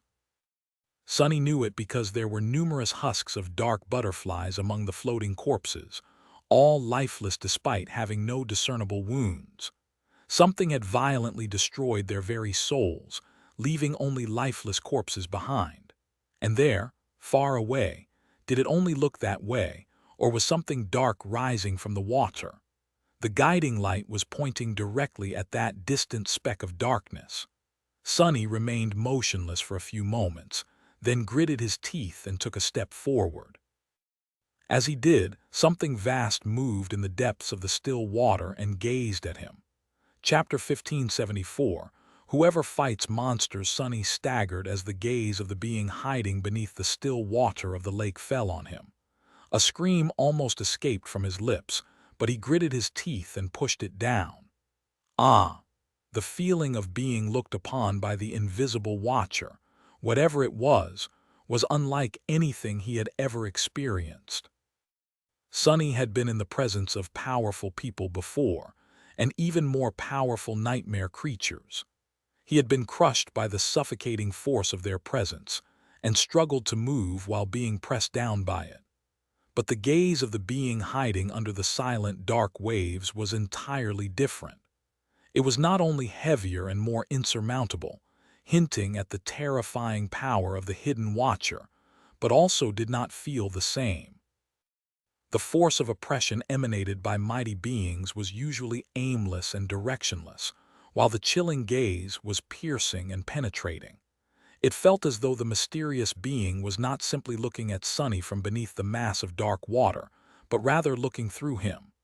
Sonny's body, mind, and his very soul were like an open book in front of the hidden watcher, and they were being read, one page after another. Gee, gods, gods! His soul was being witnessed. And somehow, Sonny felt that it was more than that. His soul was being judged. Paled, he slowly looked around, seeing the floating corpses of the great nightmare creatures in a new light. Had all these harrowing abominations failed to pass the judgment? Just what was this place? Was there something else hidden at the very heart of the nebulous lake, even after all the forbidden knowledge left behind on its shore and in the depths of its outer reaches? Why had Ariel placed it behind the labyrinth of rushing currents and mist, leaving a fearsome guardian behind? Sonny grimaced, swayed a little, and took a step forward. Then another. Go on, judge me. I have nothing to hide. He did not know what he was being judged for, but the sincerity of his wish to be free was indisputable. Hopefully, the dreadful being would see its purity and let him pass. Feeling as if he was walking to his execution, Sonny walked toward the very heart of the estuary, the speck of darkness that the guiding light was pointing at. He maneuvered around the motionless corpses of the great nightmare creatures, who had all lost their lives in this eerie place, and forced himself to put one foot in front of the other, one step at a time. The harrowing gaze followed him for a while, inhuman and indifferent. Then the feeling of something vast and ancient watching him suddenly disappeared, leaving him shaken and rattled. Sonny staggered again, filled with incredible relief, and almost let out a groan. It seemed that he had passed the judgment. What was that thing looking for? Who was allowed to approach the heart of the estuary and who was not? Why did the guardian let Sonny pass? He regained his balance and looked forward with dark resolve burning in his eyes. Come on, you are almost there. Feeling battered and drained from being looked upon by the invisible, inconceivable guardian of the inner lake, Sonny forced his tired body to continue walking. He walked and walked, eventually leaving all the floating corpses behind. Now, there was nothing in front of him except for the still expanse of dark water and the vague shape rising from it in the distance. Oh, and one other thing. A few dozen steps in front of him, a familiar figure was standing on the water, looking at him with no humor in its dark eyes. It was the Sin of Solace, who had disappeared somewhere just before the chilling gaze fell on Sonny. Now the sword wraith was back, standing in Sonny's way with a cold expression on his face. I guess it's time, then. Sonny grinned darkly and took another step forward. As he did, he felt something shattering within his soul, and the spell whispered into his ear, its voice somber. Your memory has been destroyed. Sonny did not have to look at his runes to know which of his memories had mysteriously destroyed itself. It was the memory that had appeared in his soul without an explanation and was now gone without an explanation. The key of the estuary. Why had it been destroyed? Well, that much was obvious. It was because whatever door the Mad Prince had wanted to unlock with it was already ajar. Feeling a dark kind of amusement, Sonny slowly walked to the Sin of Solace and stopped just a step or two away from him. The loathsome sword wraith looked cold, not at all delighted despite being free of the seal that had constrained him for so long. However, somehow, he also looked much more sinister than before. The apparition stared at Sonny with a bit of contempt, a bit of resentment, and a bit of pity. "Here we are, you fool. Really, how could you not expect that outcome?" Sonny met his gaze and sighed. How could he have not expected this to happen? Of course he had. The actions of the Mad Prince had always been bizarre and almost impossible to understand. The depths of the schemes the vile madman had woven were nothing short of unfathomable, destroying countless lives and reshaping the entire nightmare to his will. Sonny had long guessed what drove the Mad Prince. It was his desire to redeem the sin of killing Nephis and bring her back to life. That said, who was to say that his previous self only had one goal? Who was to say that he had been willing to simply cease to exist, thus preventing himself from enjoying the fruits of his labor? After all, if there was one thing Sonny knew about himself, it was that he was a cockroach. He was very hard to kill, and even if something did manage to kill him, he had a strange track record of somehow finding a way to come back to life. So why would the Mad Prince be any different? Of course, there was a bit of contradiction between what the two of them wanted. It was because, in order for the Mad Prince to come back to life, Sonny had to disappear.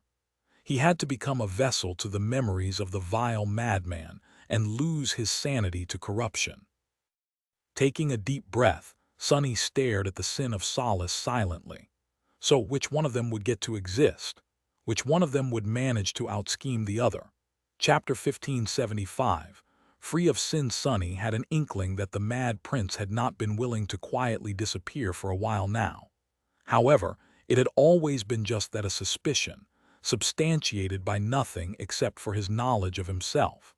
Sonny wouldn't have wanted to cease to exist, so why would his defiled version be any different? The Mad Prince had wished to be free, and in the process of fulfilling that wish, he caused Neph's death. His soul was consumed by the defilement, but not entirely, so a small sliver of his humanity remained due to the Sin of Solace, who preserved it to torment his host better. And so, the vile madman came to regret pursuing his wish. He schemed and conspired to bring Nephis back to life and create such a cycle of the great river where the nightmare could be conquered by the cohort. He turned his friends into the plagues and then betrayed them, arranging for each to be slaughtered. But was that all that the Mad Prince had wanted? Apparently no. Sonny was a greedy person, and his past self had to have been too. Therefore, there were at least two more things the Mad Prince had schemed to achieve. The first one was more or less obvious. He had not only wished to bring Nephis back to life, but to be with her as well. Staring at the Sin of Solace, Sonny shook his head in disgust. That crazy bastard. Did he really think that Neph would accept a horrid, corrupted maniac like him? Well, it was in the name. Despite all his devious cunning, at the end of the day, the Mad Prince was exactly that, entirely and utterly mad. Sonny had no doubt that the lunatic imagined countless ways to bend the future to his will in that perverse head of his. The Sin of Solace, meanwhile, smiled darkly. "Oh, I see that you are starting to understand. I am sorry to say this, though it's already too late for you." Sonny simply stared at him without saying anything. Indeed, he was starting to understand how the Mad Prince had planned to return, and why was it only happening now. There was a second thing he must have wanted to achieve after all, and that thing was to reach the heart of the estuary. Sonny could not have come to that conclusion before, but after witnessing the inner sanctum of the hidden lake and experiencing the chilling gaze of its guardian, he realized something.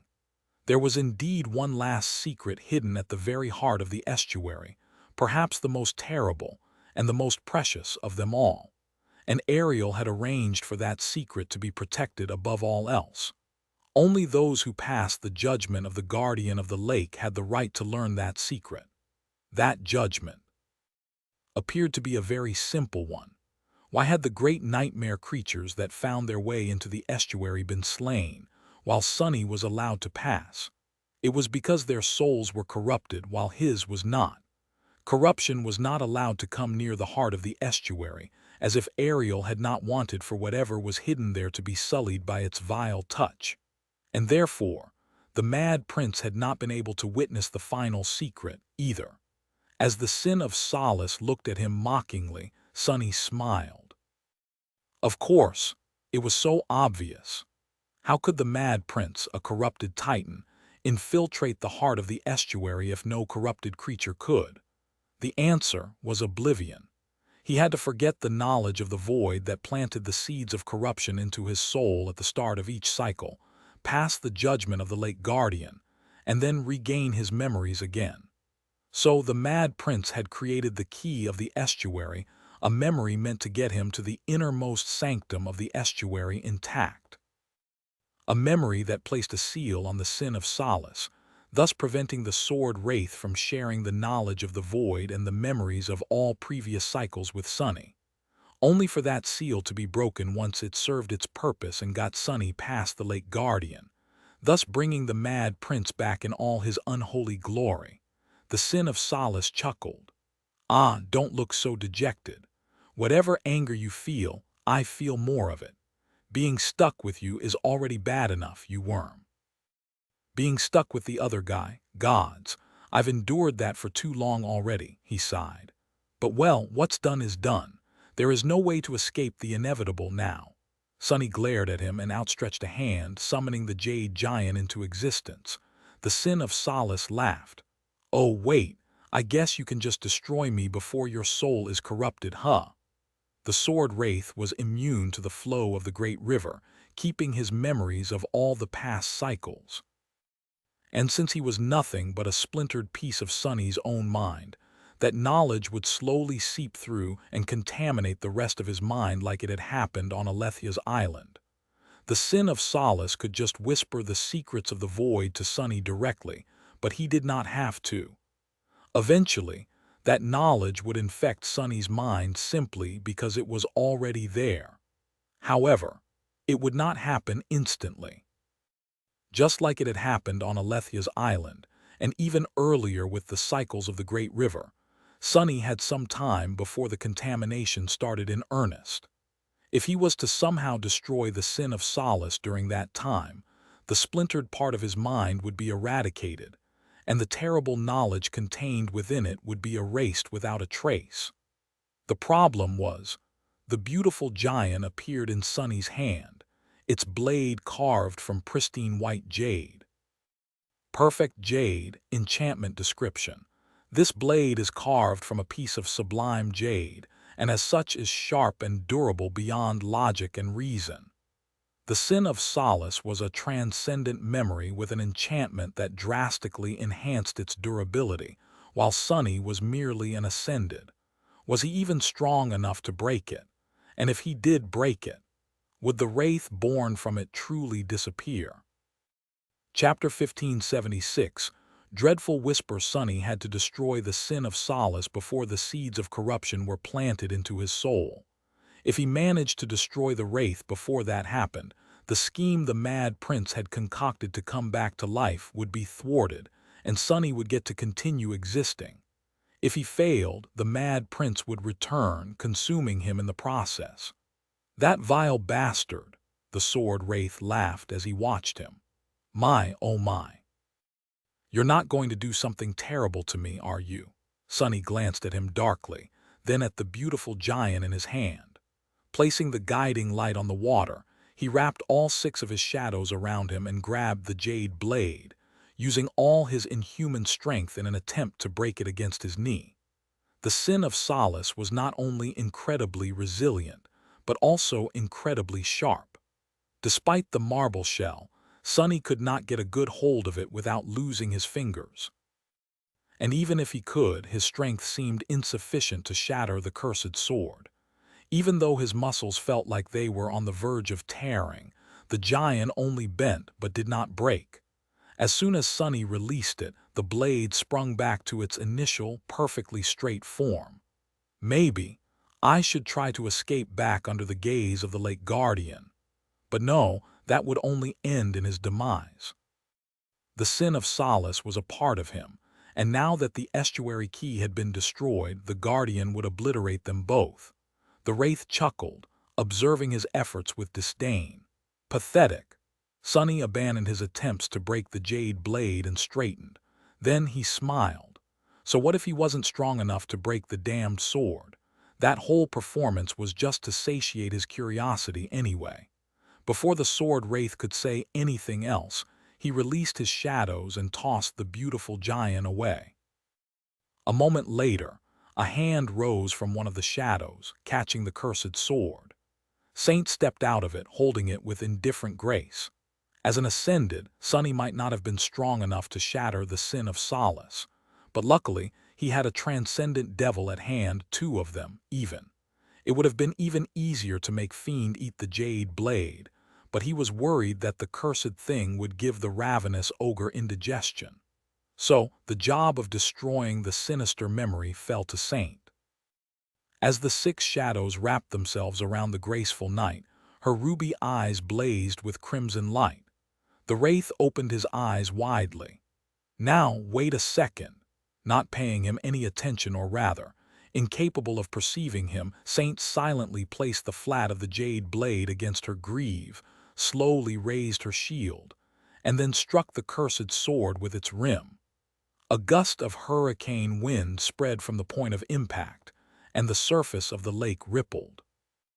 The sin of solace cracked, then exploded into shards of beautiful white jade, which dissipated into a whirlwind of white sparks. Those sparks were then absorbed into Saint's stone-like body. Sonny heard the spell whispering into his ear, saying the same words for the second time in the last few minutes. Your memory has been destroyed. A slight grimace appeared on his face.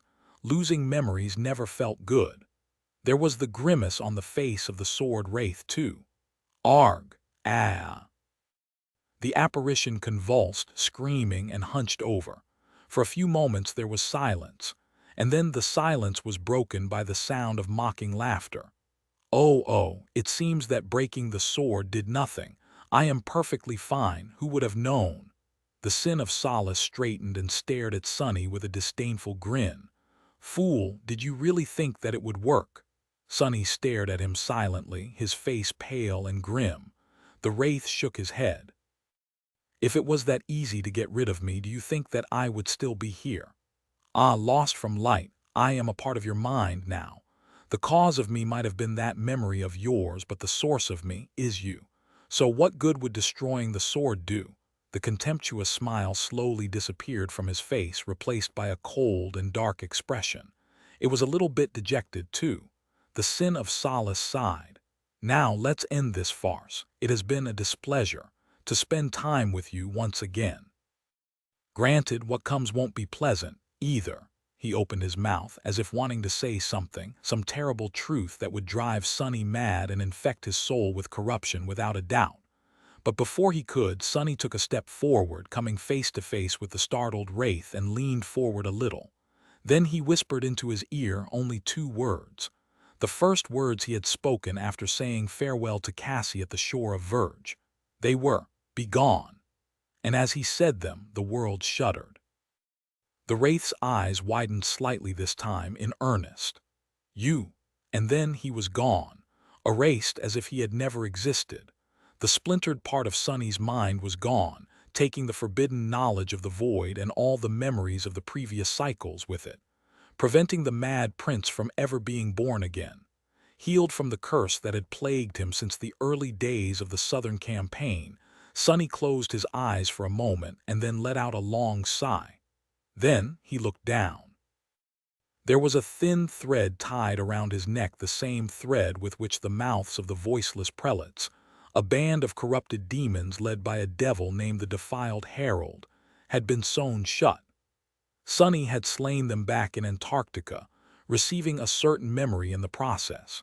That memory was the stifled scream, a charm he usually used to augment Saint. The charm possessed a second enchantment, though, which the graceful knight had never been able to use. Word of power, enchantment description. A word spoken by the master of this charm is a command. If born of great silence, the word of power can hardly be ignored. If not, it has no worth. Saint never spoke, so word of power could not be used by her. Sonny, meanwhile, was never able to remain silent for long enough to let the enchantment accumulate enough potency.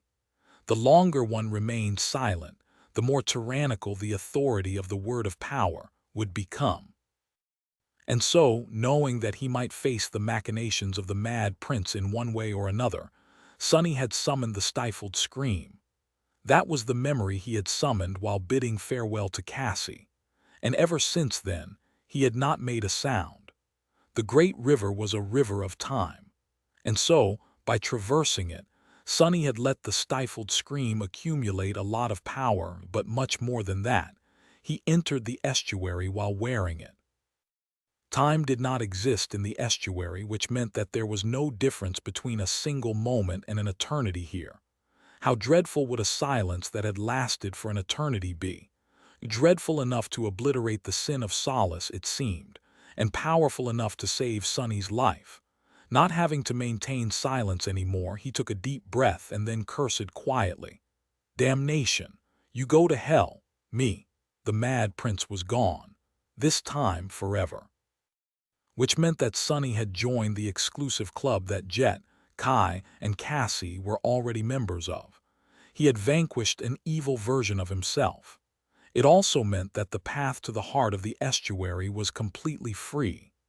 Picking up the guiding light, Sonny dismissed Saint and headed for the vague shape rising above the dark waters of the nebulous lake. The final secret of the tomb of Ariel awaited there. Chapter 1577, Past, Present, and Future limping across the dark expanse of still water, illuminated gently by the pure radiance of the guiding light, Sonny stared at his battered reflection.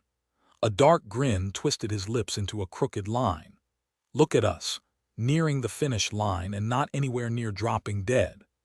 The situation was quite unfamiliar. Usually, Sonny would have been at the very doorstep of death, or even past its threshold with 1 foot by now. But he was strangely in one piece. Sure, he had been mauled and mangled by plenty of dreadful nightmare creatures on the way to the estuary. However, his state was nowhere near as rough as the norm in such moments.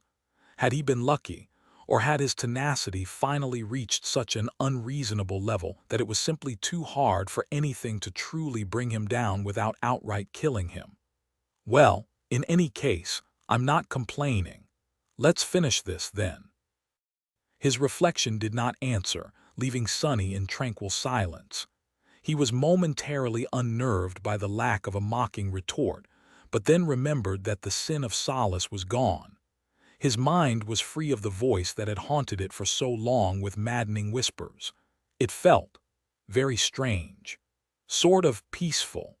Now that the curse that had plagued him was gone, Sonny realized that he had been under constant pressure without even noticing it.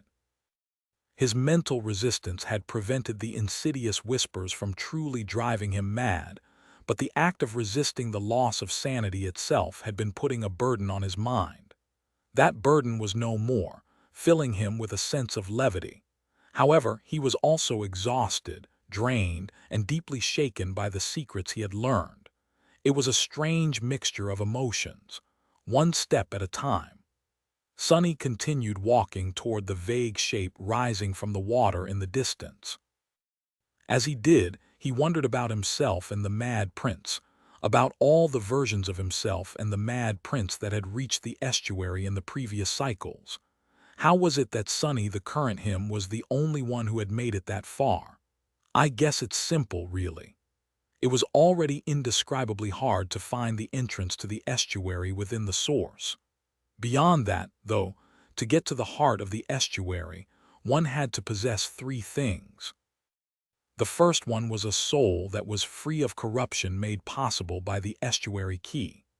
That requirement itself demanded that he succumb to the defilement, invaded another cycle of the great river, and spent centuries accumulating power and knowledge.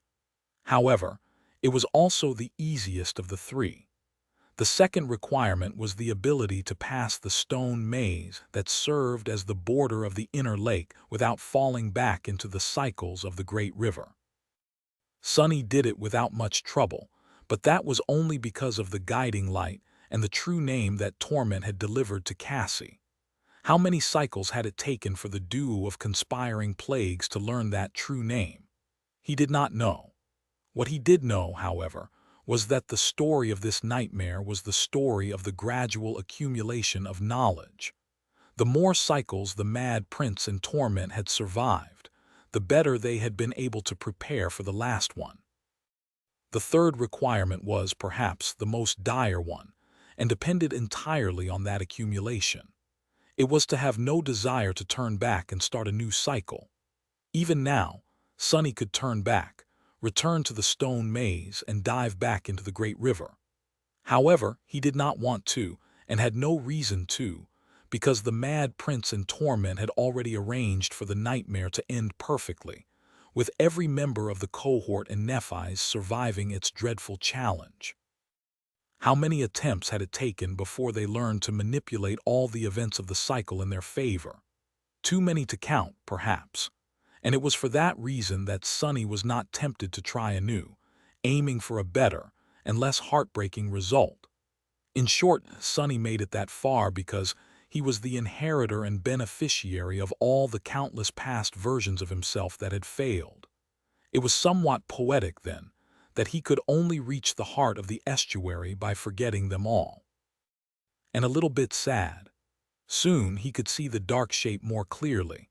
As it revealed itself, a strange expression appeared on his face. Out there in front of him, a mountain of black rock rose from the still water of the hidden lake, rising into the darkness. Its rough slopes were almost vertical, and it had two peaks, one of them broken, one of them as sharp as a spear. Surrounded by water, the dark mountain looked lonely and forlorn in the empty expanse of the estuary. It also exerted a palpable pressure, making Sonny groan and shudder in dread. What the hell is this? Sonny lingered for a few moments, staring at the peak of the mountain and wondering if he would have to scale it. But then he noticed a wide vertical crack at the base of the slope. It looked like an entrance. Taking a deep breath, Sonny smiled darkly and headed for that entrance. Passing its threshold, he plunged into the darkness dwelling inside the mountain and found himself in a long, winding tunnel. There was water rushing beneath his feet, flowing to somewhere deep inside, and the walls surrounding him were rough, untouched by any tool. Not creepy at all. Somehow, Sonny felt solemn. It was as though the mountain he had entered was a consecrated place, a place more holy than any temple he had ever visited, and therefore more divine. Perhaps he had only been able to enter it because of the flame of divinity burning in his soul. But at the same time, the sacral nature of the dark mountain felt strangely mournful. Frowning, Sonny gripped the guiding light and ventured deeper into the tunnel. He walked for a few moments or maybe an eternity before the walls of the tunnel widened, opening into a vast cave. And as soon as Sonny entered that cave, he suddenly turned blind. The radiance of the guiding light was swallowed by darkness, and he lost the ability to see through it. What rattled Sonny the most, though, was that it was not the true, elemental darkness that had robbed him of vision. Instead, he was still surrounded by deep shadows which were like family to him. It was just that these shadows did not respond to him anymore, as if subjugated by some other, much more powerful and terrifying being. At least his shadow sense was still with him. Therefore, he sensed something vast moving in the darkness in front of him, behind him, all around him. slithering like the coils of a gargantuan serpent. Shivering, Sonny gripped the guiding light and lowered it slightly, ready to defend himself. It was then that a harrowing voice resounded from the darkness, enveloping him like a hiss of the lightless abyss. "Turn back!" Sonny gasped, feeling an almost overwhelming desire to kneel under the cold authority of that sinister voice. He swayed, leaning on the guiding light for support. A tortured groan escaped from his lips, but in the end, Sonny somehow managed to remain standing. "Damn it!" He muttered a stifled curse and gritted his teeth, staring blindly into the darkness. The shadows did not respond to his calls. Sonny felt strangely betrayed by their silence. The harrowing voice resounded again, making him shudder. "Leave," Sonny grimaced. Then he sighed and answered in a dark tone, "You can drop the theatrics, you know." There were a few moments of silence, and then the voice resounded again. This time it did not sound like the hiss of the abyss itself. Instead, it was quite human, although still strangely coming from all directions. The voice laughed. "Ah, damnation. I really wanted to give a good performance. You are such a killjoy." The darkness was suffused by the dying echoes of humorless laughter for a few moments, and then the voice added, its tone incredulous. "But then again, I can't really blame you." I vaguely remember this conversation after all. It's a bit weird to finally find myself on the other side of it. Sonny winced, a resentful expression appearing on his pale face. Curse it, of course this had to happen, why the hell wouldn't it? He had already dealt with a past version of himself. The Mad Prince was no more. Now, however, there was the future version of himself as well. The voice, Sonny's own voice, spoke placidly from the darkness. "When did you figure it out?" Chapter 1578. Lost Shadow. Sonny remained silent for a while, still blind. His expression was somber and there was an irritated twist to his lips. "When did I figure it out?" he grimaced. "Just now, really," which was rather embarrassing. Sonny hesitated for a moment, then shrugged. "Well, can you blame me? Sure, I should have known much sooner, but there were so many things happening all at once, so it took me some time to put the dots together." He raised the guiding light and put it on his shoulder, still unable to see the radiance of the sacred staff. "I mean, it is rather obvious in hindsight. Cassie was sent into the body of Dusk of fallen grace. Jet and Effie were sent into the bodies of two river nomads. Kai and Mordred were sent into the bodies of two riverborn warriors in twilight. But what about me and Nephi's? Who were the people that we replaced? And what were they doing so far upstream, in the distant future, way further than even we've?" He shook his head. "I really should have understood it when we found the chain breaker. But I was so overwhelmed by how bizarre everything in the tomb of Ariel was that I let it rest with the rest of the unresolved mysteries. And even as those mysteries were solved one after another, that one remained buried under the pile of startling revelations. I just sort of assumed that someone in the past Noctis maybe had visited the pyramid, leaving their imprint in the great river." Sonny tiredly rubbed his face and smiled. "But it was the opposite, wasn't it? It was not someone from the past. It was someone from the future. It was Nephi's and me. We are going to return to the tomb of Ariel one day, right? Not the illusion of it conjured inside this nightmare, but the real deal. And just like Daron had left his imprint to exist in the nightmare, so will we. So the bodies the two of us took, they have always been our own bodies. The roles we took are of ourselves." The voice remained silent for a while, then scoffed. "Right, I remember now. Yes, we should have figured it out much sooner." Sonny gritted his teeth. "I must say, though, it's a bit unfair. The spell gave us our own roles but made us mere ascended. The two of you must be much more powerful, no? To brave the nightmare desert and enter the real pyramid. So what are you, a saint?" The voice remained silent for longer now, then sighed. "Yeah, a saint." Sonny frowned, judging how long the pause before the answer had been. "Bastard, did you just summon Weaver's mask?" The voice laughed. "Did I? No, I absolutely did not. Trust me, I'm telling the truth. I'm the most honest person in the world after all, 2 worlds even. Did he summon it or not? Was this future version of Sunny really a saint? No, like hell he was. A mere saint would not have been able to turn the shadows against Sunny so easily, and neither would his voice possess such a harrowing power to it. Sunny shivered. You're a sovereign. Damnation, what the hell? After everything we experienced in this damned place, why would you go and challenge another nightmare? Are you that tired of living? The voice did not respond for a while. Then his answer came, calm and insidious. I am not a sovereign, though. Then it added, its tone devoid of any emotion. Nor am I alive. I'm not even a human, really. Just a phantom of a lost shadow conjured by the spell. Ah, but this estuary is a strange place. Time does not exist here, and so everything exists here simultaneously. Even though you have already taken my role, here we are, having a chance to meet each other. Sunny shivered. Meeting his future self was already shocking enough, especially considering how terrifying the power of that version of him was. It felt no less oppressive, and even much more so, than the power of the great nightmare creatures that had torn their way into the waking world during the Battle of the Black Skull. But why was that guy hiding in the darkness? Why wasn't he showing his face? Come to think of it, why was Sunny unable to sense a human body anywhere in the shadows? And what did his future version mean by saying that he was neither human nor alive? At this point, it was impossible to tell if the voice was lying or telling the truth. Whether he was wearing Weaver's mask or not, all of it left Sunny quite unsettled. He cleared his throat. So that's great then.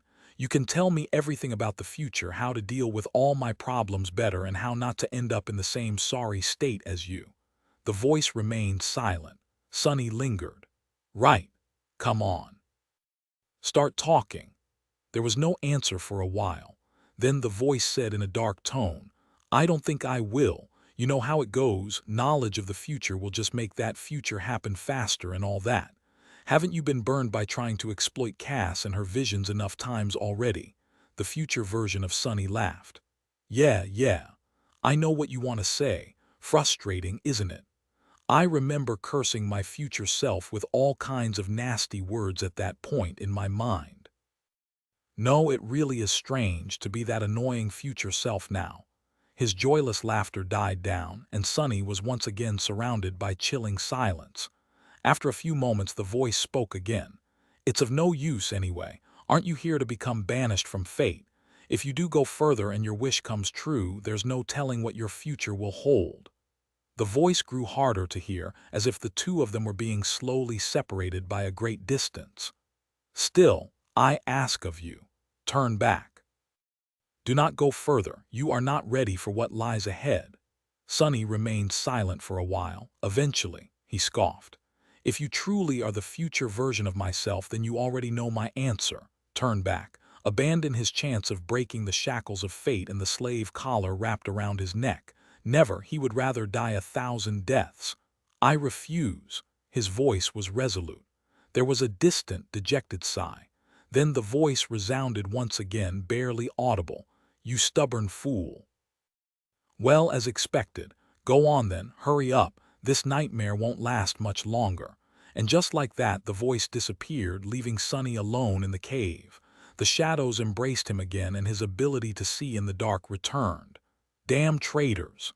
The radiance of the guiding light pointed forward again. He took a shaky breath, trying to compose himself. What an insufferable bastard! What was up with his future self and his attitude? Was it really necessary to laugh and chuckle at everything Sunny said? And did he really have to keep all the knowledge of what was about to come a secret? The voice did say one thing, though. It was that the nightmare was about to end. Cursing under his breath, Sunny rushed forward. That guy gave me the creeps. He was a bit scary, though, which meant that I will be too. That is good news, right? He had no time to ponder that eerie conversation right now, and was in no mood to either. There would be time for that later, but right now, his freedom awaited. He crossed the cave and followed the guiding light into another tunnel, venturing deeper and deeper into the dark mountain. And then, finally, he reached its very heart. Entering a dark cavern, Sonny stumbled and came to a halt. The cavern was vast enough that he could not see its ceiling, its walls drowning in darkness. Its floor was covered in shallow water, and at a distance, a small island rose from the glossy surface. There was a beautiful tree growing in the middle of the island, and nestled beneath its branches, Sonny's eyes widened. What? What is this? Why? An unadorned stone sarcophagus stood, its lid covered by withered leaves. Chapter 1579, Forgotten Sonny had reached the very heart of the estuary. There, hidden in the depth of a towering mountain, a vast cavern was filled with darkness. A single ray of bright light fell from somewhere high above, illuminating a small island rising from the glossy black water. There was a beautiful tree growing on the island, its leaves a sea of pale magenta. As the branches of the tree swayed slightly under the wind, the leaves fell down on the surface of the water, making its reflection ripple. And in the shadow of those branches, a simple stone sarcophagus stood, its lid covered by withered leaves. It made for a vivid and breathtaking sight.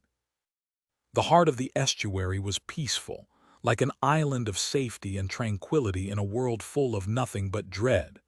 And yet, it was also poignant and mournful.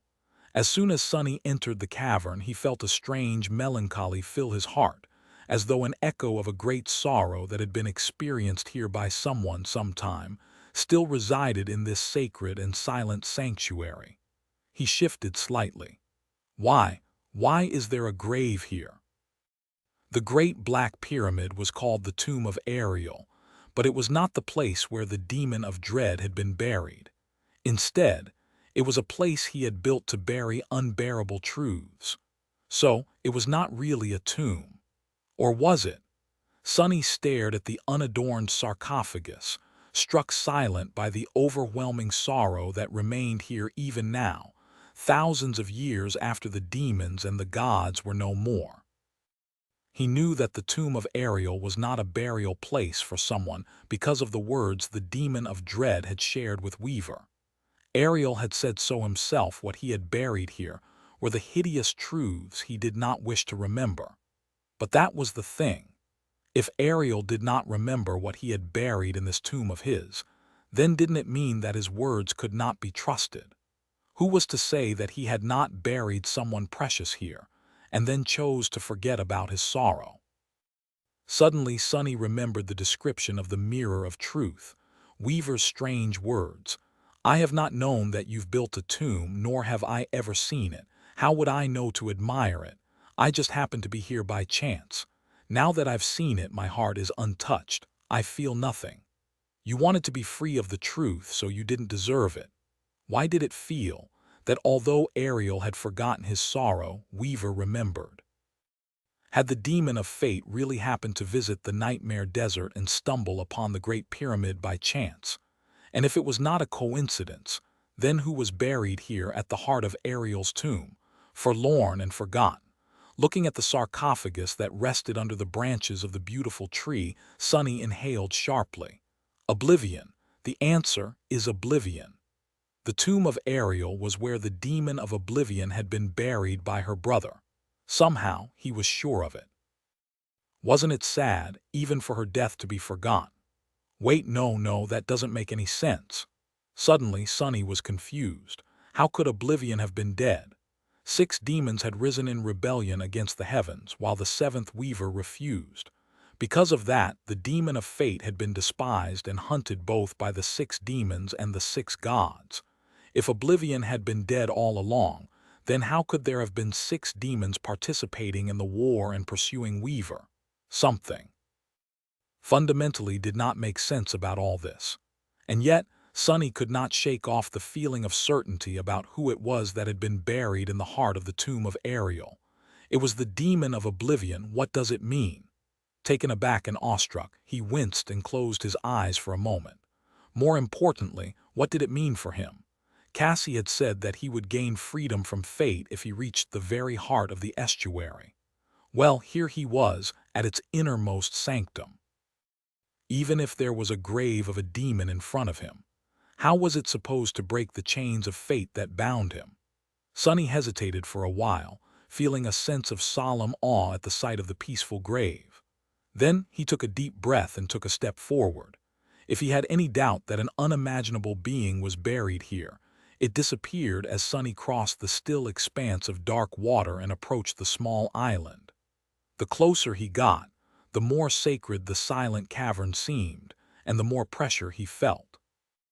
Even in death, the being resting in the stone sarcophagus emanated enough of it to crush a mundane person and make their soul collapse. Sonny, meanwhile, was able to reach the island and step onto its soil, albeit with difficulty. As the withered leaves rustled under his feet, he walked to the sarcophagus and stopped in front of it, looking at the weathered surface of the stone lid. Then, following an impulse, he raised a hand and cleaned it from fallen leaves. There were no runes on the sarcophagus, no carvings. Nothing to indicate who was buried inside, as no mark left to remember them by. It was nestled between the roots of the ancient tree, as if they were growing through it, or from it. Taking a deep breath, Sonny fell silent and listened to his intuition. What was he supposed to do here? His intuition was telling him to look up. He did just that and noticed that one of the branches of the tree was hanging low, pulled down by the weight of a beautiful golden fruit. The fruit glistened as it basked in the light falling from the ceiling of the cavern. Sonny hesitated for a few moments, then raised a hand and easily plucked the fruit off the branch. His mind was in turmoil. Am I really doing this? There was no answer, but he had already made it so far. Letting out a sigh, Sonny brought the fruit to his mouth and sunk his teeth into its succulent flesh. It was the sweetest thing he had ever tasted. Without wasting any time, Sonny satisfied his hunger and quenched his thirst by consuming the mystical fruit. He did not know what to expect exactly, but felt that it would be like the fruits of the sacred tree growing on the deck of the chain breaker, which contained soul essence within them. Granted, it could also be like fruits of the soul devourer, which contained soul fragments, as well as enthralled those consuming them with an insidious hex. However, nothing of the sort happened. After finishing the divine fruit, Sonny received neither essence nor fragments. He was not enthralled either. Instead, there was a strange feeling in the depths of his soul, a chillingly familiar feeling. Sonny's eyes widened. Don't tell me, in the next moment, he let out a terrible shriek and fell on the lid of the sarcophagus. Chapter 1580, What You Wished for Gods, O Gods. The pain was exquisite. It was inconceivable. It was the kind of pain that could kill a person, or at least make them pass out in an instant. Sadly, the latter did not happen because the pain was not physical. Instead, its source was Sonny's soul, which was being altered and transformed. Not in a way it had been changed every time a new core was formed, but rather in a way his blood and bones had been altered in the past. Arg. Sonny hit the lid of the sarcophagus with enough force to split his skin and fell to the ground, the carpet of leaves softening his fall. What the hell? How is this possible? He knew what was happening to him. However, he had no idea why it was happening, and how eating the golden fruit from the tree growing above the grave of oblivion had caused it. In any case, Sonny had no choice but to endure. He wasn't shy about screaming and howling in pain, though, especially because there was no one here to witness his sorry state. Damn it, damn it, damn it all. After an eternity this time, quite a literal one, considering that time did not exist in the estuary, Sonny found himself laying on the ground, staring blindly at the beautiful crown of the mystical tree. His body felt weak and his face was wet with tears. Curses. That one was definitely going into the collection of the most horrendous agonies he had experienced. What place? Probably not the first, which was still held by activating the Where Is My Eye enchantment of Weaver's mask, but it was a confident second. Ah, Sonny groaned and then shakily rose to his feet.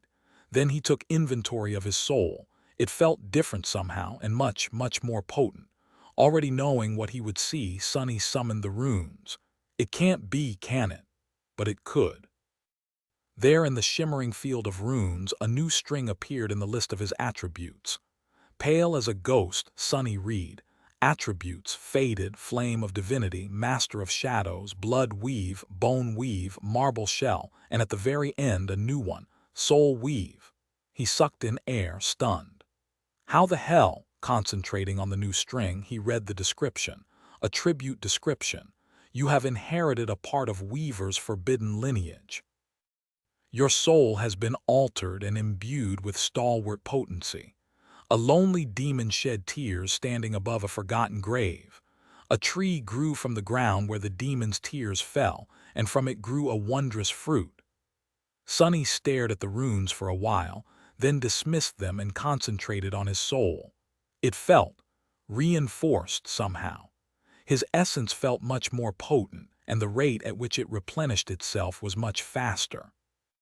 The soul itself seemed more robust and durable, capable of withstanding a terrible amount of damage, and maintaining its integrity even if large swathes of it were entirely destroyed. Briefly diving into the soul sea, Sonny glanced at his 6 lightless cores. They did not look very different at the surface, apart from the fact that the dark flames burning within them seemed even darker now and more fierce.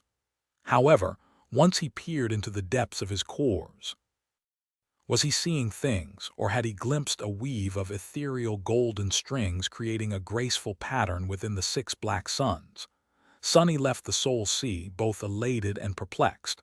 So, I inherited another part of Weaver's lineage. Soul weave, that's great. It was indeed a remarkable boon. But what the hell was it doing here? It was already shocking enough to find Oblivion's grave. But why was a fragment of Weaver's lineage left there? If anything, it should have been Oblivion's lineage. Apart from the fact that no demon except for the demon of fate had created one. It was as though Weaver lost a part of her soul at the grave of Oblivion for some reason. But why? How had the two of them been connected? And did it have something to do with the strange incongruity in the number of demons that had participated in the Doom War? Sonny did not know, but all of it was highly suspicious. And it wasn't even the most pressing question. Yes, it's great that my soul has grown stronger. But where was his promised freedom? How was Soul Weave supposed to break the shackles of fate? Sonny pursed his lips, unsure of what exactly was happening. Had Cassie been wrong? Had she? But then something distracted him from these thoughts. From the corner of his eye, Sonny noticed an ominous detail. Looking down, he stared at the guiding light, which had rolled away from him when he fell down, and was now laying to the side of the stone sarcophagus. The crystal at the top of the sacred staff was still shining. However, it wasn't pointing at the sarcophagus. Instead, it was pointing into the darkness behind it. Sonny slowly looked up. At that moment, it felt as though a ripple spread through the world. His surroundings suddenly felt less substantial, as if reality itself was slowly dissipating. His eyes widened. The nightmare, it's starting to collapse. Somewhere far away, Nephi's must have delivered a fatal blow to the first seeker. But Sonny could not concentrate on that thought for too long, because just then he noticed something moving in the darkness. A hunched, towering shape that filled him with indescribable horror. How did I not notice before? A giant creature had been hiding in the darkness of the vast cavern, hidden completely from his sight, his nose, and even his shadow sense, despite being the size of a hill. It had a hunched back, a disheveled mantle of messy black feathers, a terrifying beak and mighty wings that were vast even when folded, hiding its gaunt body, and a vile soul filled with more corruption than he had ever seen, spreading outward from 6 grotesquely giant nodes. A accursed terror. Horrified, Sonny took an involuntary step back. And just as he did, a pair of round, utterly insane eyes pierced him with a demented look. A terrible pressure crashed into him, making it hard to breathe. The cursed terror that had been hiding behind Oblivion's grave was a giant, mad, and unmistakably vile bird. Damnation! Sonny took a step back, But at the moment the vile bird lunged forward, its demented eyes igniting with avarice and greed. Before he could even react, he was drowned by its loathsome shadow. And then its talons plunged into his chest. Sonny gasped. However, the talons did not rip his flesh apart. Instead, they dove much deeper, finding their way into his very soul. If he had time to enter the soul sea at that moment, he would have seen the shapeless form of the vile thieving bird spawn being snatched by the crooked talons. And yet they did not stop there. Passing through Sonny's soul, the talons dug even deeper into the depths of his being he had not even known existed. And there, they grabbed onto something else. Onto countless strings that were wrapped around him tightly, surrounding him like a chrysalis, or like the strings that held up a marionette. Straining itself, the vile bird struggled for a few moments and snatched those strings too, somehow ripping them away from his existence. Sonny opened his mouth, trying to scream, but no sound came out of his mouth. There was another sound, though. The voice of the spell whispering into his ear as the nightmare collapsed around him. Your nightmare is, your nightmare is. It never finished speaking. Instead, the familiar voice broke and abruptly grew quiet, leaving him in utter lonely and terrifying silence. What the hell is happening? And then everything disappeared. The heart of the estuary was gone. The beautiful tree and the sarcophagus resting beneath its branches were gone too. The harrowing bird plunging its talons into his chest was nowhere to be seen. Sonny found himself in utter darkness. And then he was expelled from that darkness. Chapter 15, 81 Shadows and Dust. The nightmare was over. The illusory world that spell had conjured had collapsed, expelling the surviving challengers. They were supposed to find themselves in the empty void between dream and reality, where countless stars shimmered in the darkness, forming a vast and inconceivable pattern. There, the spell was supposed to appraise their performance and let them go through the process of rising to a new rank in peace. However, that was not what happened to Sonny. He had no time to comprehend the consequences of having his very existence pierced by the talons of the cursed terror when the nightmare collapsed, sending him into a world of darkness. There was no appraisal and no pattern of stars shimmering in the void. Instead, still reeling from the inconceivable and frightening turn of events, he was thrown out of the void, entering another, much smaller but similarly dark space. In fact, he was violently catapulted into that space, crashing into a jagged piece of scorched concrete, shattering it, and colliding with a deformed alloy wall behind it. The force of the impact was terrible enough to make the alloy crack, and for Sonny to lose consciousness. And that was how he became possibly the first human in history to transcend while passed out.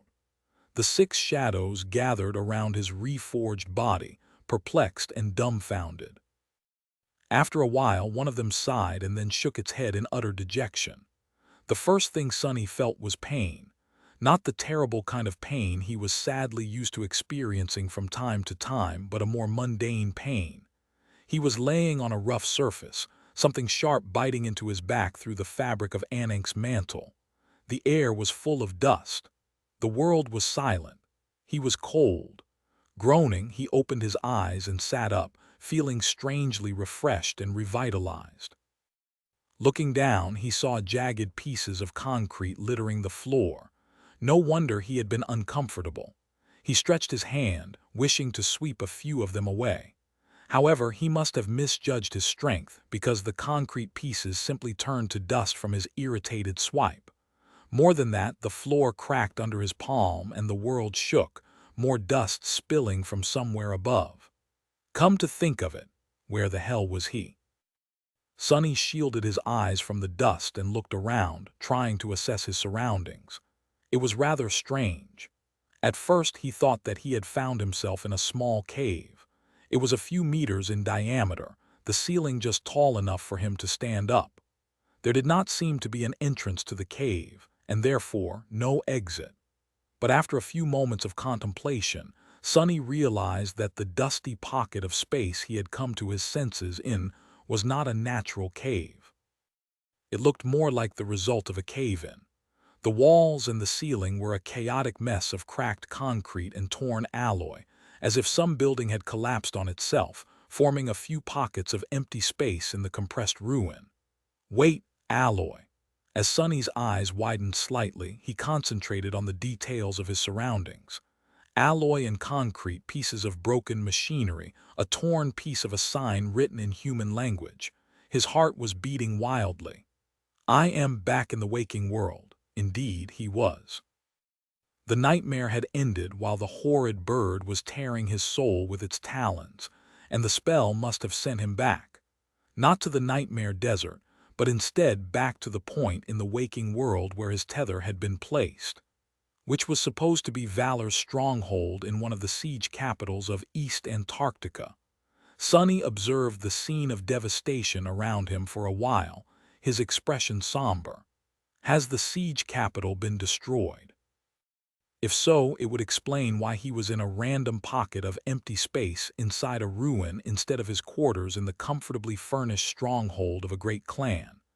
Then he was distracted by the feeling of cold air brushing against his chest. Looking down at himself, Sonny blinked a couple of times. What the hell? Why am I naked? He was still covered by the nebulous folds of Anank's mantle, but the shroud of graceless dusk was gone. Here and there his pale skin was revealed, covered in dust. Frowning, Sonny summoned the shroud of dusk. However, nothing happened. What? Sonny called upon his memory again, and yet there was no response. It was as if it did not exist anymore. Do I not have enough essence to summon even a single memory? Sonny turned his attention to his soul, planning to assess how much essence he had left, and froze. What the hell? It was only then that he realized how vastly different his soul, his body, and the world itself were. His body was suffused with power, such terrifying power that even Sonny himself felt a chill. It was already scary enough now, while he did not have his 6 shadows wrapped around him. What would happen when he layered 6 consecutive augmentations on top of it? His soul was filled with a cold ocean of essence, and that essence, it had already grown more potent after he had acquired soul weave. But now it had become qualitatively different, possessing such depths and density as to appear inexhaustible. The intensity of power contained within it was frightening. That was not the most shocking change, however. The most shocking change was that he could vaguely feel a different kind of energy all around him, cool and flowing, that was similar, but also different from the essence he was familiar with. That ambient essence seemed to belong to the world itself, or rather, to the shadows that surrounded him. And since he was currently in total darkness, it was everywhere. What really amazed him, though, was that the spirit essence flowed freely through him, wisps of it replenishing the missing shadow essence in his 6 cores. It was as if he was able to replenish his reserves of essence by borrowing the power of the world itself, as long as he was in his element. A stronger body, a qualitative change of essence, and an entirely new relationship between myself and the world. Sonny flinched. Wait, have I transcended? I must have. His voice sounded hoarse in the utter silence. Of course he should have. He had conquered a 3rd nightmare after all. Was he a saint now? Sonny remained motionless for a few moments, then feverishly summoned the runes. But just like the Shroud of Dusk, the runes did not appear. There was no response at all. The spell was silent. Chapter 1582. Banished. Sonny was paralyzed for a few moments. He tried to summon the runes several more times, but there was no result. The spell did not respond to him, as though he was not one of its carriers at all. A part of him that had long become integral was simply gone. The shock Sonny experienced at that moment was hard to describe. After a while, he tried to calm his wildly beating heart and think things through. Calm down. Calm down. This is not the first time something like that happened. He had been cut off from the spell once before, in the Red Colosseum. Back then, it was the result of Solvin's zealots using Hope's own sorcery to prevent the sacrificial slaves from escaping. But there was no enchanted collar around his neck right now. and he was in the waking world, not inside an ancient theater built by a demon. More than that, the absence of the spell felt much more profound this time, somehow. In fact, as he concentrated on himself, he realized that he felt rather strange. Something else felt absent from the world. The world was subtly unfamiliar. Trying not to panic, Sonny slowly assessed his abilities. His shadow sense was still with him. So were the other facets inherent to his aspect. His abilities, his attributes, those of them the existence of which he could prove without the runes, at least, and his aspect legacy did not disappear. His flaw was also present. He had learned that by trying to tell a lie aloud, despite the fact that it hurt like hell. His 6 shadows were observing his actions with varying reactions, all present. Saint, Fiend, and Nightmare could also be summoned. However, he could not summon the runes. Neither could he dive into his soul sea to take a look at his memories. And the memories, most of them were gone. After trying to summon every memory in his soul arsenal, Sonny realized that only a few of them remained. They were Silver Bell, Puppeteer's Shroud, Extraordinary Rock, Endless Spring, Weaver's Mask, Covetous Coffer, Shadow Lantern, Shadow Chair, Overpriced Saddle, Weaver's Needle, and Ananke's Mantle. The Midnight Shard, Darkwing, Moonlight Shard, Autumn Leaf, Cruel Sight, Heavenly Burden, Memory of Fire, Memory of Ice, Strike of Thunder, Morgan's Warbow, Bone Singer, Dying Wish, Bitter Cusp, Stifled Scream, Essence Pearl, Nimble Catch, Shroud of Graceless Dusk, and Crown of Twilight were gone. He felt a chill running down his spine. As a saint, he did not really need to protect himself from the elements with clothes, but it was still uncomfortable not to wear anything underneath his cloak. Sonny manifested the marble mantle and grabbed his head. He quickly realized the pattern in which some of his memories remained, while others seemed to have been destroyed. The memories he could still summon were those that had been either personally created or modified by him, as well as his 2 divine memories, Weaver's Mask and Shadow Lantern. The rest of them were gone, which brought him almost physical pain.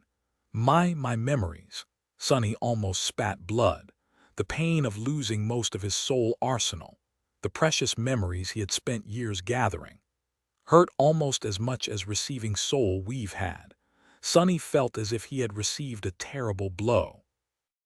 After he had some time to come to terms with the unforgiving reality, he leaned on the cracked alloy wall and stared into the darkness with an empty gaze. After a while, Sonny had to admit it. I am banished from the nightmare spell. The damned bird had done something to him, resulting in such an impossible thing happening. Which meant, what? That he was free from the spell's tyranny. It also meant that every tool and assistance it provided to the awakened would not be accessible to him anymore. No more receiving memories and echoes from the slain enemies. No more runes that conveniently described and categorized the world. No more guidance and support in the perilous undertaking of walking the path of ascension, tyrannical as it might have been. No more nightmares, and no more shortcuts to higher ranks. The scale of this tectonic change was too vast to comprehend. His life, for better or worse, would be entirely different from now on. Sonny was sure that he would be discovering the consequences of not being a carrier of the nightmare spell for a long, long time. How the hell did the future me reach further than transcendence? And speaking about not being infected by the spell and transcendence, without the helpful runes, Sonny did not even know what his transformation ability was. Come to think about it, now that he was a saint, there were more new things he was supposed to be able to do. Awakened traveled to the dream realm when they slept, while masters could do it at any time. They still needed a gateway to come back, though. Saints, however, were akin to miniature gateways themselves. They were supposed to come and go between the 2 worlds as they pleased, and could even bring other living beings with them, although that last part was very limited. So, how was he supposed to learn to do so without the spell? Although its help was subtle, it did help awakened learn their innate abilities by making them instinctual. controlling essence, using memories, placing tethers in the waking world, and many other things. The subconscious knowledge of how to accomplish all these feats was placed in the heads of the awakened by the spell. Sonny did not have such a luxury anymore. I should still be able to sense how to use my transformation ability, at least. He looked around, evaluating the small pocket of dusty space. What would happen if his transcendent form was truly giant? Would he break through the debris or cause a collapse and bury himself? Most likely, it would simply not work if there was not enough space. He was still curious to try, though. Sonny looked at his 6 shadows and asked, "What do you think, should I?" Surrounding Sonny in a semicircle, they stared at him silently. Happy shrugged without confidence. Sonny chuckled wistfully. "Come on. I am a saint now, can you believe it? After all the crap I went through to get to this point, it would be a shame not to try." He searched within his soul, hoping to find something new and unfamiliar. It was an extremely strange thing to explore his own self blindly. However, one's aspect was their own, existing outside of the spell. And so, after some time passed, Sonny did sense it, a new kind of power slumbering deep within him, waiting to be called upon. It was similar to how he sensed his other abilities, but also different. "This is how I transform, I guess." Sonny took a deep breath and then activated his transformation ability. He had expected his body to balloon and change shape, but nothing happened. There was a considerable pull on his essence, but apart from that, he did not seem to change at all. Sonny frowned. "What the hell?" Somewhat unsettled, he looked at his shadows and said, "Why isn't it?" But then the words died on his lips. The shadows were gone. Instead, 6 identical versions of him were sitting in a semicircle around him, all clad in fearsome onyx armor, staring at him with confused expressions. Chapter 1583, Shadow Avatars. Sonny found himself surrounded by 6 identical versions of himself, all staring at him with confused expressions. Alabaster skin, raven black hair, eyes that were like glistening onyx. All of them were clad in full suits of fearsome onyx armor, as well, its design both intricate and impregnable. He stared at them back. For a moment, Sonny was scared. And who could blame him?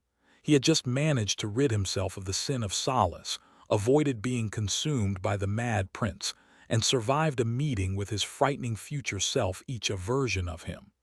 But no. None of the 3 were among the 6 copies that were sitting around him in a semicircle. In fact, the 6 imposters looked strangely familiar, and not just because they looked exactly like him. Rather, they were like versions of Sonny that each possessed a distinct personality which subtly changed how they looked. One was sullen, another was joyful, one was deadpan and unsettling, while the one next to him was arrogant and disdainful. The 5th copy seemed mischievous, while the last one looked like a complete lunatic. They were his shadows. Sonny felt like pinching himself. "Hey, you guys. What are you doing?" 6 identical copies of him glanced at each other, then shrugged in unison. "That's not helping." When it became clear that none of them were going to explain himself, Sonny shook his head in bewilderment. So, this was his transformation ability. Come to think of it, it makes sense. Transformation abilities were varied.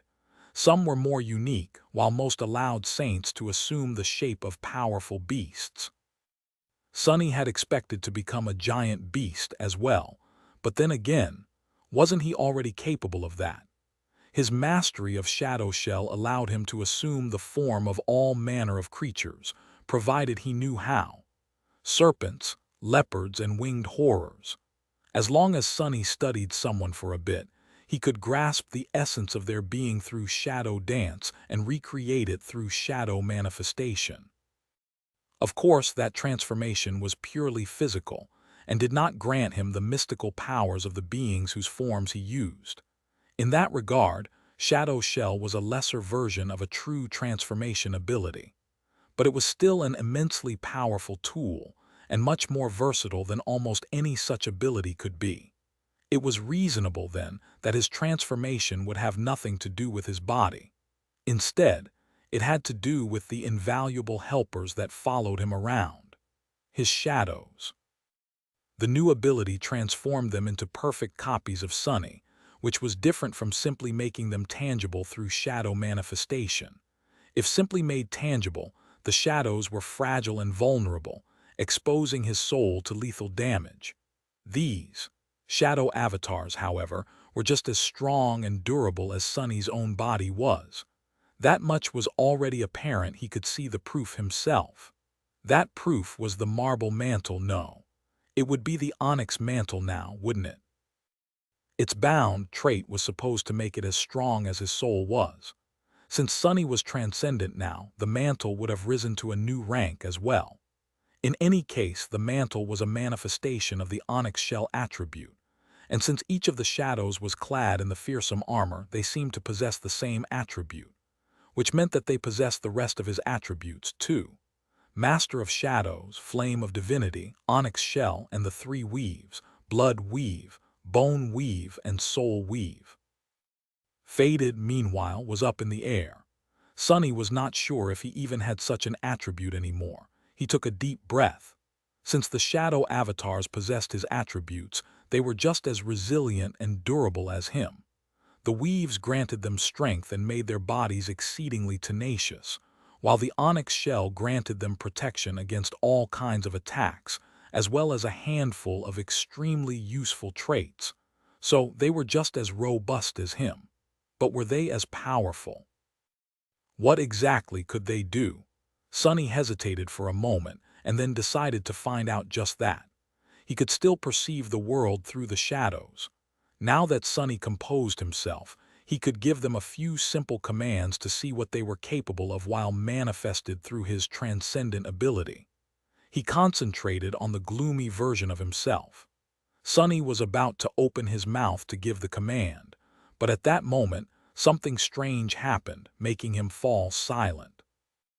As he concentrated on the shadow and its perception, it was as though their connection deepened and changed.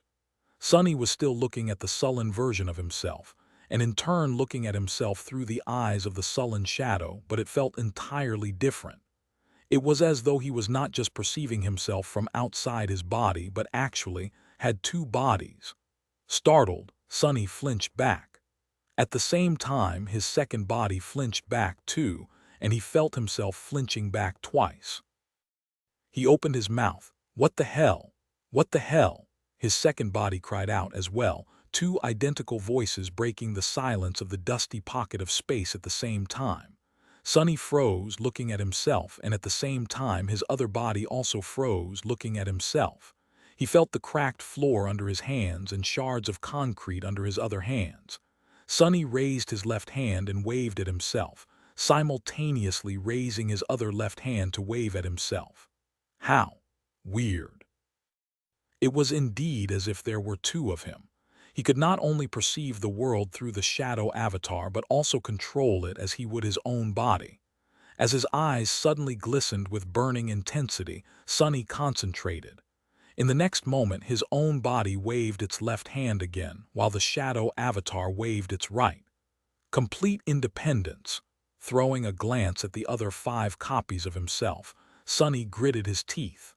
Then, each of the 7 identical young men trapped in the ruins performed a separate action. One rose to his feet. Another lowered himself to the floor. One turned his head to the left, while the one next to him turned his head to the right. The 5th closed his eyes. The 6th pressed his hands against his ears. The last one covered his mouth with a hand.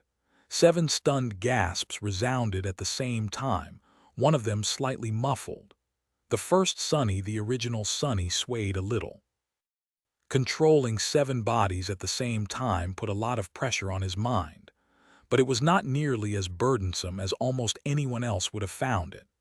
Sunny was perfectly accustomed to perceiving the world from multiple points of view, after all, so although it took some adjustment to exist in 7 places at the same time, he was more than capable of managing it. It was going to take some time to get used to it, but Sunny had no doubt. One day soon, he would be able to wield his 6 shadow avatars into battle, which meant that, Instead of becoming a saint, Sunny had become 7 saints. Chapter 1584, Sevenfold. After calming down a little, Sunny conducted a few simple experiments to figure out what exactly his shadow avatars were capable of. The results left him a bit breathless. The most important thing about his transformation ability was that the manifested shadows were, indeed, no different from himself. They possessed the exact same body and the exact same attributes. More than that, they were just as powerful as Sunny, meaning each of the 6 avatars was as fast, strong, and resilient as a transcendent terror. But that was not all. Not only did they possess the same power as him, they could also use the same abilities as him, meaning that all 6 avatars could independently use shadow control, shadow step, and shadow manifestation. They could also summon his shadows, wield the memories he possessed, and weave strings of shadow essence. Most frighteningly of all, each of them could form their own shadow shells. Even though maintaining several shells at the same time almost made Sunny pass out, he could theoretically turn each of his avatars into a different kind of terrifying creature. There were 2 things Sunny and his shadow avatars shared, though. The first one was rather obvious. It was his mind. The shadow avatars could act independently, following his commands to the best of their ability. But when he took direct control of their bodies, it was not as though he suddenly had several consciousnesses. Rather, his sole consciousness controlled many bodies, and therefore took on the corresponding burden. A weird quirk of that situation was that the shadows refused to speak unless the body was directly controlled by him, despite being physically able to. Whether it was an external limitation or simply not in their nature, he did not know.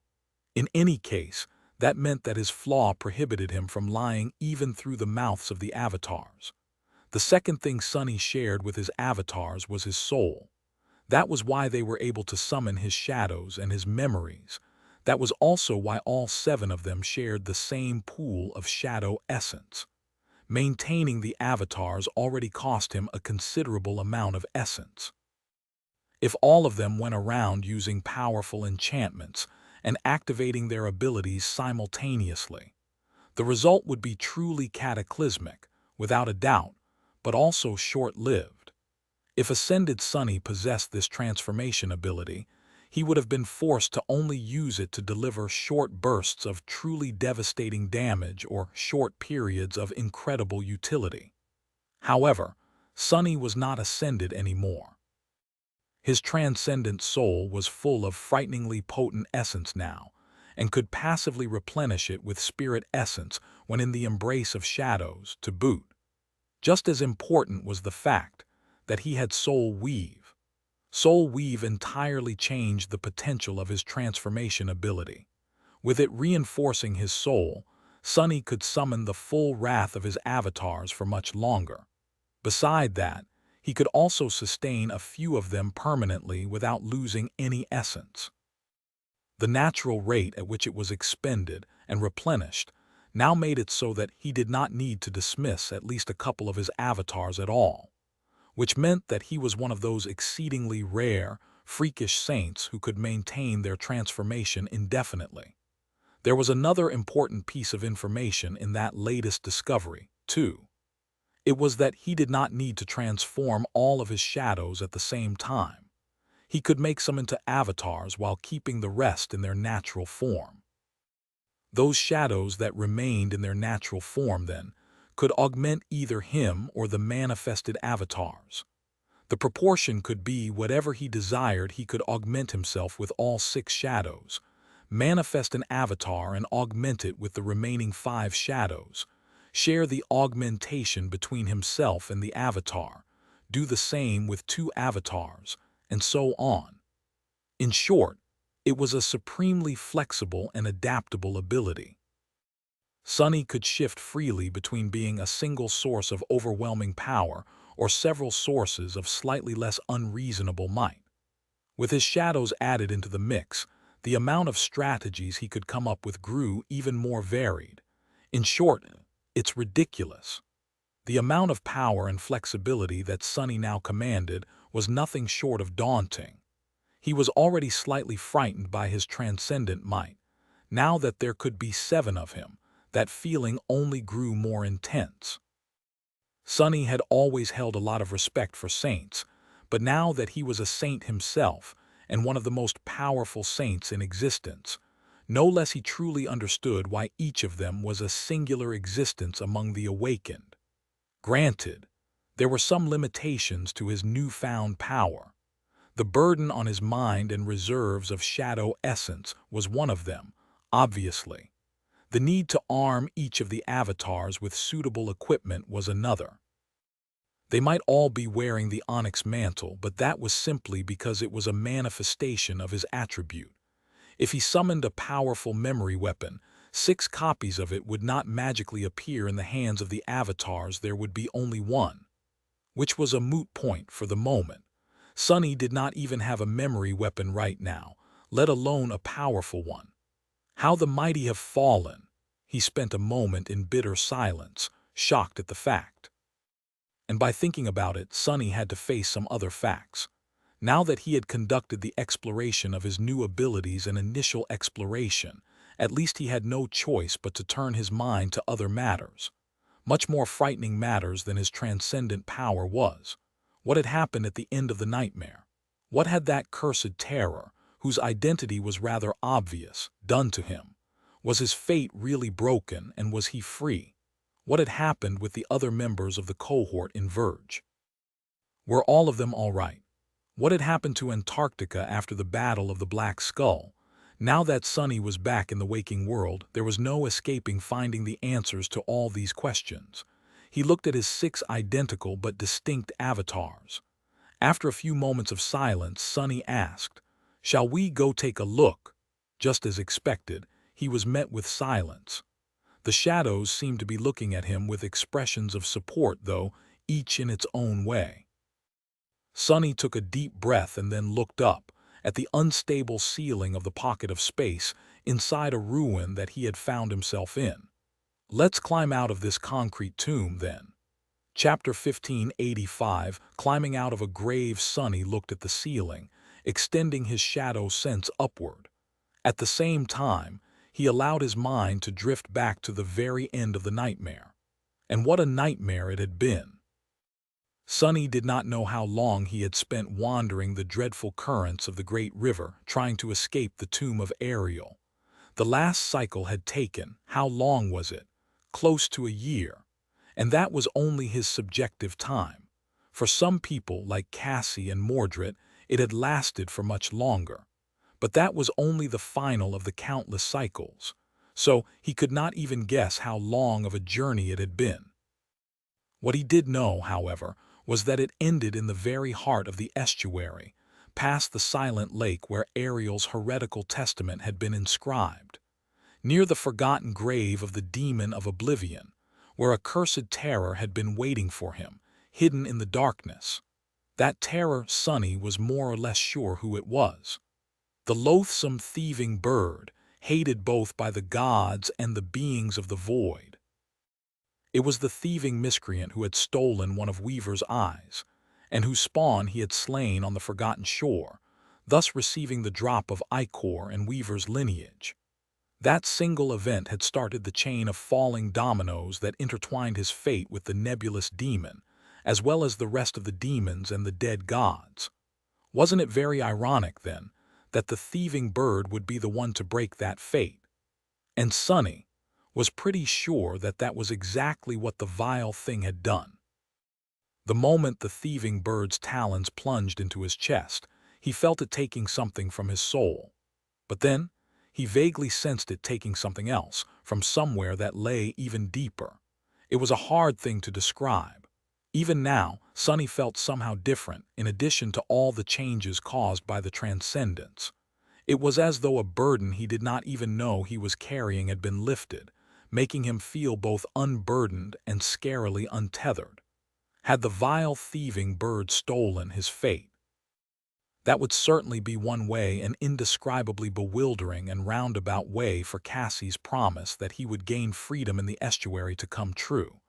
It would also explain whose true name Torment had delivered to the blind seer at the cost of her life. But what did it mean exactly for his fate to be stolen? Did it even work? Did he lose the fated attribute? Was he really free? What about Shadow Bond? He had been banished from the nightmare spell as a result of losing his fate. Would his mystical connection to Nephis be severed as well?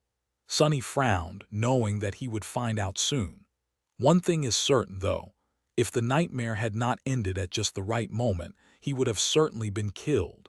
Sonny could justifiably be proud of his power and prowess, but he was a mere ant in front of a cursed terror, and a very special cursed terror at that. If even Weaver had fallen victim to the vile thieving bird, what hope did he have to resist it? What was that thing even doing in the burial chamber? Why did it enter the tomb of Ariel? And how did it get past the guardian of the lake? The last question was the easiest to answer. The vile thing had even been able to steal from the demon of fate, so bypassing a guardian left behind by Ariel would certainly have been easy for it. As for the other two, a piece of Weaver's soul had been left in the heart of Ariel's tomb. Perhaps the thieving bird had become obsessed with the demon of fate. The description of the drop of ichor said that it had been enamored by Weaver's beautiful eyes after all, not to mention that it had gone mad after witnessing the reflection of the void frozen in Weaver's pupil. Had it stolen Sonny's fate because it was connected to the enigmatic demon? If so, it would have probably taken his body and soul as well, given the chance. He had inherited 3 parts of Weaver's lineage after all. Was the nightmare ending just at the right moment simple luck, or the last gift from Fated? Sonny did not know, nor did he care, really. If he was truly free from that damned attribute, he would rather never remember that it had ever existed at all. Let's go. He had already extended his shadow sense as far as he could, which was much further than before, now that he was a saint. Sadly, all he could feel was a mess of compressed concrete and alloy for dozens of meters above. That was only logical, considering that Valor's stronghold in Antarctica had been largely built underground. He was, more or less, buried alive. Figures. Still, there was no reason to worry.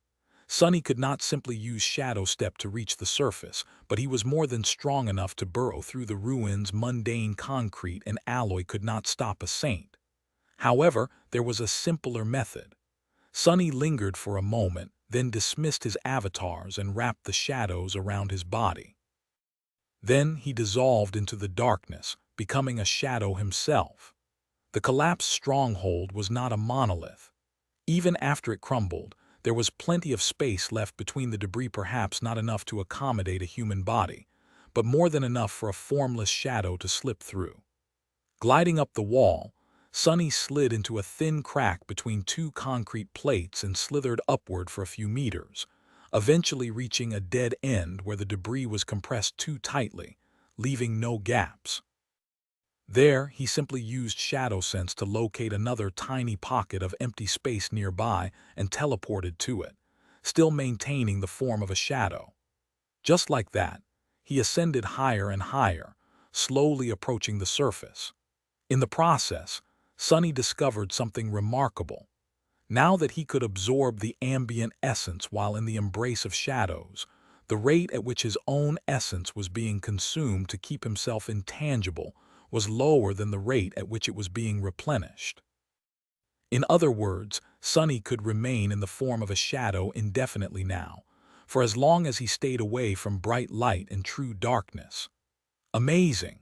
Eventually, he reached another large pocket of space and temporarily assumed corporeal form to look around. By some luck, the level of destruction was much lower here, enough so that there were mostly intact pieces of furniture strewn around the floor, covered in dust. Sonny observed the dark, claustrophobic space for a few moments, then took a step forward and bent down, fishing out a small device from under the dust. It was a standard-issue military communicator, its screen cracked. Nevertheless, the communicator was still working when Sonny picked it up. The broken screen lit up, revealing a fragmented image. The thing seemed to be malfunctioning, but he could still make out what he needed: the time and date. Staring at the blinking screen, Sonny opened his eyes wide. Huh. According to the broken communicator, today was roughly a week since the disastrous Battle of the Black Skull. Considering the time the members of the cohort had spent traversing the harrowing desert, the spell sent them back to the exact moment they had entered the Seed of Nightmare. While they were wandering the dreadful depths of the tomb of Ariel, time stood still in the waking world. Chapter 1586. Gray Sky. Sonny let out a long sigh and tossed the broken communicator away. I see. He felt a strange mix of profound relief and tense apprehension. The reason for being relieved was obvious. Sonny did not know how many cycles it had taken them to conquer the nightmare, but from what he had seen in the estuary, it was at least thousands. Therefore, he had been secretly afraid to return to the waking world, only to find out that humans there had gone extinct thousands of years ago. That Rain, and everyone else he knew, were long gone.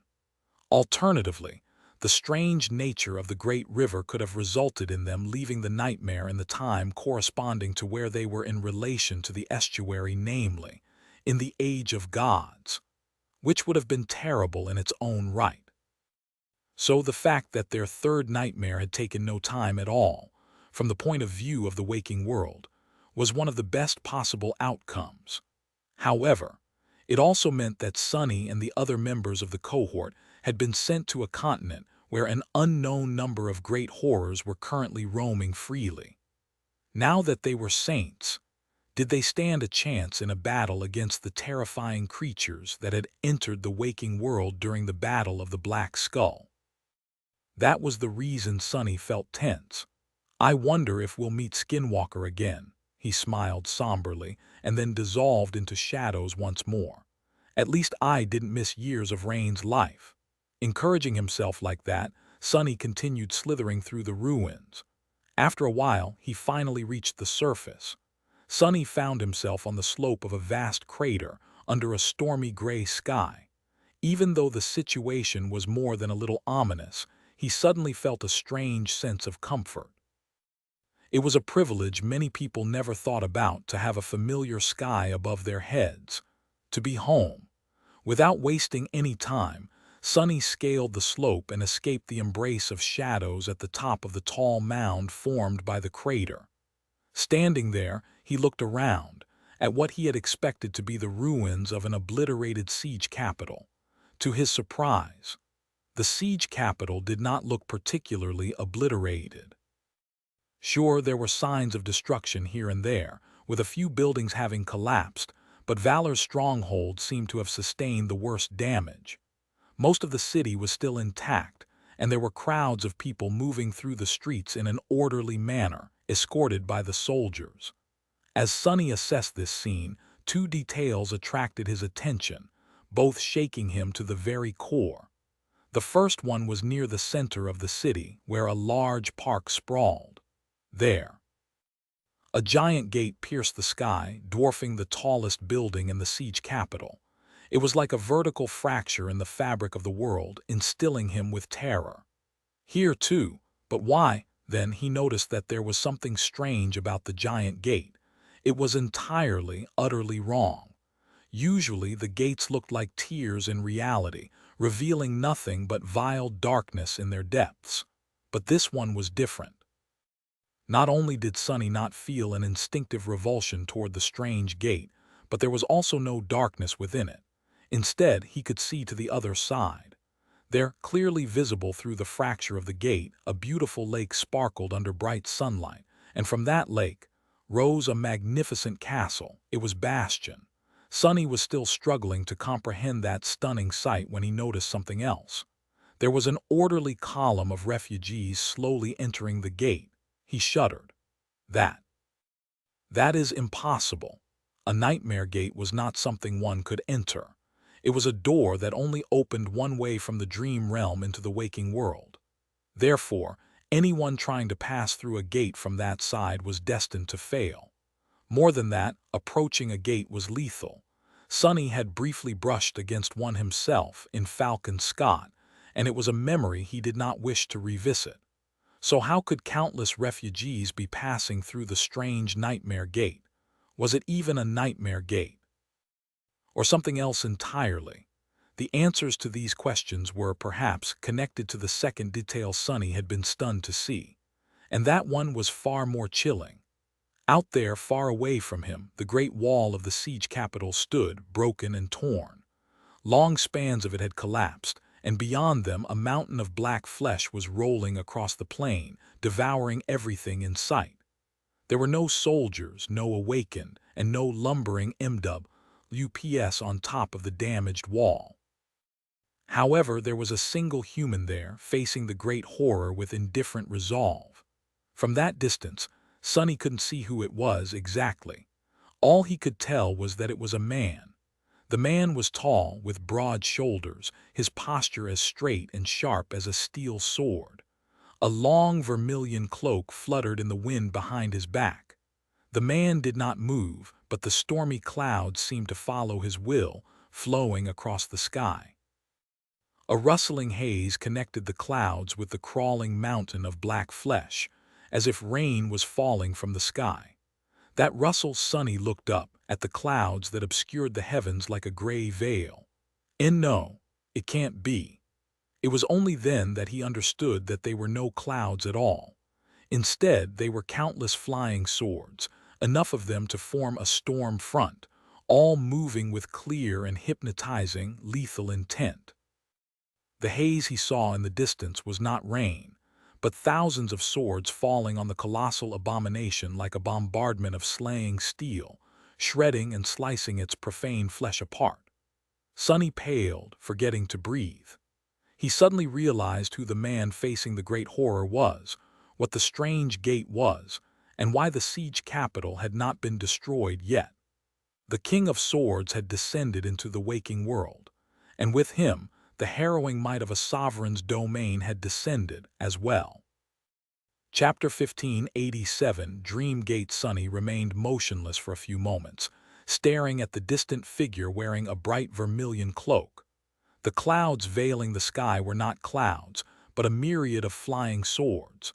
The man standing on the ruined wall of the siege capital was not a mere mortal, but a sovereign, one of the three supreme humans in existence. Anvil of Valor, the King of Swords. The sovereign was facing a great titan. Sonny recognized that harrowing creature from the Battle of the Black Skull, where it had decimated the armies of both Valor and Song. The titan was vast and abominable, its power inconceivable, but the King of Swords was no less terrifying. He was more like a force of nature than a human being, a walking cataclysm that tolerated no defiance. Where Anvil stood, his will was the law. Wherever his sword pointed was his kingdom, and within the borders of his kingdom, his authority was absolute. Whoever dared to disobey would be obliterated by a flood of slaying swords. Sonny took a stifled breath. Crazy, it's crazy. That was what Nephi's wanted to fight against. He slowly shook his head and forced himself to look away from the awesome visage of the Rain of Swords. If each of them was infused with the power of a supreme being, then Anvil was much more powerful than Sonny had ever imagined. Considering that he was effortlessly controlling enough swords to cover the entire sky, this whole siege capital could be destroyed by the tyrannical sovereign in a matter of seconds. There was no one in the waking world strong enough to stop him. Well, except for the other two, Kai Song and Asterion. Are they here in Antarctica as well? Sonny wondered. The Queen of Worms had to have descended too. As for the most mysterious of the sovereigns, who knew? His ways were inscrutable. Finally, his gaze settled on the Titanic gate. A nightmare gate, no, not quite. A dream gate. Something clicked in his mind and Sonny's eyes widened slightly. Of course. It makes sense. Sonny had been wary of the sovereigns for many years, but he did not really know a lot about them and about their power. What did it mean exactly to be supreme? He had learned that the sovereigns possessed a unique ability to create, rule, and expand their domains. Even this piece of information was vague and shallow at best. However, that was not what Sonny was currently thinking about. Rather, he was thinking about a more subtle characteristic of those carrying the nightmare spell. Awakened traveled to the dream realm when they slept. Masters could enter it at will and physically, leaving a tether behind. Saints were like miniature gateways, able to come and go between the two worlds as they pleased and even carry people with them. What about the sovereigns then? How did this facet of their power evolve when they rose to the supreme rank? Wouldn't it be reasonable to assume that theirs would be a continuation of the power that all saints possessed? That they would not only contain a gateway within themselves, but would actually be capable of creating a stable external bridge between the two worlds? The opposite of a nightmare gate. Nightmare gates allowed abominations to leave the dream realm and enter the waking world. A dream gate, then, would allow living beings to enter the dream realm from this side. He is evacuating civilians. Indeed, that was what the King of Swords was doing. The evacuation army had spent close to a year ferrying refugees over the dreadful expanse of the ocean to other quadrants. The process was slow after all. The seafaring alloy behemoths could accommodate only so many people, and it took them more than a month to make a round trip. Not to mention all the dangers that the naval convoys faced at sea. The government had evacuated as many refugees as they could, and the operation would have probably ended in a semblance of success, if not for the 3 Category 4 gates that had opened during the Battle of the Black Skull. With the great nightmare creatures roaming East Antarctica, there was no hope of anyone surviving the civilian population, the evacuation army, the small contingents of legacy awakened. All of them were destined to die. East Antarctica would have ended up the same way the Antarctic Center had, with everyone who was not already evacuated perishing in the flood of abominations. And so, the 2 sovereigns must have descended, holding back the great horrors and opening a new, much more efficient path to salvation. The dream gates. Perhaps it was because they could not allow their children Morgan, Satian, Beastmaster, and Silent Stalker to die. Perhaps it was because Mordred had been right, and the sovereigns could not abandon humanity that easily. The new world they were building in the dream realm had to be populated by someone, after all, and hundreds of millions of refugees with nowhere else to go were the perfect fuel for strengthening their domains and nurturing more awakened. In any case, here it was, Antarctica's salvation. Sonny felt both incredibly relieved and indescribably bitter as he looked at the towering dream gate. Relieved because his worst fears had not come true, and his mission, the evacuation army's mission, was not doomed to fail. All the sacrifices that he and his soldiers had made were not in vain. At the same time, he felt incredibly bitter because the unexpected salvation had come from those whom he despised the most, the great clans, whose conceited indifference created this terrible situation in the first place. If only they had moved sooner. If only they had not wasted so much time secretly fighting each other, instead of preventing the chain of nightmares from claiming countless lives. He could already see the mighty propaganda machine spinning its wheels, burying the truth in the clamor of triumphant fanfares. Look at the noble heroes of the legacy clans, who had selflessly come to the rescue of the southern quadrant in its darkest moment, just like these faithful guardians of humanity always did. Come to think of it, the sovereigns had finally chosen to reveal their existence. That would also be spun into a fitting tale, no doubt. Probably something about the champions of the 2 great clans rushing to conquer the 4th nightmare in order to assist the people of Antarctica. That would also explain why they had been so late to offer genuine support. They had not been tardy at all, but had instead been risking their lives in a nightmare. A dark expression appeared on Sonny's face. Ah, I hate it. But at the same time, he couldn't hate it. As long as people were saved, did the hypocrisy of the sovereigns really matter? Of course, he still had many questions. Would all these refugees be infected by the nightmare spell as soon as they entered the dream realm? What were the limitations that made it difficult for the sovereigns to enter the waking world, and how had they bypassed these limitations to appear in Antarctica? How would the world change now that the existence of the Supremes was revealed, and millions of mundane people crossed over to the dream realm? And so on. Well, he could take his time finding the answers to all these questions. For now, the situation did not seem critical. With Anvil holding down the fort, the siege capital was not on the verge of being destroyed. Judging by how orderly the soldiers and the civilians were moving, the situation was under control, or at least not critical. Therefore, Sonny's first priority was to find the members of the cohort. Since he had been sent back to where his tether had been placed in the waking world, the rest of them would be, too. Which meant that Mordred and Jet had been sent to the siege capital controlled by Song, while Effie and Kai had been sent to the evacuation army headquarters. Nephi's and Cassie, though, were supposed to be right here, probably somewhere in the same ruins he had just crawled from. Taking a deep breath, Sonny looked around, studying the crater. It was then that he was thrown to the ground, and a massive explosion tore the center of the crater apart. Chapter 1588, Unchained, the ground shook, and some parts of the crater's slope collapsed. Sonny, who was standing on the edge of its mound, lost his balance and rolled down, dirt and pieces of debris raining on him from above. Ouch! Coming to a halt much further down the slope than he had been before, he could not see the Dream Gate and the King of Swords anymore. What he could see, however, was a towering pillar of white flame rising from the torn depths of the wide crater. It moved and twisted, as if alive, as though a giant made from pure flame was stretching its shoulders after being trapped underground for a long time. For a moment, Sonny was entranced, thinking that he could make out the shape of a winged being woven from dancing flame, hidden in the depths of the incandescent pillar.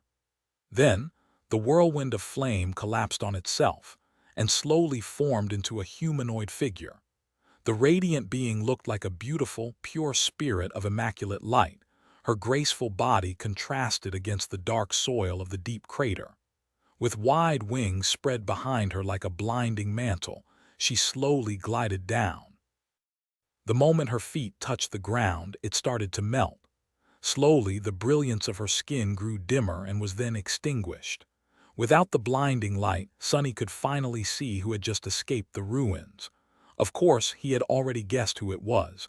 It was Nephi's. She looked just like the last time he had seen her, but also different.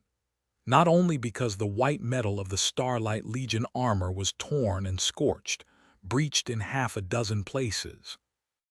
And not only because her presence seemed to illuminate the world, so much stronger and tantalizing than it had been before. And not even because she had grown even more beautiful after undergoing the rebirth of transcendence. No, it was because Nephi's had wings. A pair of white wings extended from her back, looking too majestic and pure to be a part of this mortal world. Sonny stared, enthralled. Partial transformation. There were transformation abilities that had several steps to them. From the looks of it, Neph's had at least 3 the winged form, the brilliant spirit of light whose radiant body seemed to contain an ocean of furious flame, and the vast mass of unleashed fire that could seemingly assume any form, or no form at all. At least that was what Sonny surmised after catching a glimpse of Neph's striking arrival. There had to be more to this transformation, of course. Sonny doubted that a divine aspect would be limited to enhancing one's might and granting one the ability to fly. He stared for a few more moments, then sighed. Well, I can ask her later. For now, Sonny had to do something very unpleasant, namely explain himself. What was one supposed to say after leaving his partner to face the last challenge of a dreadful nightmare alone? Sorry, I had to step out to break fate really quick. He winced, not looking forward to that conversation at all. Shaking his head, Sonny stood up and spent a moment evaluating his appearance through the shadows. He would lie if he said that he wasn't apprehensive about his looks at the moment. Becoming transcendent had improved his body once again, after all. So, he was certain that he was now reasonably attractive. Even though it was a bit childish, he wanted Nephis to see him in the best possible light the first time they met after escaping the tomb of Ariel. Sadly, it did not really matter. No matter how beautiful the transcendence had made him, it was impossible to tell what he looked like right now. Because Sonny was completely covered in dirt, dust, and soot, his face was almost entirely hidden beneath a layer of grime. Ah, curses! He hastily rubbed his face, but only managed to spread the dirt around. Got him it. It was too late, however, because that movement attracted Neff's attention. She turned her head and looked at him, her eyes shining with radiant white light. Sonny smiled nervously, then hesitated and took a step in her direction. He had more than one reason to feel nervous. There were the complicated intricacies of his relationship with Nephis and the consequences of the choice he had made, yes. But there was also the reason he had made that choice. His connection to the nightmare spell was gone, and his faded attribute was also gone. What about Shadow Bond? As Sonny walked, considering what he would say, Nephis spoke in a calm, even tone. Stop. He took a couple more steps and froze, stunned. First, because she had broken her promise once again and given him an order. And second, because he had not felt compelled to follow that order. It was gone. The connection between him and Nephis was gone. Even though Sonny had stopped, it was of his own volition.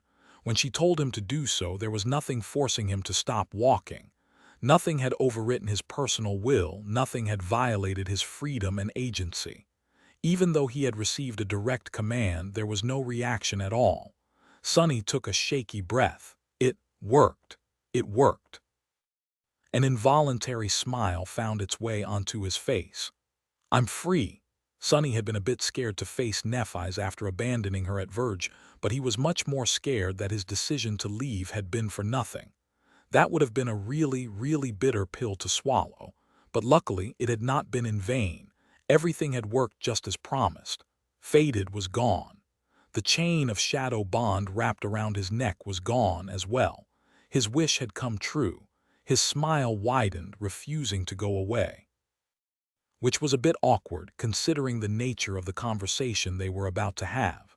Sonny opened his mouth, trying to say something, but Nephis beat him to it. Looking at him coldly, she frowned slightly and asked, "Who are you?" There was no hint of recognition in her voice. "Identify yourself." Chapter 1589, Untethered, Identify Yourself. Sonny's smile froze. His body froze, too. For a moment, he was utterly confused, doubting that he had heard Nephis correctly. But there was no doubt her voice was very clear. "Identify yourself. What is she doing giving me the cold shoulder?" He could understand if she was angry at him because of what had happened on the cold shores of Verge. Resentful, even. But still, wasn't it too childish to pretend as if she did not know him? Sonny tried to calm down, but at the same time, he knew that he was deceiving himself. Nephis was not the kind of person to lash out by treating him as a stranger. She just genuinely did not recognize him.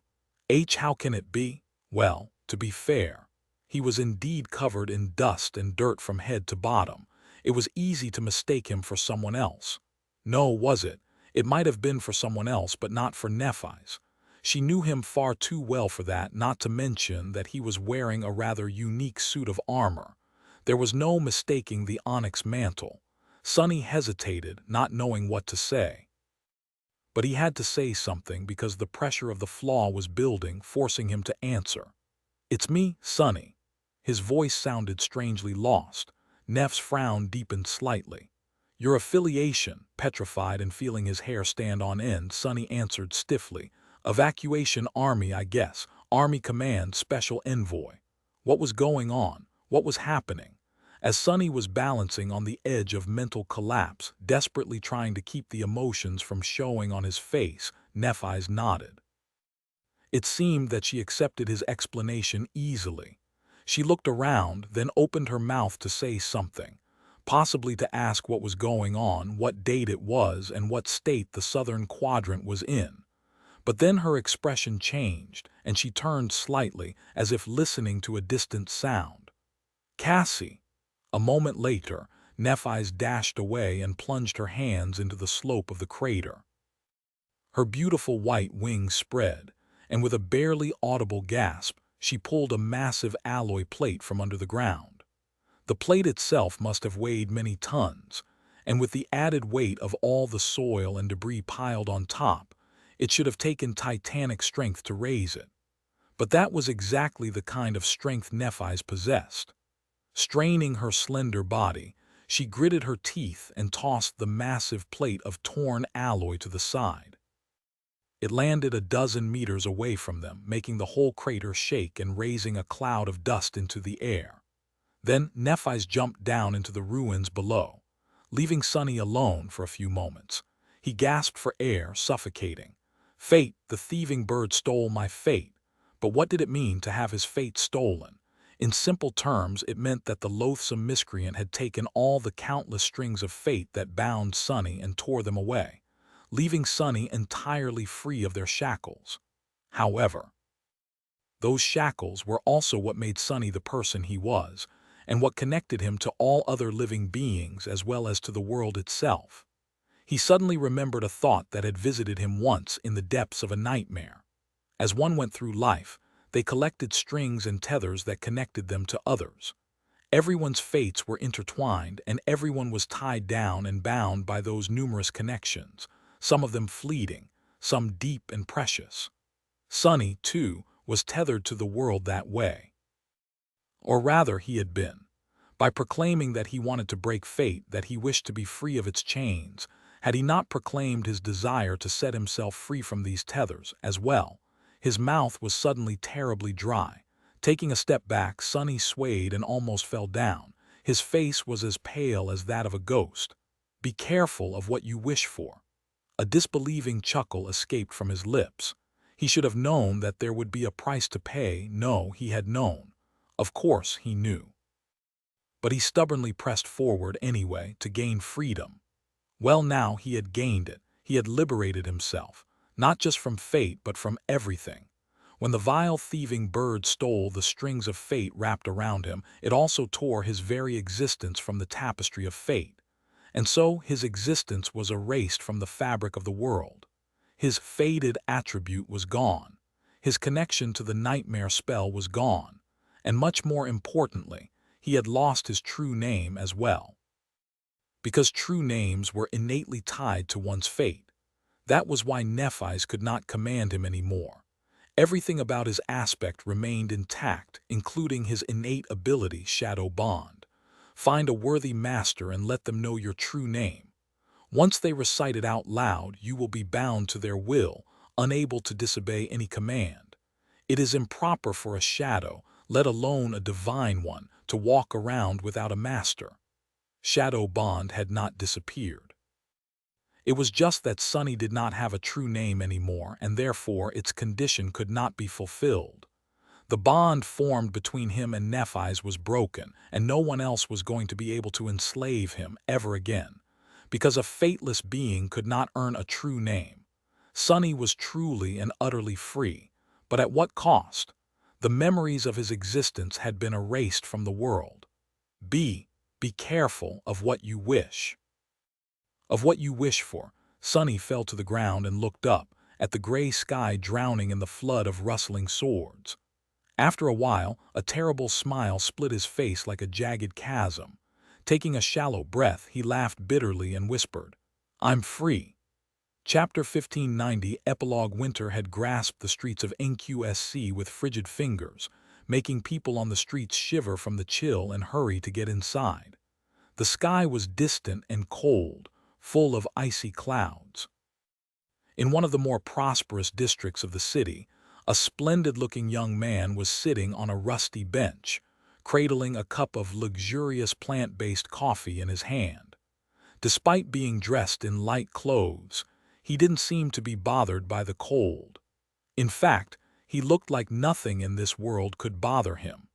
The people rushing past the park couldn't help but throw furtive glances at the young man. His expensive clothes, lithe figure, alabaster skin, gleaming onyx eyes, and lustrous raven-black hair, but most of all the aura of confidence and subdued power emanating from him, made the young man look out of place. It was as if he belonged in a marble palace instead of this small and bleak park. Taking a sip of his coffee, Sonny grimaced and shook his head. Still bitter. Standing up, he tossed the empty cup into a trash bin and crossed the street. There, a convenience store invited potential customers to come inside with a colorful sign. Sonny hesitated for a moment, then opened the door and did just that. The bell fixed above the door rang melodiously, announcing his arrival to the clerk. Ignoring the clerk who was staring at him with wide eyes, Sonny looked around the modest store. There were all kinds of food items on the shelves, from cheap synth-paste rations to more extravagant natural snacks. This district was mostly visited by a somewhat affluent crowd, so there was a lot to choose from.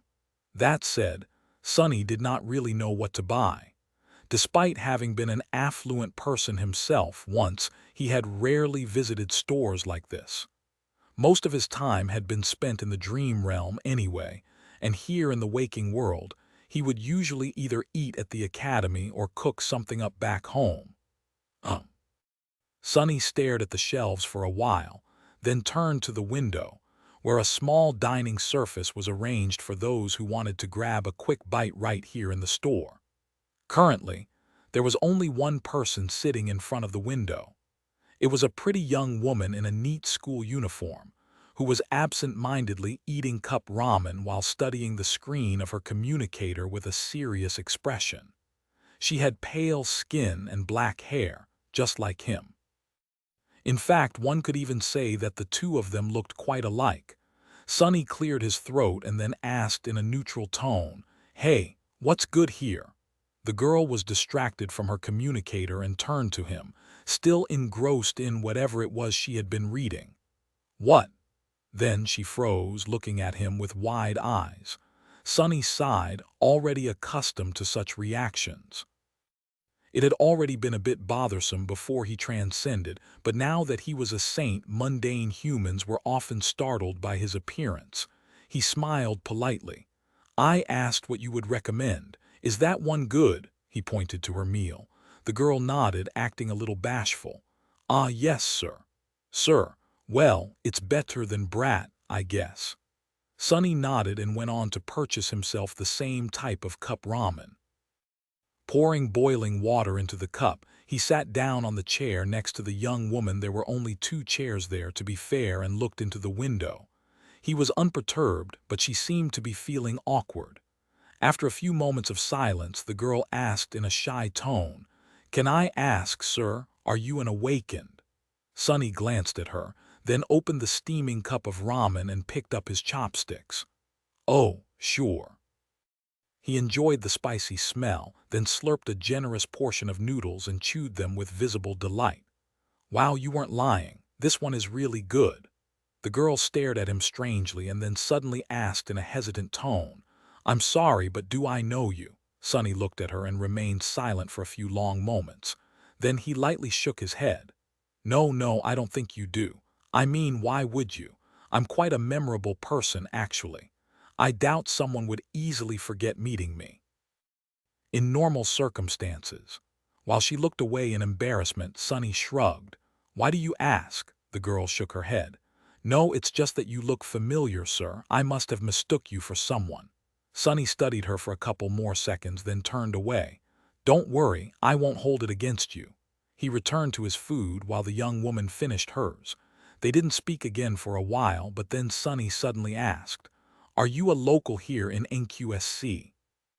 Girl looked at him in surprise.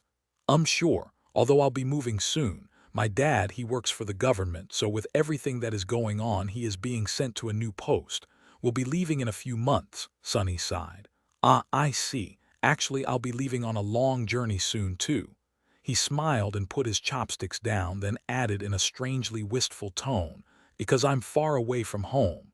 Sonny remained silent for a few moments, then shook his head and stood up. Well, anyway. Thanks for the recommendation. I'll be sure to repay you when we meet again. The young woman looked at him in confusion, and as she did, a dark serpent flowed from her shadow into the young man's shadow unnoticed. At the same time, the shadow of the young man split in two. One remained glued to him while the other glided across the floor, hesitated for a moment, and hid in the girl's shadow, replacing the dark serpent. Sonny said a silent goodbye to the happy shadow and smiled. Stay safe, Rain. I'll see you around. With that, he headed for the door. Startled, Rain rose from her seat and called out, "Wait, sir, how do you know my name?" But the strange awakened was already gone. The bell hanging above the door remained silent, yet the young man was nowhere to be seen. It was as if he had never been there at all. All that remained was an empty cup of noodles and lingering feeling of unexplainable familiarity, and the vivid memory of their odd first meeting. Sonny stepped out of the shadows a few hundred meters away and sighed, looking up. It was time to leave.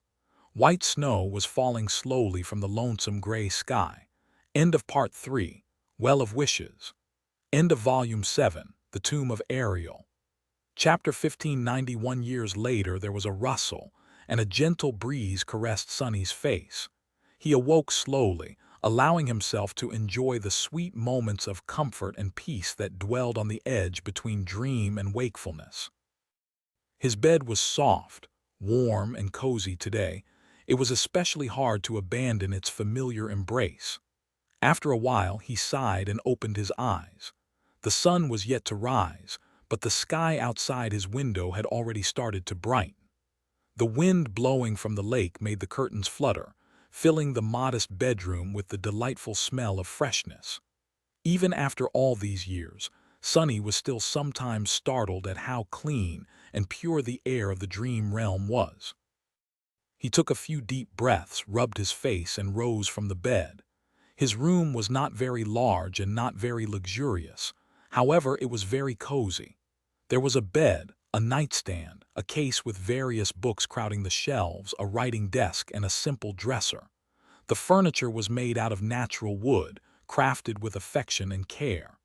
There were a few decorations added here and there, as well as plenty of signs of the room being well lived in.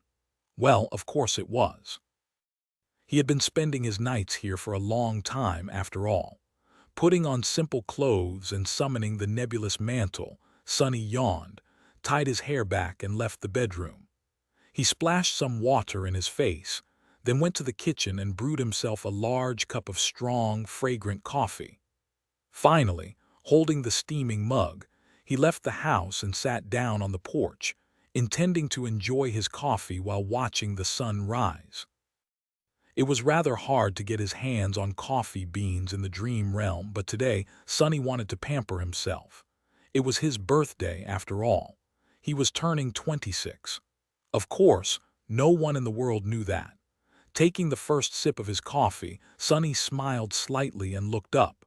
A few of the brightest stars could still be seen, shining in the pale lavender expanse of the morning sky. Just at that moment, the gentle sun finally crested the dark line of the distant horizon, imbuing the sky with a beautiful golden radiance. The soft twilight of dawn was imbued with a hint of bright daylight. He watched the sun rise while enjoying his coffee. Despite the beautiful sight, Sonny felt a bit of melancholy. He looked down with a wistful smile. "I am older than Mom was when she passed now." It was a strange feeling. When Sonny was a child, his mother was the definition of an adult to him, and adults were magical creatures who possessed wondrous and incredible powers. But now he was an adult himself, which was why he was able to realize that his mother had been a kid herself. She was gone, but both her children were alive and doing well. There was precious solace and consolation in that fact, so Sonny did not feel too sad. Well, alive was a given, but he wasn't too sure about doing well. During these last 4 years, he had gone through a long, rough patch and had even done a few very stupid things. Still, it was looking better now. This peaceful morning he was able to enjoy was proof. Sipping on coffee, Sonny watched as sunlight finally reached the lake and reflected on its clear surface. The lake was vast and picturesque, so calm that its surface was like a mirror. A grandiose, magnificent white castle rose from the lake, with vermilion flags fluttering on its many towers. It almost seemed too beautiful to be real, like something from a fairy tale. But of course, it was truly there. The beautiful castle of white stone was Bastion, the great citadel of clan valor, where the King of Swords held his court. It was also the heart of a populous city that had grown around the lake in the last 4 years.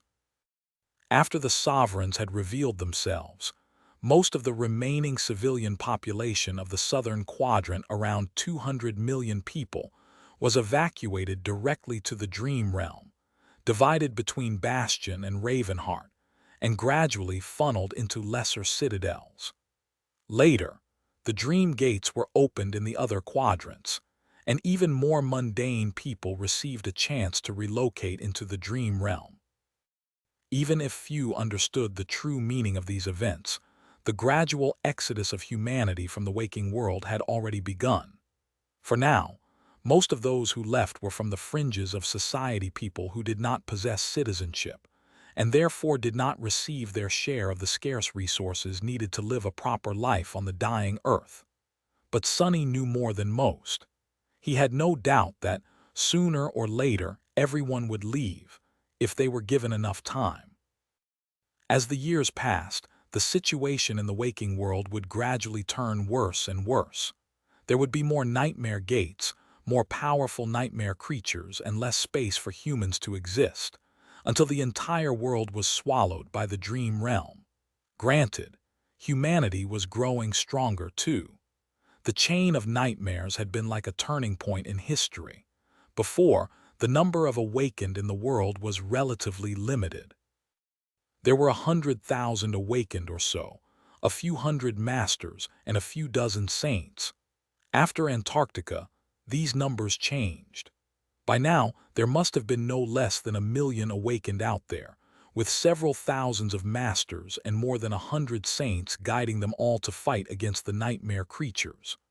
The balance of power that had been maintained for decades was finally broken, and humanity set out on the path of no return. There were hundreds of millions of mundane humans residing in the Dream Realm, too. Many lived in the sprawling cities surrounding the 3 great citadels, but most had settled across the lesser citadels scattered around the human-controlled regions of this dangerous world. Dozens of towns had popped up here and there, all developing swiftly. Of course, life in the Dream Realm was not easy, and people had to go through a period of adjustment before becoming accustomed to this new, harsh reality. But since most of them were either refugees or from the outskirts of the overcrowded siege capitals, they were no strangers to discomfort. Instead, the lives of many had only improved after leaving the waking world behind. They could not return anyway. Or rather, they could not return without risking their lives. The moment a mundane human entered the Dream Realm, a seed of nightmare was planted into their soul. However, that seed would not bloom, summoning them into the first nightmare, unless one of 2 conditions had been met. One of the conditions was stepping back into the waking world. The other was leaving the territory of the domain to which they had pledged their loyalty. As long as the sovereigns willed it, their mundane subjects were protected from the ravages of the nightmare spell. This was another reason why the number of awakened had increased so much in the last 4 years. Those who wished to challenge the first nightmare could simply request it from the great clans instead of waiting to be infected by the spell. Many of them even survived. Sonny took another sip of coffee and turned his head, looking at the lively city that had grown around the beautiful, calm lake. Of course, it could not be compared to a vast human hive like NQSC. However, there was still a startling amount of people here, at least 12 million of them or so. Another 1 million or 2 lived in the castle itself. Building a city like that in a short amount of time was a great undertaking, but with thousands of awakened participating in the construction, all possessing inhuman strength and powerful aspects, it happened surprisingly quickly. Now, the city looked neat and tidy, with 2- or 3-storied houses lined along lovely streets. The houses were built from white stone, their roofs covered by colorful red tiles. There was plenty of trees and greenery as well, with parks, gardens, and water features placed harmoniously here and there. Modern technology might have been hard to use in the dream realm, but nothing prevented the city planners and architects from using the vast accumulated knowledge of humanity and all the processing power of the waking world to do all the preparatory work in advance. In short, Bastion looked very pretty and picturesque. It was also usually quite lively. This early in the morning, however, most people were still asleep, which was why Sonny was able to enjoy his coffee surrounded by peaceful silence. Oh, he owned a house in Bastion as well. More than that, it was a house many would be jealous of. Although not as prestigious as being able to live in the castle itself, his property was on the very shore of the lake, with its back windows opening straight to the water. It was an elegant 1-story cottage, which was seemingly built from brown bricks, with a sloping tiled roof and a tall chimney. There was a small garden in the back and a neat lawn in front of it, with herbs and flowers growing in ceramic pots. Since it was situated at the end of the street, few people ever passed by. If they did pass by, however, they would have seen a modest sign hanging above the door of the cottage. It read, Sonny's Brilliant Emporium, Cafe and Memory Boutique, Chapter 1592. Humble shopkeeper. As the city was slowly waking up, Sonny finished his coffee and leaned back, enjoying his last moments of peace. He did not have a lot of regular customers, but there were some. They were probably going to start arriving soon, which meant that he would be busy for the next few hours. Before that, however, he glanced at his shadow, his gaze becoming distant for a moment. Then a familiar voice whispered into his ear, "You have slain a great demon. Your shadow grows stronger." It was his own voice. Sonny brushed his fingers across the black bracelet on his left wrist and slowly exhaled. The bracelet was a memory he had created a while back. It was a crude knockoff of the spell, replacing some of its simplest functions. Announcing his kills was one of them. He shifted slightly. That went better than expected. He had just killed a great demon. Well, technically, it was his other self that had done it.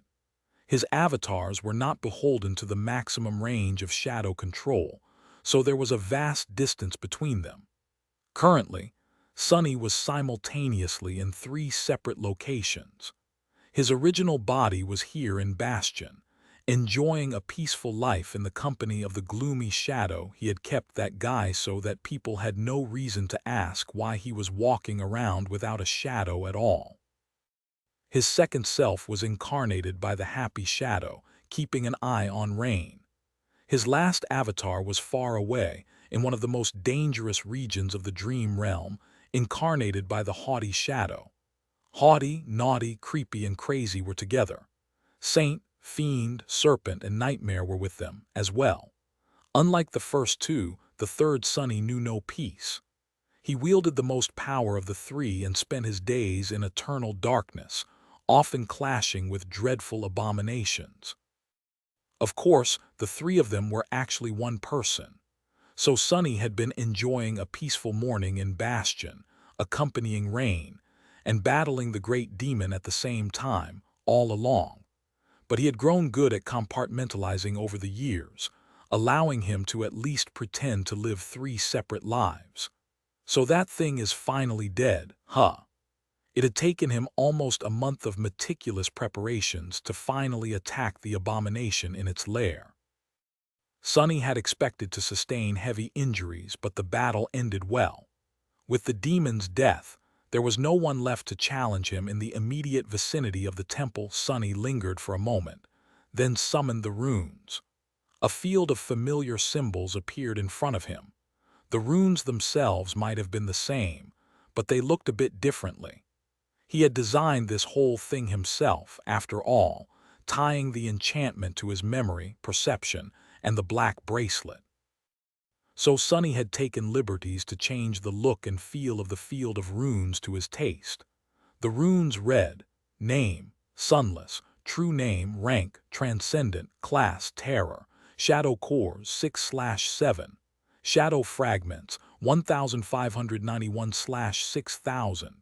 His true name had been lost in the tomb of Ariel, and he could not earn another while banished from fate. As for his shadow fragments, seeing the measly number, which had been very slow to increase in the past 4 years, made Sonny a bit disheartened. But there was nothing he could do about it. He had slaughtered countless nightmare creatures after becoming a saint. Their blood would have been enough to fill the lake surrounding Bastion. The problem was, his soul only grew stronger when he killed corrupted and great abominations, which were not that easy to find, and harder still to survive.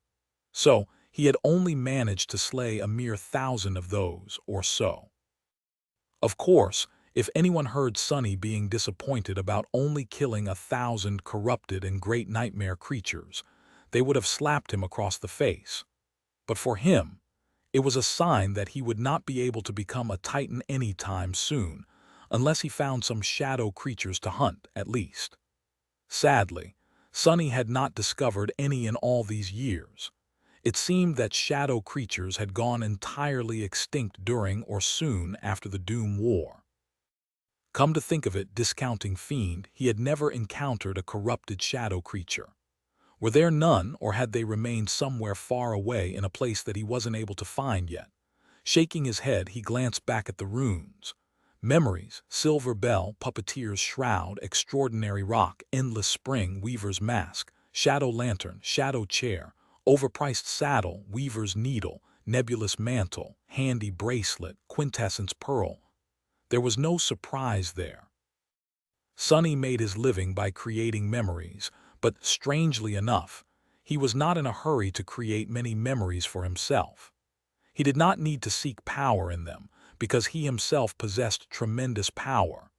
With Onyx Mantle and Soul Serpent, most of his needs were met, which was not to say that Sonny did not plan to forge himself new equipment in the future. It was just that what he wanted to create was too ambitious to be crafted in a hurry, and he had only opened up his shop a year ago.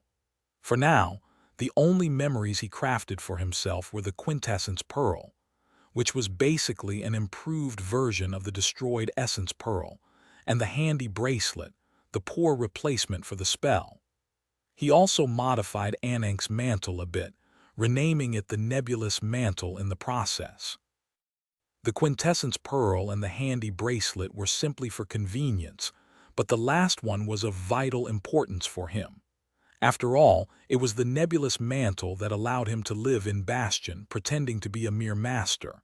If people found out that the humble shopkeeper was a saint, things would become complicated. Sonny turned back to the runes. Echoes, Shadows, Onyx Saint, Soul Serpent, Nightmare, Shadow Fiend, Marvelous Mimic. The Marvelous Mimic was what Sonny had called the latest of his shadows, which was created from the modified Covetous Coffer and the shadow of the Mordant Mimic. It was the only shadow that he kept with himself in Bastion instead of sending it to his third avatar. The reason was that he needed it. It was next to him right now, actually. The unassuming brick cottage where his shop was located was, in fact, not a cottage. It was the Marvelous Mimic, who had taken the shape of a picturesque house. Its interior existed in a separate dimension, which allowed Sonny to hide a lot of things below ground. His house could also walk, swim, shapeshift, devour intruders, and produce soul coins, among other things. Sonny had lost his home in NQSC after his existence was erased from the tapestry of fate, so he made sure that his new home would be able to follow him wherever he went. Smiling faintly, he glanced back at the runes. They read: Attributes, Lord of Shadows, Flame of Divinity, Blood Weave, Bone Weave, Soul Weave, Onyx Shell, Fateless. The Master of Shadows had evolved into the Lord of Shadows during his transcendence. Its description was succinct. Shadows recognize you as their ruler. With it, all his abilities had been strengthened and enhanced. The range of his shadow control was now north of 40 kilometers, and he could extend his shadow sense just as far. He could remain the form of an incorporeal shadow indefinitely, and cover great distances with each shadow step. The depths and intricacy of what he could manifest wild shadows into had also increased tremendously. In short, it wouldn't be an exaggeration to call Sunny a demigod, or rather, to call his third avatar a demigod. This version of Sunny was just a modest master with a utility aspect who ran a cafe and sold memories from time to time. All people could call him was harmless. Speaking of running a cafe, the customers would be arriving soon. Sunny smiled and took a last look at the runes. Aspect, Shadow Slave. Aspect rank, Divine. Innate ability, Shadow Bond. Master aspect abilities, Shadow Control, Shadow Step, Shadow Manifestation, Shadow Incarnation. Aspect legacy, Shadow Dance. Flaw, Clear Conscience. There was another string at the very end of the field as well. It read, Citadel, Nameless Temple. Those words did not mean that Sunny was anchored in a citadel called the Nameless Temple. They meant that he owned it. It was his citadel, which he had personally conquered and claimed. That was where his third avatar was, and that was the reason he had to kill that great demon. After becoming the lord of a citadel, Sunny also became rather territorial. No nightmare creature was allowed to exist in the vicinity of his temple, because there was already an apex predator living there. Preparing for the moment when the death zone turned into, well, anyway, that was for his third avatar to worry about. This Sunny had nothing to do with it. Dismissing the runes, he stood up and stretched. It was time to open the shop. Chapter 1593, Pleasant morning before Sunny went inside.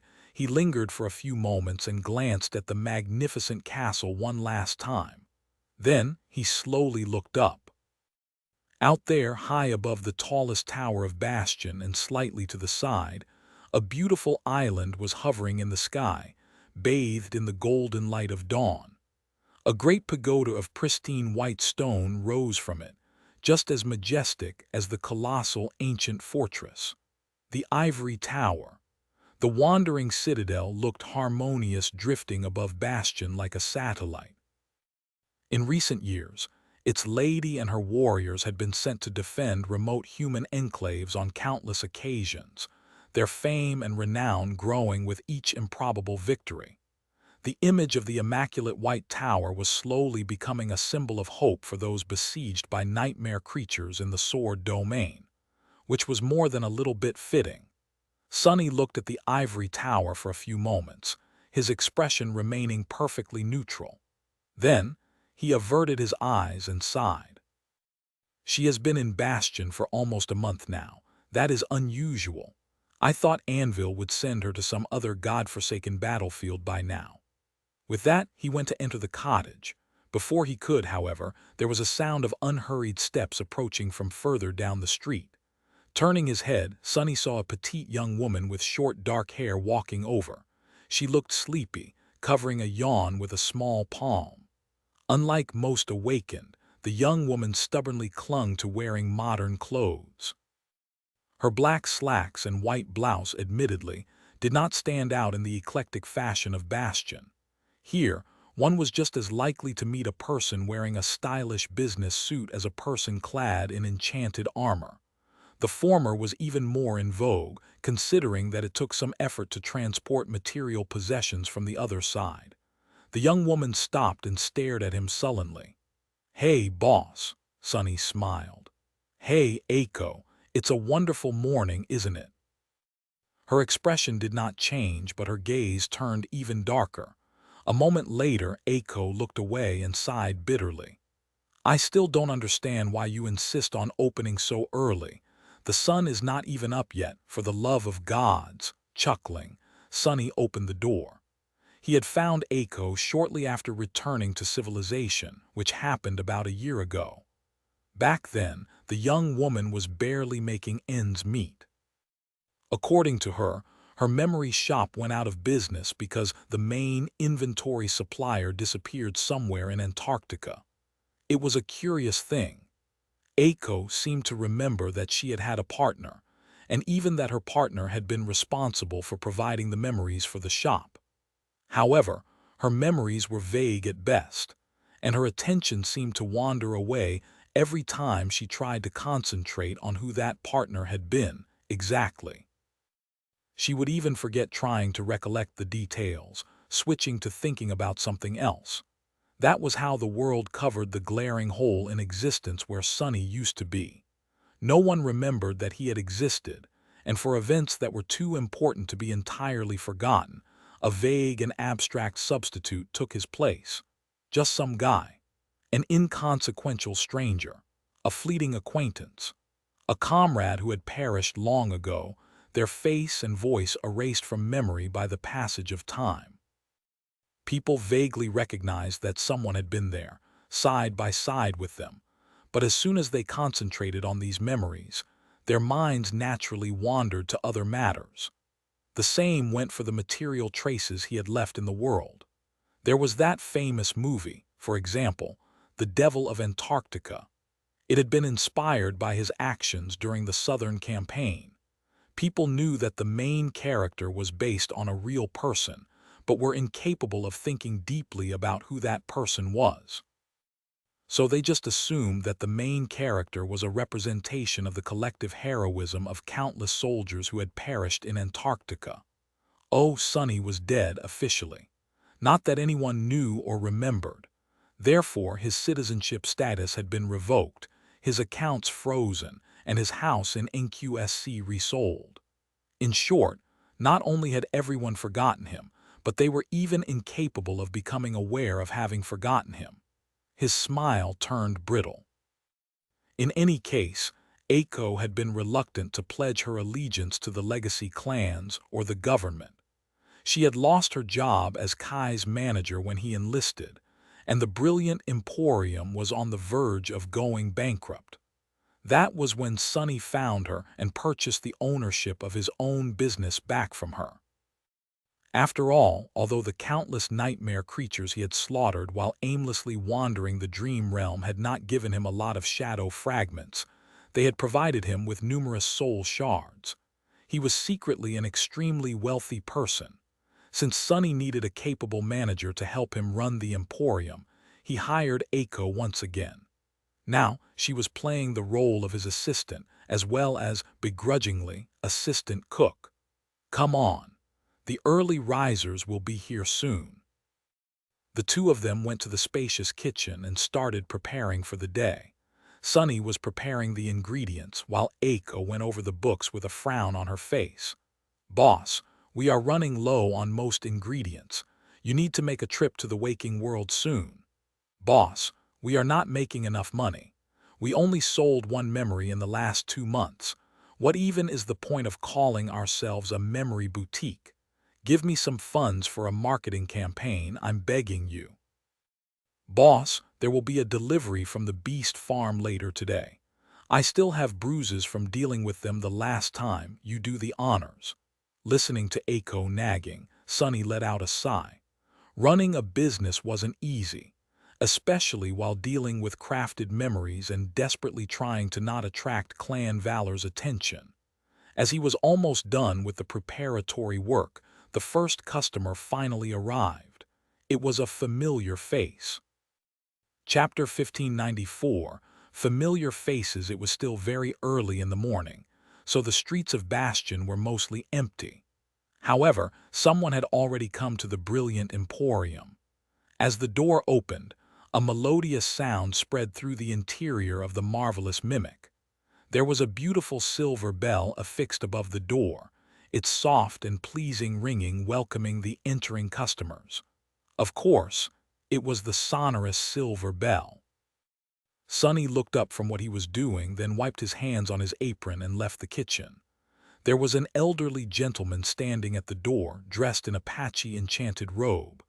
He had messy gray hair, absent-minded eyes, and a pair of bushy eyebrows that seemed to have a life of their own. Sonny suppressed a smile. "Awaken Julius, you are here early." The old man looked at him and smiled politely. "Ah, Master Sunless, well, I am a night owl. Plus, you know what they say, the early bird gets the worm." "Wait.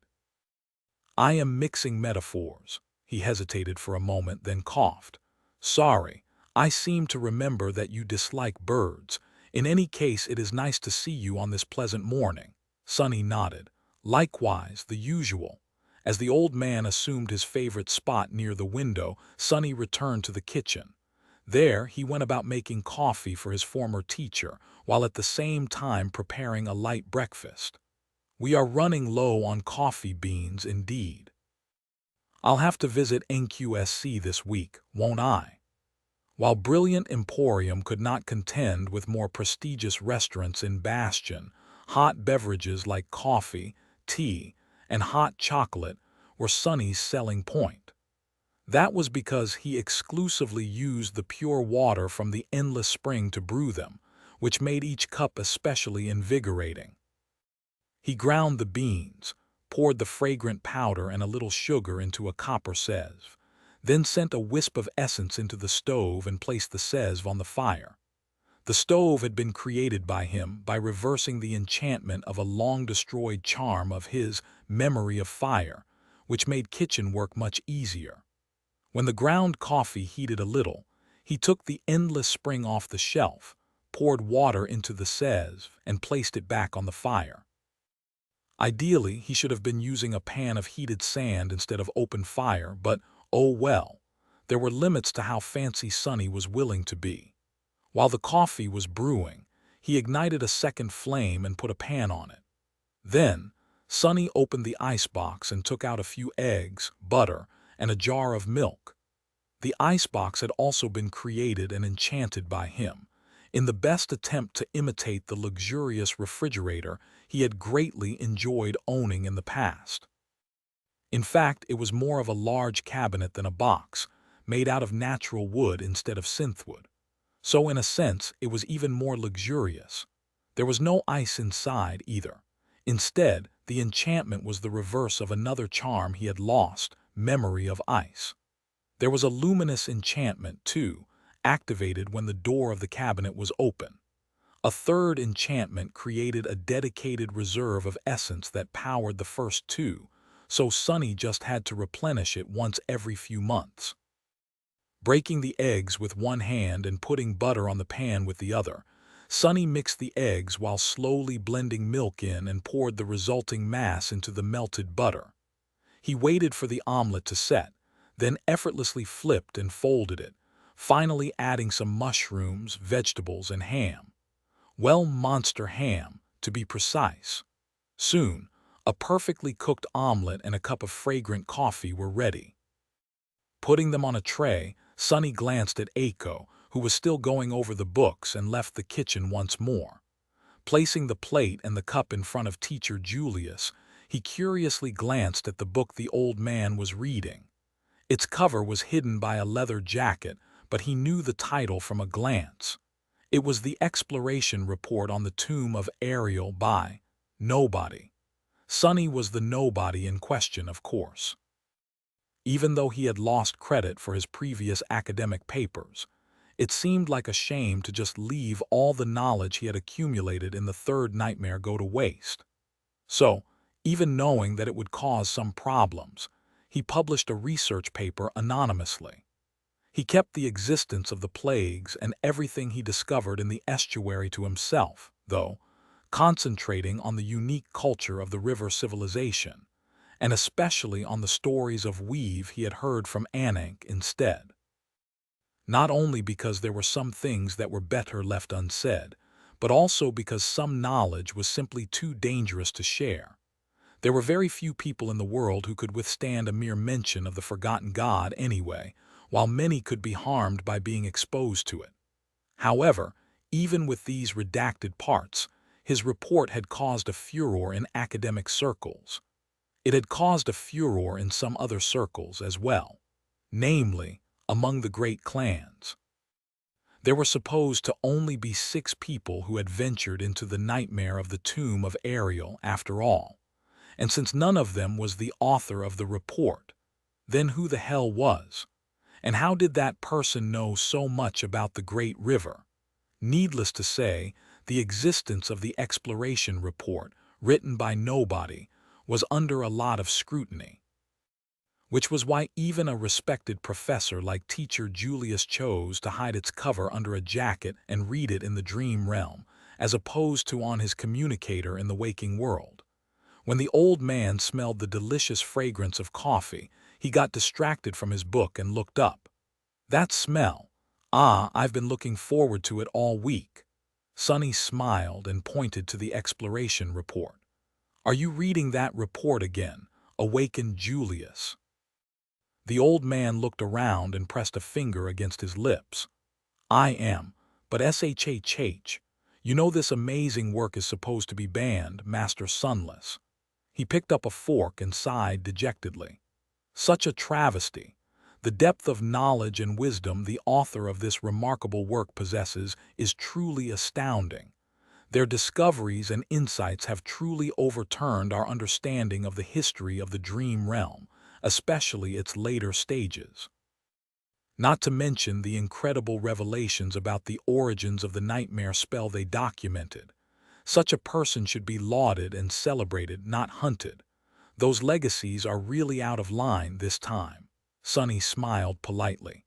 Who do you think the author is? Teacher Julius looked thoughtful for a moment. A person of utter brilliance and integrity, no doubt. Well, they should be an old fossil like me, most likely. Probably one of the first-generation saints. Otherwise, I don't see how they could have survived the harrowing depths of the great river, let alone avoid being found out by those who are trying to find them. He sighed. Well, a young man like you won't understand, Master Sunless. Being an explorer is a noble calling, you see. Not that there's anything wrong with making an honest living like you do. Gods know I would have been lost without your excellent cooking skills. Please excuse my outburst. This old man was being impolite. Sonny chuckled. No, no. You are right. Please enjoy your breakfast. With that, he bowed slightly and took a step back. The silver bell rang again, announcing the arrival of the next customer. Chapter 1595, Builders of Things. The new customer was a young woman wearing a sharp, but somewhat wrinkled formal suit. Her white blouse was buttoned up all the way despite the warm weather, and her dark hair was gathered in a bun. There were dark circles under her deeply intelligent but tired eyes. Unlike teacher Julius, who visited Bastion in his sleep, she was a mundane human residing here permanently. It also seemed like she was visiting the brilliant emporium after burning the midnight oil and working through the night instead of doing so first thing in the morning. The young woman glanced at Sonny, frowned slightly, then gave him a curt nod. Master Sunless. He hid behind a polite smile. Miss Bate. Ah, Chief Bethany, you've made it. Forgetting about Sonny's existence, Bate turned to where Julius was sitting and smiled brightly. Professor Julius, of course I have. Sonny received her order and retreated back into the kitchen. As he started preparing a cup of hot chocolate for the tireless scientist, he sighed and shook his head. She doesn't change. Aiko, who had just finished running some calculations on a wooden abacus, gave him a curious glance. Oh, do you know Chief Bethany, boss? He lingered for a few moments, then shrugged stiffly. We had a few brushes in Antarctica. I doubt she remembers, though. Then he looked around and added, Can you pass me salt? Aiko continued to abuse the abacus, but the salt shaker floated from the shelf into Sonny's hand. That was her dormant ability, a weak form of telekinesis, which really put her integrity in doubt, considering that she used to run a gambling den in the Bright Castle. But who was Sonny to judge? Shaking his head, he finished making the hot chocolate, poured it into a ceramic cup with care, and walked out of the kitchen. As he was placing the cup on the table, he caught a part of the conversation between teacher Julius and Bate. The old man was saying, So, how are you and your team doing? Bate let out a long sigh and picked up her hot chocolate, warming her hands on the cup. Ah, we are drowning in work. There are rumors that our colleagues in Ravenheart had a breakthrough recently, but you know how it is. Both sides are hoarding information instead of sharing it. The guys from Valor are also tightening up security, as if they are wary of spies. Madness, it's pure madness. They do understand that we could have achieved results twice as fast if there were fewer roadblocks for proper cooperation. She grimaced and shook her head. In any case, developing the infrastructure of Bastion has been a titanic undertaking. Thousands of engineers have given it their best, but with how strange the dream realm is, there are countless challenges. That is where we, the scientists, are supposed to step up. A distant expression appeared on Bates' face for a moment. She took a sip of her hot chocolate and savored it for a bit. Her gaze cleared a little. But even with all the data we gathered during the chain of nightmares, shielding technology remains simply ineffective. Actually, the entire approach is flawed, but the bigwigs are too myopic to realize that we should not be concentrating on developing better insulation to begin with.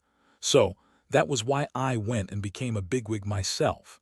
Now we are on the right track at least. A subtle smile appeared on her face. Actually, there is progress. We are very close to creating a working model of a power station. There is no reason for electrical power not to work in the dream realm, right? And yet, it doesn't for now. But mark my words, I'll have the streets of Bastion illuminated by electric lights before the end of the year. And from there, all manner of things will become possible. Teacher Julius raised his hands and applauded her silently.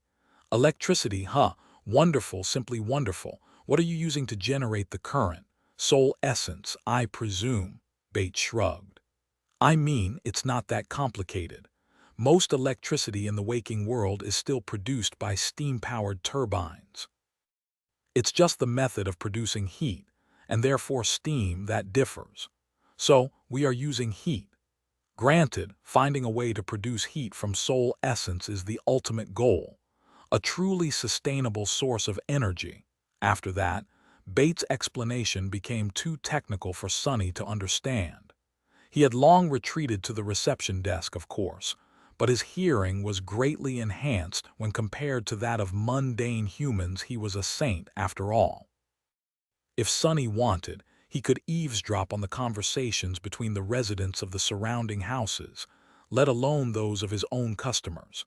Not that he was in the habit of doing such things. In any case, it seemed that what Bate was talking about was beyond Teacher Julius as well. After a while, he coughed in embarrassment and said in a hesitant tone, "Well, that sewage system you guys built is already remarkable enough. I mean it truly. A thing like that can make or break a city." Bate rolled her eyes. "Oh gods, don't remind me. The earth here is still full of the roots left behind by that Titan. Any kind of subterranean construction is a nightmare." Sonny sighed and turned away. The shadow chair, which stood behind the reception desk, creaked quietly as he shifted his weight. She is living well, at least. When hundreds of millions of people entered the dream realm, there was an instant crisis having to do with how and where to settle them, of course. That crisis was not too terrible, though, because the great clans had been secretly preparing for an event like that for a long time. As a result, many of the best specialists in all things having to do with building a robust infrastructure had been either found among the refugees or recruited from the waking world. The prospering city around Bastion had not just appeared on its own. Countless engineers, architects, scientists, craftsmen, and professionals of all kinds had worked incredibly hard to make it a reality, awakened and mundane alike. Bate was one of these pioneers, and of a high rank at that. Of course, being a champion of civilization on the wild and hostile magical frontier was not an easy job, especially considering that the dream realm operated on a set of laws subtly different from the waking world, making most modern technology useless here. But human intelligence prevailed. Electricity before the end of the year. Sonny blinked a couple of times, trying to imagine what Bastion and other human cities in the dream realm would look like if something like that truly happened. What would they look like in 10 years? He wasn't sure he could guess. Well, if anyone could fulfill such a promise, it was Bate, Professor Obel's last disciple. Chapter 1596. Wind of Change. The sun had risen above the horizon, bathing Bastion in warm radiance. The morning was already in full swing, and so Teacher Julius finally had to go. Goodness gracious, look at the time, he coughed, then looked at Bate with a smile. I am sorry, young lady, but this old man has to leave. I promised to meet a former colleague of mine, Master Rock. Now that he left the academy to pick up his mace, it's tough for us to cross paths. If I miss him today, Bate shook her head. Don't worry, Professor. I'm meeting someone else as well. Soon, the elderly awakened left. Bate continued to sip her hot chocolate, her weary gaze fixed on the beautiful white castle in the distance. Sonny, meanwhile, remained behind the reception desk, idly studying the latest issue of the Monster Almanac, an annual publication containing information about all the nightmare creatures humans had encountered in the last year. His interest in these abominations was not at all theoretical.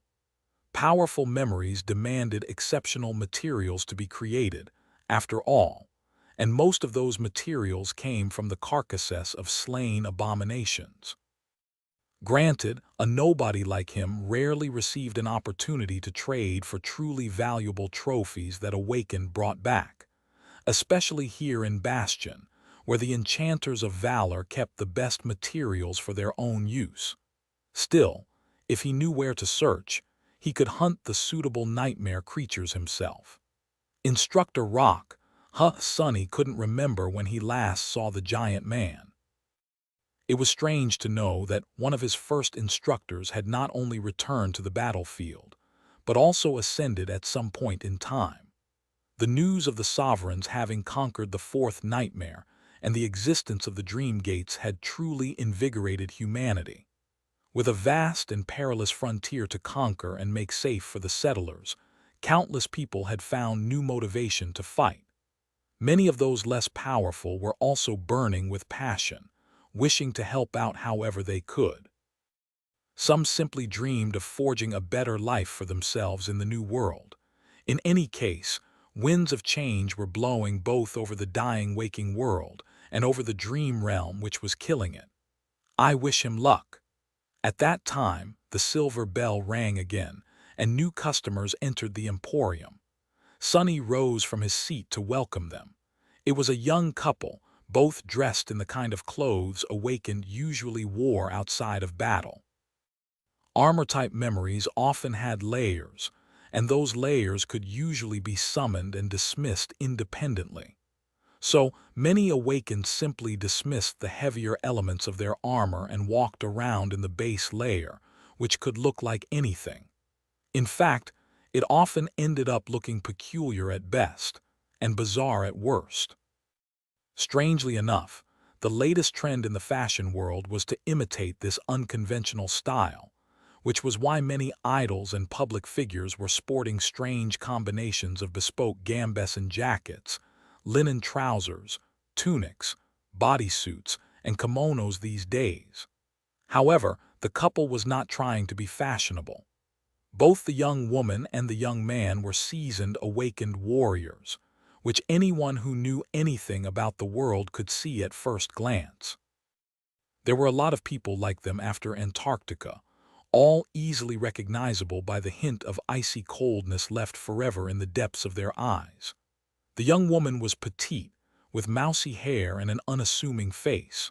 Her gaze, however, was calm and confident. The young man had unruly hair and mischievous eyes, a light smile never leaving his lips. The quiet seriousness of the woman did not fit well with the carefree attitude of the man, and yet they looked oddly harmonious together. The young man looked at Sonny and seemed disappointed for a moment. "Oh, it's you, Senior. Where's that cute little assistant of yours?" Sonny tilted his head a little. "She's in the kitchen." At the same time, the young woman glanced at her companion. "Why are you asking?" the young man laughed. "No reason, no reason. Gods, Kim, give your husband some credit. I was just surprised to see Master Sunless welcoming us personally, that's all." The couple were, of course, Kim and Luster, Sunny's former subordinates. The government had taken good care of the veterans of the evacuation army, so Luster was now as good as new despite having been gruesomely injured in Falcon Scott. Kim was doing well, too.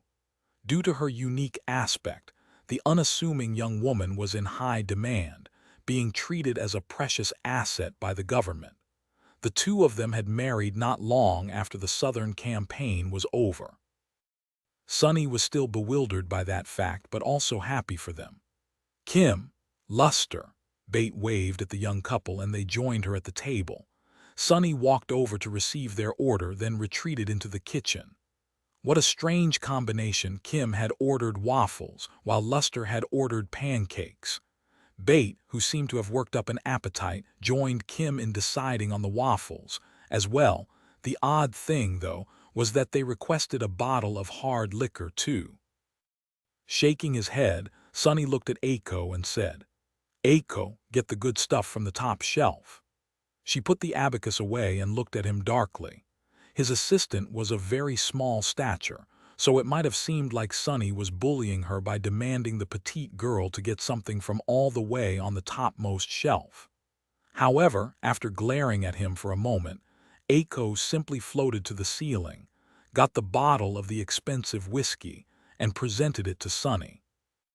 That was her aspect. The dormant ability allowed Aiko to move objects, while the awakened ability allowed her to move herself. "Thank you kindly." Taking the bottle, Sunny picked up 3 glasses and went to deliver the whiskey to the esteemed guests. Chapter 1597, Tragedy of Imperfection. Pancakes and waffles. The two were almost identical, but also infinitely different, like two sides of the same coin. Just like both the gods and the chaos creatures were born from the everlasting void, both pancakes and waffles were made from the same ingredients. However, the end result was not the same. Perhaps there was a deep philosophical lesson to be learned from how two things made from the same ingredients could end up so vastly different, but Sunny did not particularly care. He did, however, care about waffles and pancakes. It wasn't hard to make either, but there was endless depth in the deceiving simplicity of these staple breakfast foods. Making pancakes was both an art and a kind of science. Waffles were even more elusive. Even with Sunny's potent transcendent mind and perfect physical coordination, it took him a long time to master the challenging art of making them. Still, his ultimate goal, a perfect pancake and a perfect waffle, were still out of reach. And doomed to stay forever out of reach, because imperfection was one of the governing laws of existence. It was tragic. Perfection might not exist, but I've gotten damn close to it. Every cook had their own approach, but as far as Sunny was concerned, the secret of a near-perfect waffle was letting the batter rest in the icebox for exactly 1 night, which was why he had prepared it in advance yesterday. For pancakes, though, he preferred to use fresh batter. Not wishing to make the guests wait, he manifested his shadow as an avatar and went about preparing both at the same time.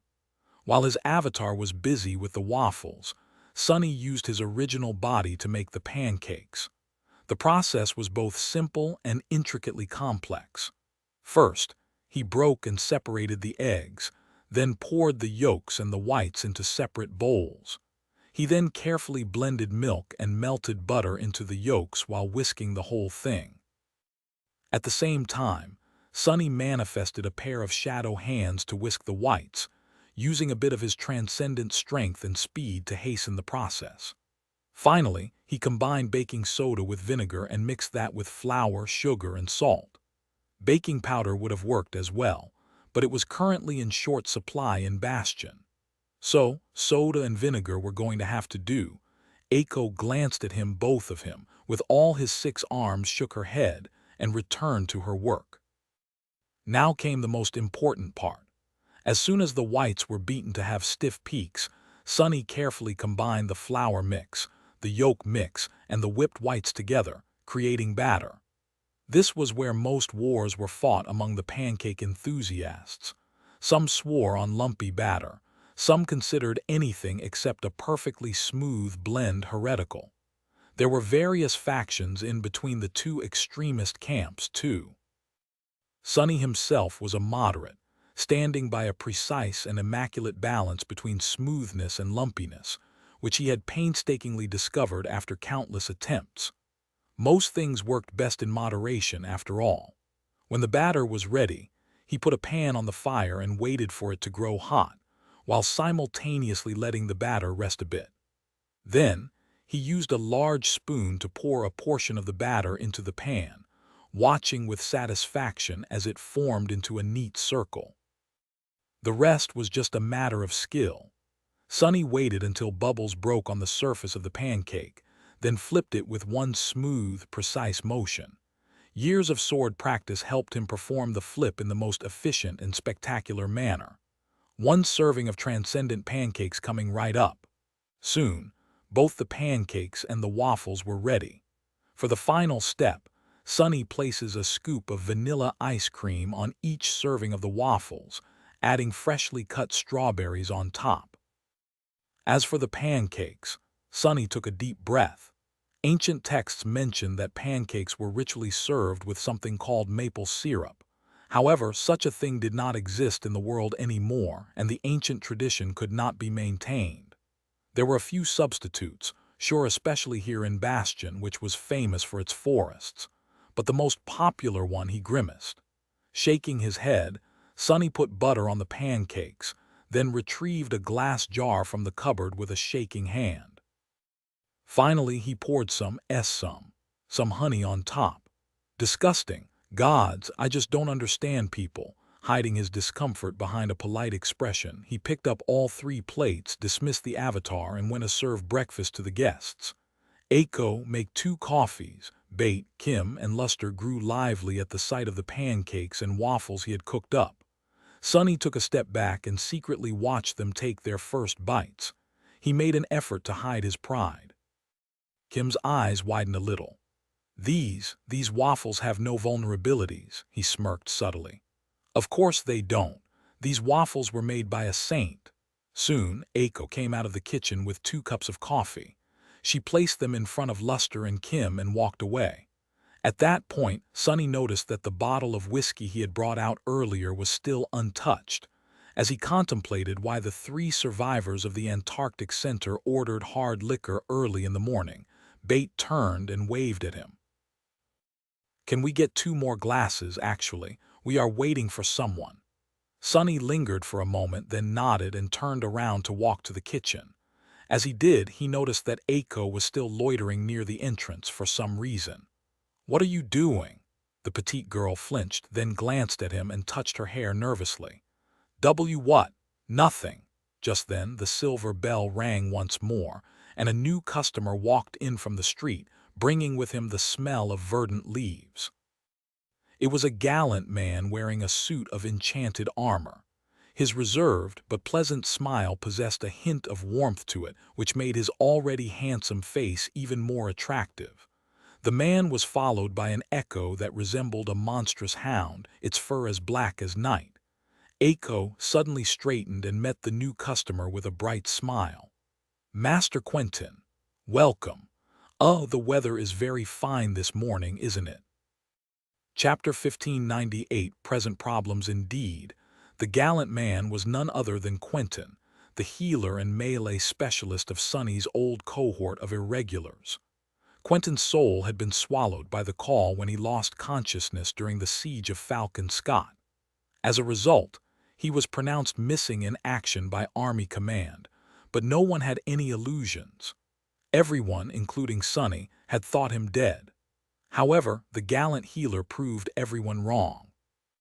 Somehow, he had not only managed to reach a suitable seed of nightmare in the hellish white desert without succumbing to its many perils, but also conquered that nightmare alone. There were a few people among the members of the evacuation army who had managed a similar feat, but still, Quentin's return could only be described with one word: a miracle. Sonny did not like that word too much, though. It detracted from Quentin's own effort, resolve, and incredible determination to survive.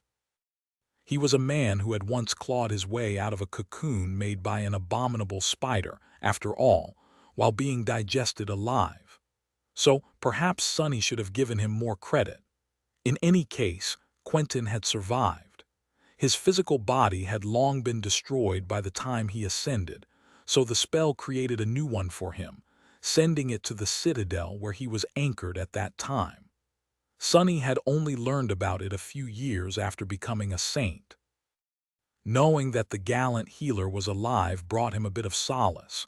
Before, he was under the impression that most of his soldiers had perished. Now he knew that only a half of them had, which was better somewhat. Maintaining a facade of polite indifference, Sonny silently pushed Aiko into the kitchen and showed Quentin to the table where Bate, Kim, and Luster were waiting. They met the healer warmly. "Master Quentin, good morning." "Hey, Quentin." "Well, if it isn't Mr. Big Shot Ascended." Quentin smiled in embarrassment and took a seat. Sonny followed Aiko into the kitchen, ignored her glare, and retrieved the additional glasses. Strange. He had opened his shop in Bastion because that was where most of the people he knew were. There were not that many good restaurants here yet, and certainly very few run by a master, not to mention the memory side of the business. Therefore, it was inevitable that he would run into an old acquaintance or two sooner or later. Since his services were top-notch, the brilliant emporium gained many customers through word of mouth. Those old acquaintances recommended the new place to people in their circle, so it wasn't that odd to meet someone Sonny had known, on occasion. Plus, many of the people he had known were also people Aiko knew. Still, it was strange for an impromptu meeting between the survivors of the Antarctic Center to happen in his cafe all of a sudden. If it had happened before, Sonny would have thought that Fated was pulling the strings of fate behind the curtains, but he was free of such concerns now. Coincidences were nothing more than coincidences, and they did happen. Free. Sonny smiled neutrally as he placed the glass in front of Quentin. "Would you like something to eat?" The healer made an order and Sonny left. As he was walking away, he saw Kim pouring the whiskey into the glasses. The sound of laughter disappeared and the smiles disappeared as well. The four of them remained silent for a few moments, their faces solemn. Then they gulped the bitter liquor down. The fifth glass of whiskey remained standing on the table untouched. Sonny had an idea of what his customers were going to talk about, so he dove into the kitchen, not wanting to listen. Aiko was there, waiting for him with a dismayed expression. She whispered angrily, "Why did you push me away? Boss, listen, I can serve that dreamy, serve Master Quentin and his friends myself. You just rest." Then she noticed something on his face and grew silent. A couple moments later, Aiko sighed. "You are being strange again." Sonny glanced at her impassively, then said with a shrug, "Those guys are from the 1st Evacuation Army and they are here for a reason. Leave them be." She coughed awkwardly. "Oh, I keep forgetting that you were in Antarctica as well. Sorry."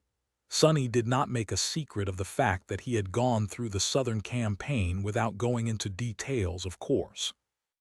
That was because the situation there had been extremely chaotic, and many people ended up being forced to challenge nightmares with no warning. Few managed to survive them alone, like Quentin, though. Still, it was easy to explain where an absolutely unknown master had popped out from by simply saying something like, "Oh, I sort of stumbled into a nightmare in Antarctica." That was also a perfect conversation killer, dissuading people from asking further questions. In short, it was very convenient. Sonny patted Aiko on the shoulder and went to cook Quentin's order. "Get ready. The breakfast crowd will arrive soon." He cooked another omelet, brewed some coffee, and delivered both to the gallant healer. Retreating to the reception desk, Sonny picked up the monster almanac and continued to read. He could not help but catch bits and pieces of the conversation his former soldiers were having. After the initial solemn atmosphere, the mood at their table gradually turned lighter.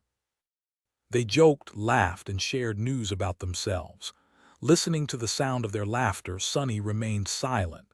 At some point, though, his expression changed slightly. Quentin was talking at the moment, his pleasant voice tinged with a complicated emotion. "Oh, I heard something strange a few days ago, by the way." Luster raised an eyebrow. "Good strange or bad strange?" The healer shrugged hesitantly. "I'm not sure. You see, that thing, the winter beast, apparently it's gone." Kim and Bate looked at him sharply, their eyes turning colder. "Gone? What do you mean, gone?" Quentin shook his head. "It seemed like someone, or rather something, killed it. You know how hard it is to catch glimpses of the southern quadrant, but apparently the evidence suggests that it was killed years ago. We just didn't know." A long silence settled over the table. Then Kim poured the remaining whiskey into their glasses and raised hers. A pale smile appeared on her face. "Good. That's good, then." Turning the page, Sonny sighed subtly.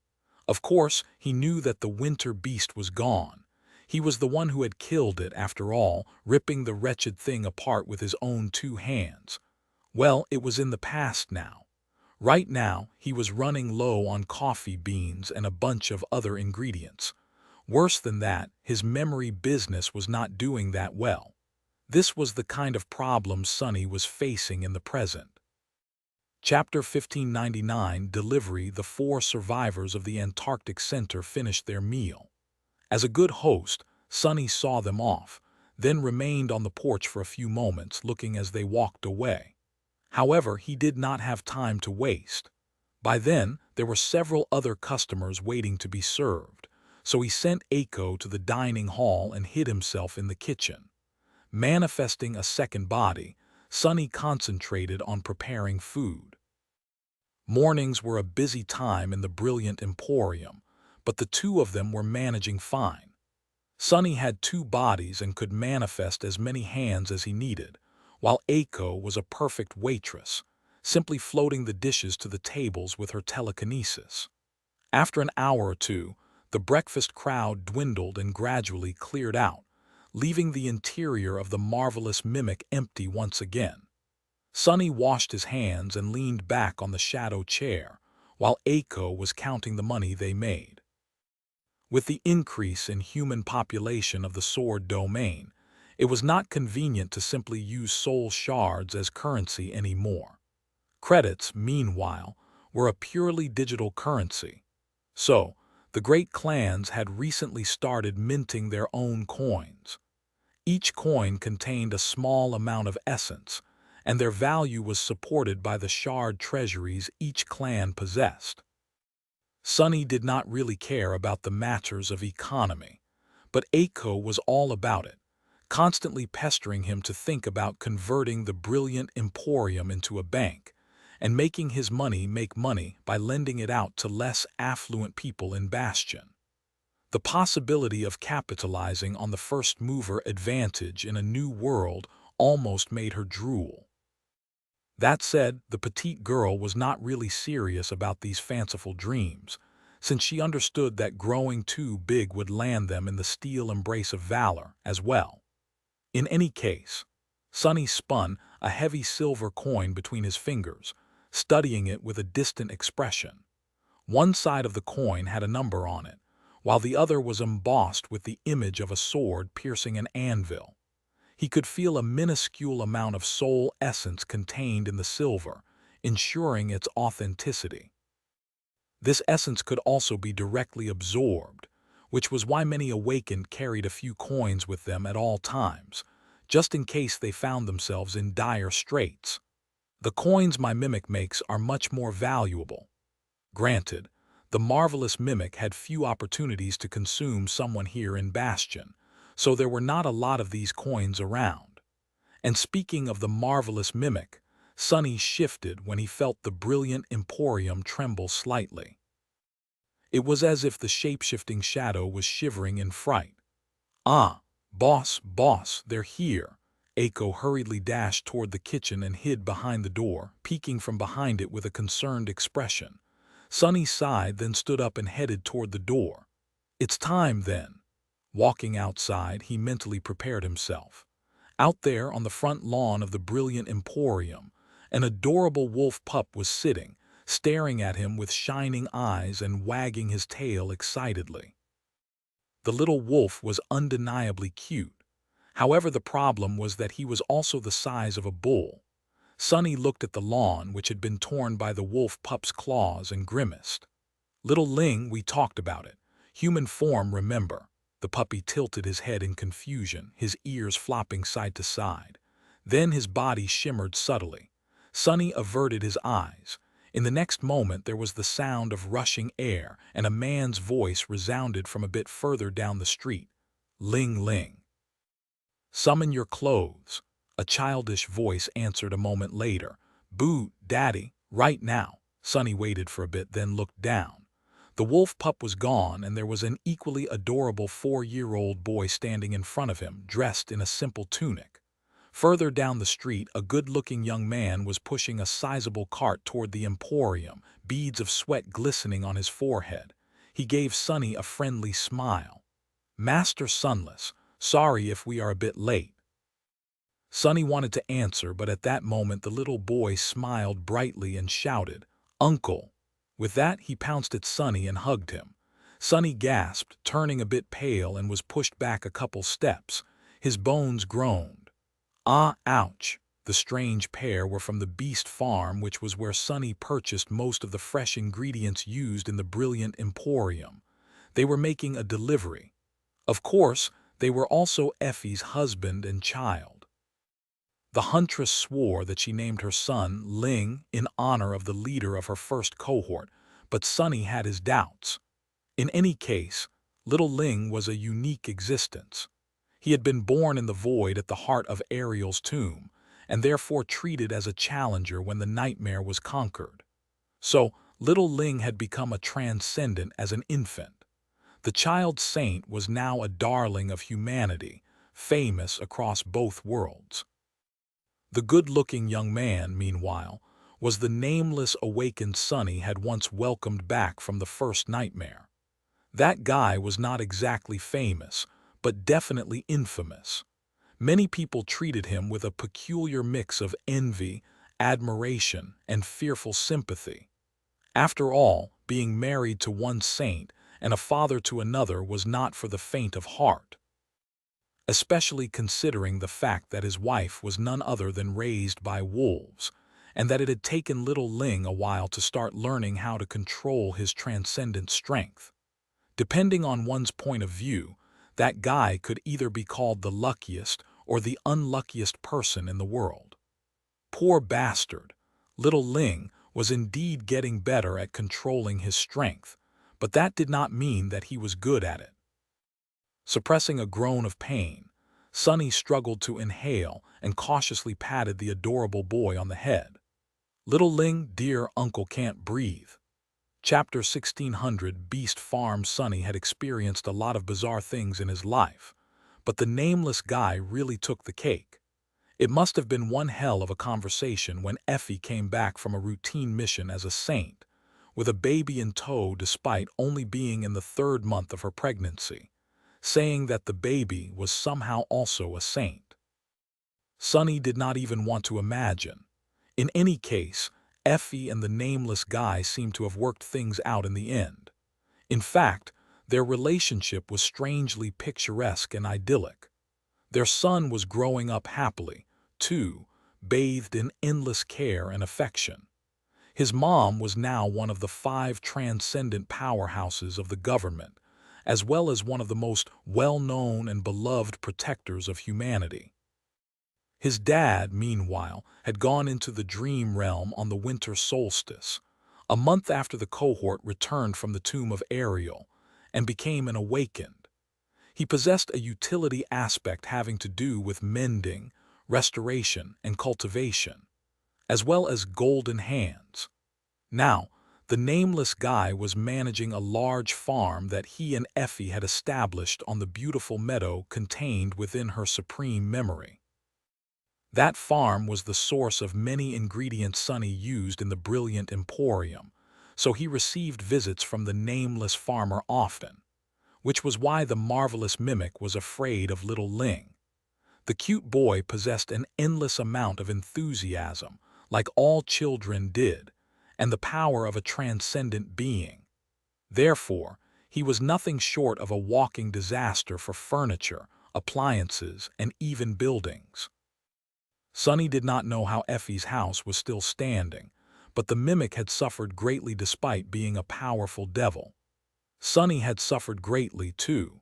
As he extricated himself from little Ling's embrace, thanking Bone Weave for keeping his ribs intact, Sonny shook his head in dejection. Well, it's my own fault. He just couldn't resist the adorable brat, so every time they visited, Sonny treated him to something tasty, like hot chocolate, waffles, or ice cream. Who knew that a child's fondness could be bought that easily? Therefore, Sonny didn't have anyone but himself to blame for being the target of little Ling's affection. As soon as the little boy let go, he looked at Sonny with huge eyes and smiled bashfully. "Auntie Aiko." "Sorry, Aiko." Sonny smiled and pointed behind himself. "Oh, she's in the kitchen." His only saving grace was that Aiko seemed to be the energetic puppy's favorite, so he heartlessly hid behind the petite girl every time the duo arrived. Yay! Little Ling disappeared behind the door. A moment later, the marvelous mimic seemed to shake a little. The nameless guy had brought his large cart over by that point. Sonny looked at him and nodded politely. "Nice to see you, Ling's dad. How is it today?" Ling's dad panted for a few moments, then grinned. "Great! We were finally able to cultivate a strip of raspberries, in addition to what we already grow in the garden. The fields are taking well to the new fertilizer, too. Oh, and we are thinking of procuring more cattle, considering how high the demand for fresh milk has been lately." He pointed to the cart. "Plus, with all the enchanted items you made for us, my life has become much easier. So this time I was able to bring everything on the list. Milk, eggs, tomatoes, flour." He listed all the things in the cart, leaving Sonny to contemplate for a few moments. "That's good. I won't have to search for many substitutes in the waking world." Still, Bastion is still far away from being self-sufficient, so there is no choice but to go, indeed.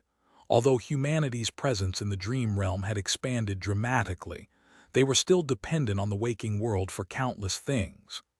As far as Sonny was concerned, things like coffee beans, chocolate, salt, and a bunch of other commodities could only be procured on the other side, which was a bit of a pain, considering that he had to act as a master. So every time Sonny wanted to go to the waking world, he had to enter the castle and pretend to use the gateway there. At least he didn't need to come back through the dream gate. That would force him to interact with people from Valor way more often and way more closely than he wished to. He nodded at Ling's dad and offered him a hand. "Let me help you unload everything." As they were unloading the cart, he asked nonchalantly, "Oh, how is your wife doing, by the way?" Ling dad smiled, a glint appearing in his eyes. "Effie, she is doing great. Soul Reaper and she have just returned from suppressing a minor gate crisis in the Eastern Quadrant. The casualties were minimal, so everyone is celebrating," Sonny sighed. As much as the situation in the dream realm had improved for humans, the situation in the waking world was slowly getting worse. There were more gates, and those gates were more powerful. Even with resource shortages being greatly relieved by the mass migration to the other world, the infrastructure was still reeling from losing Antarctica. So, the government was busier than ever.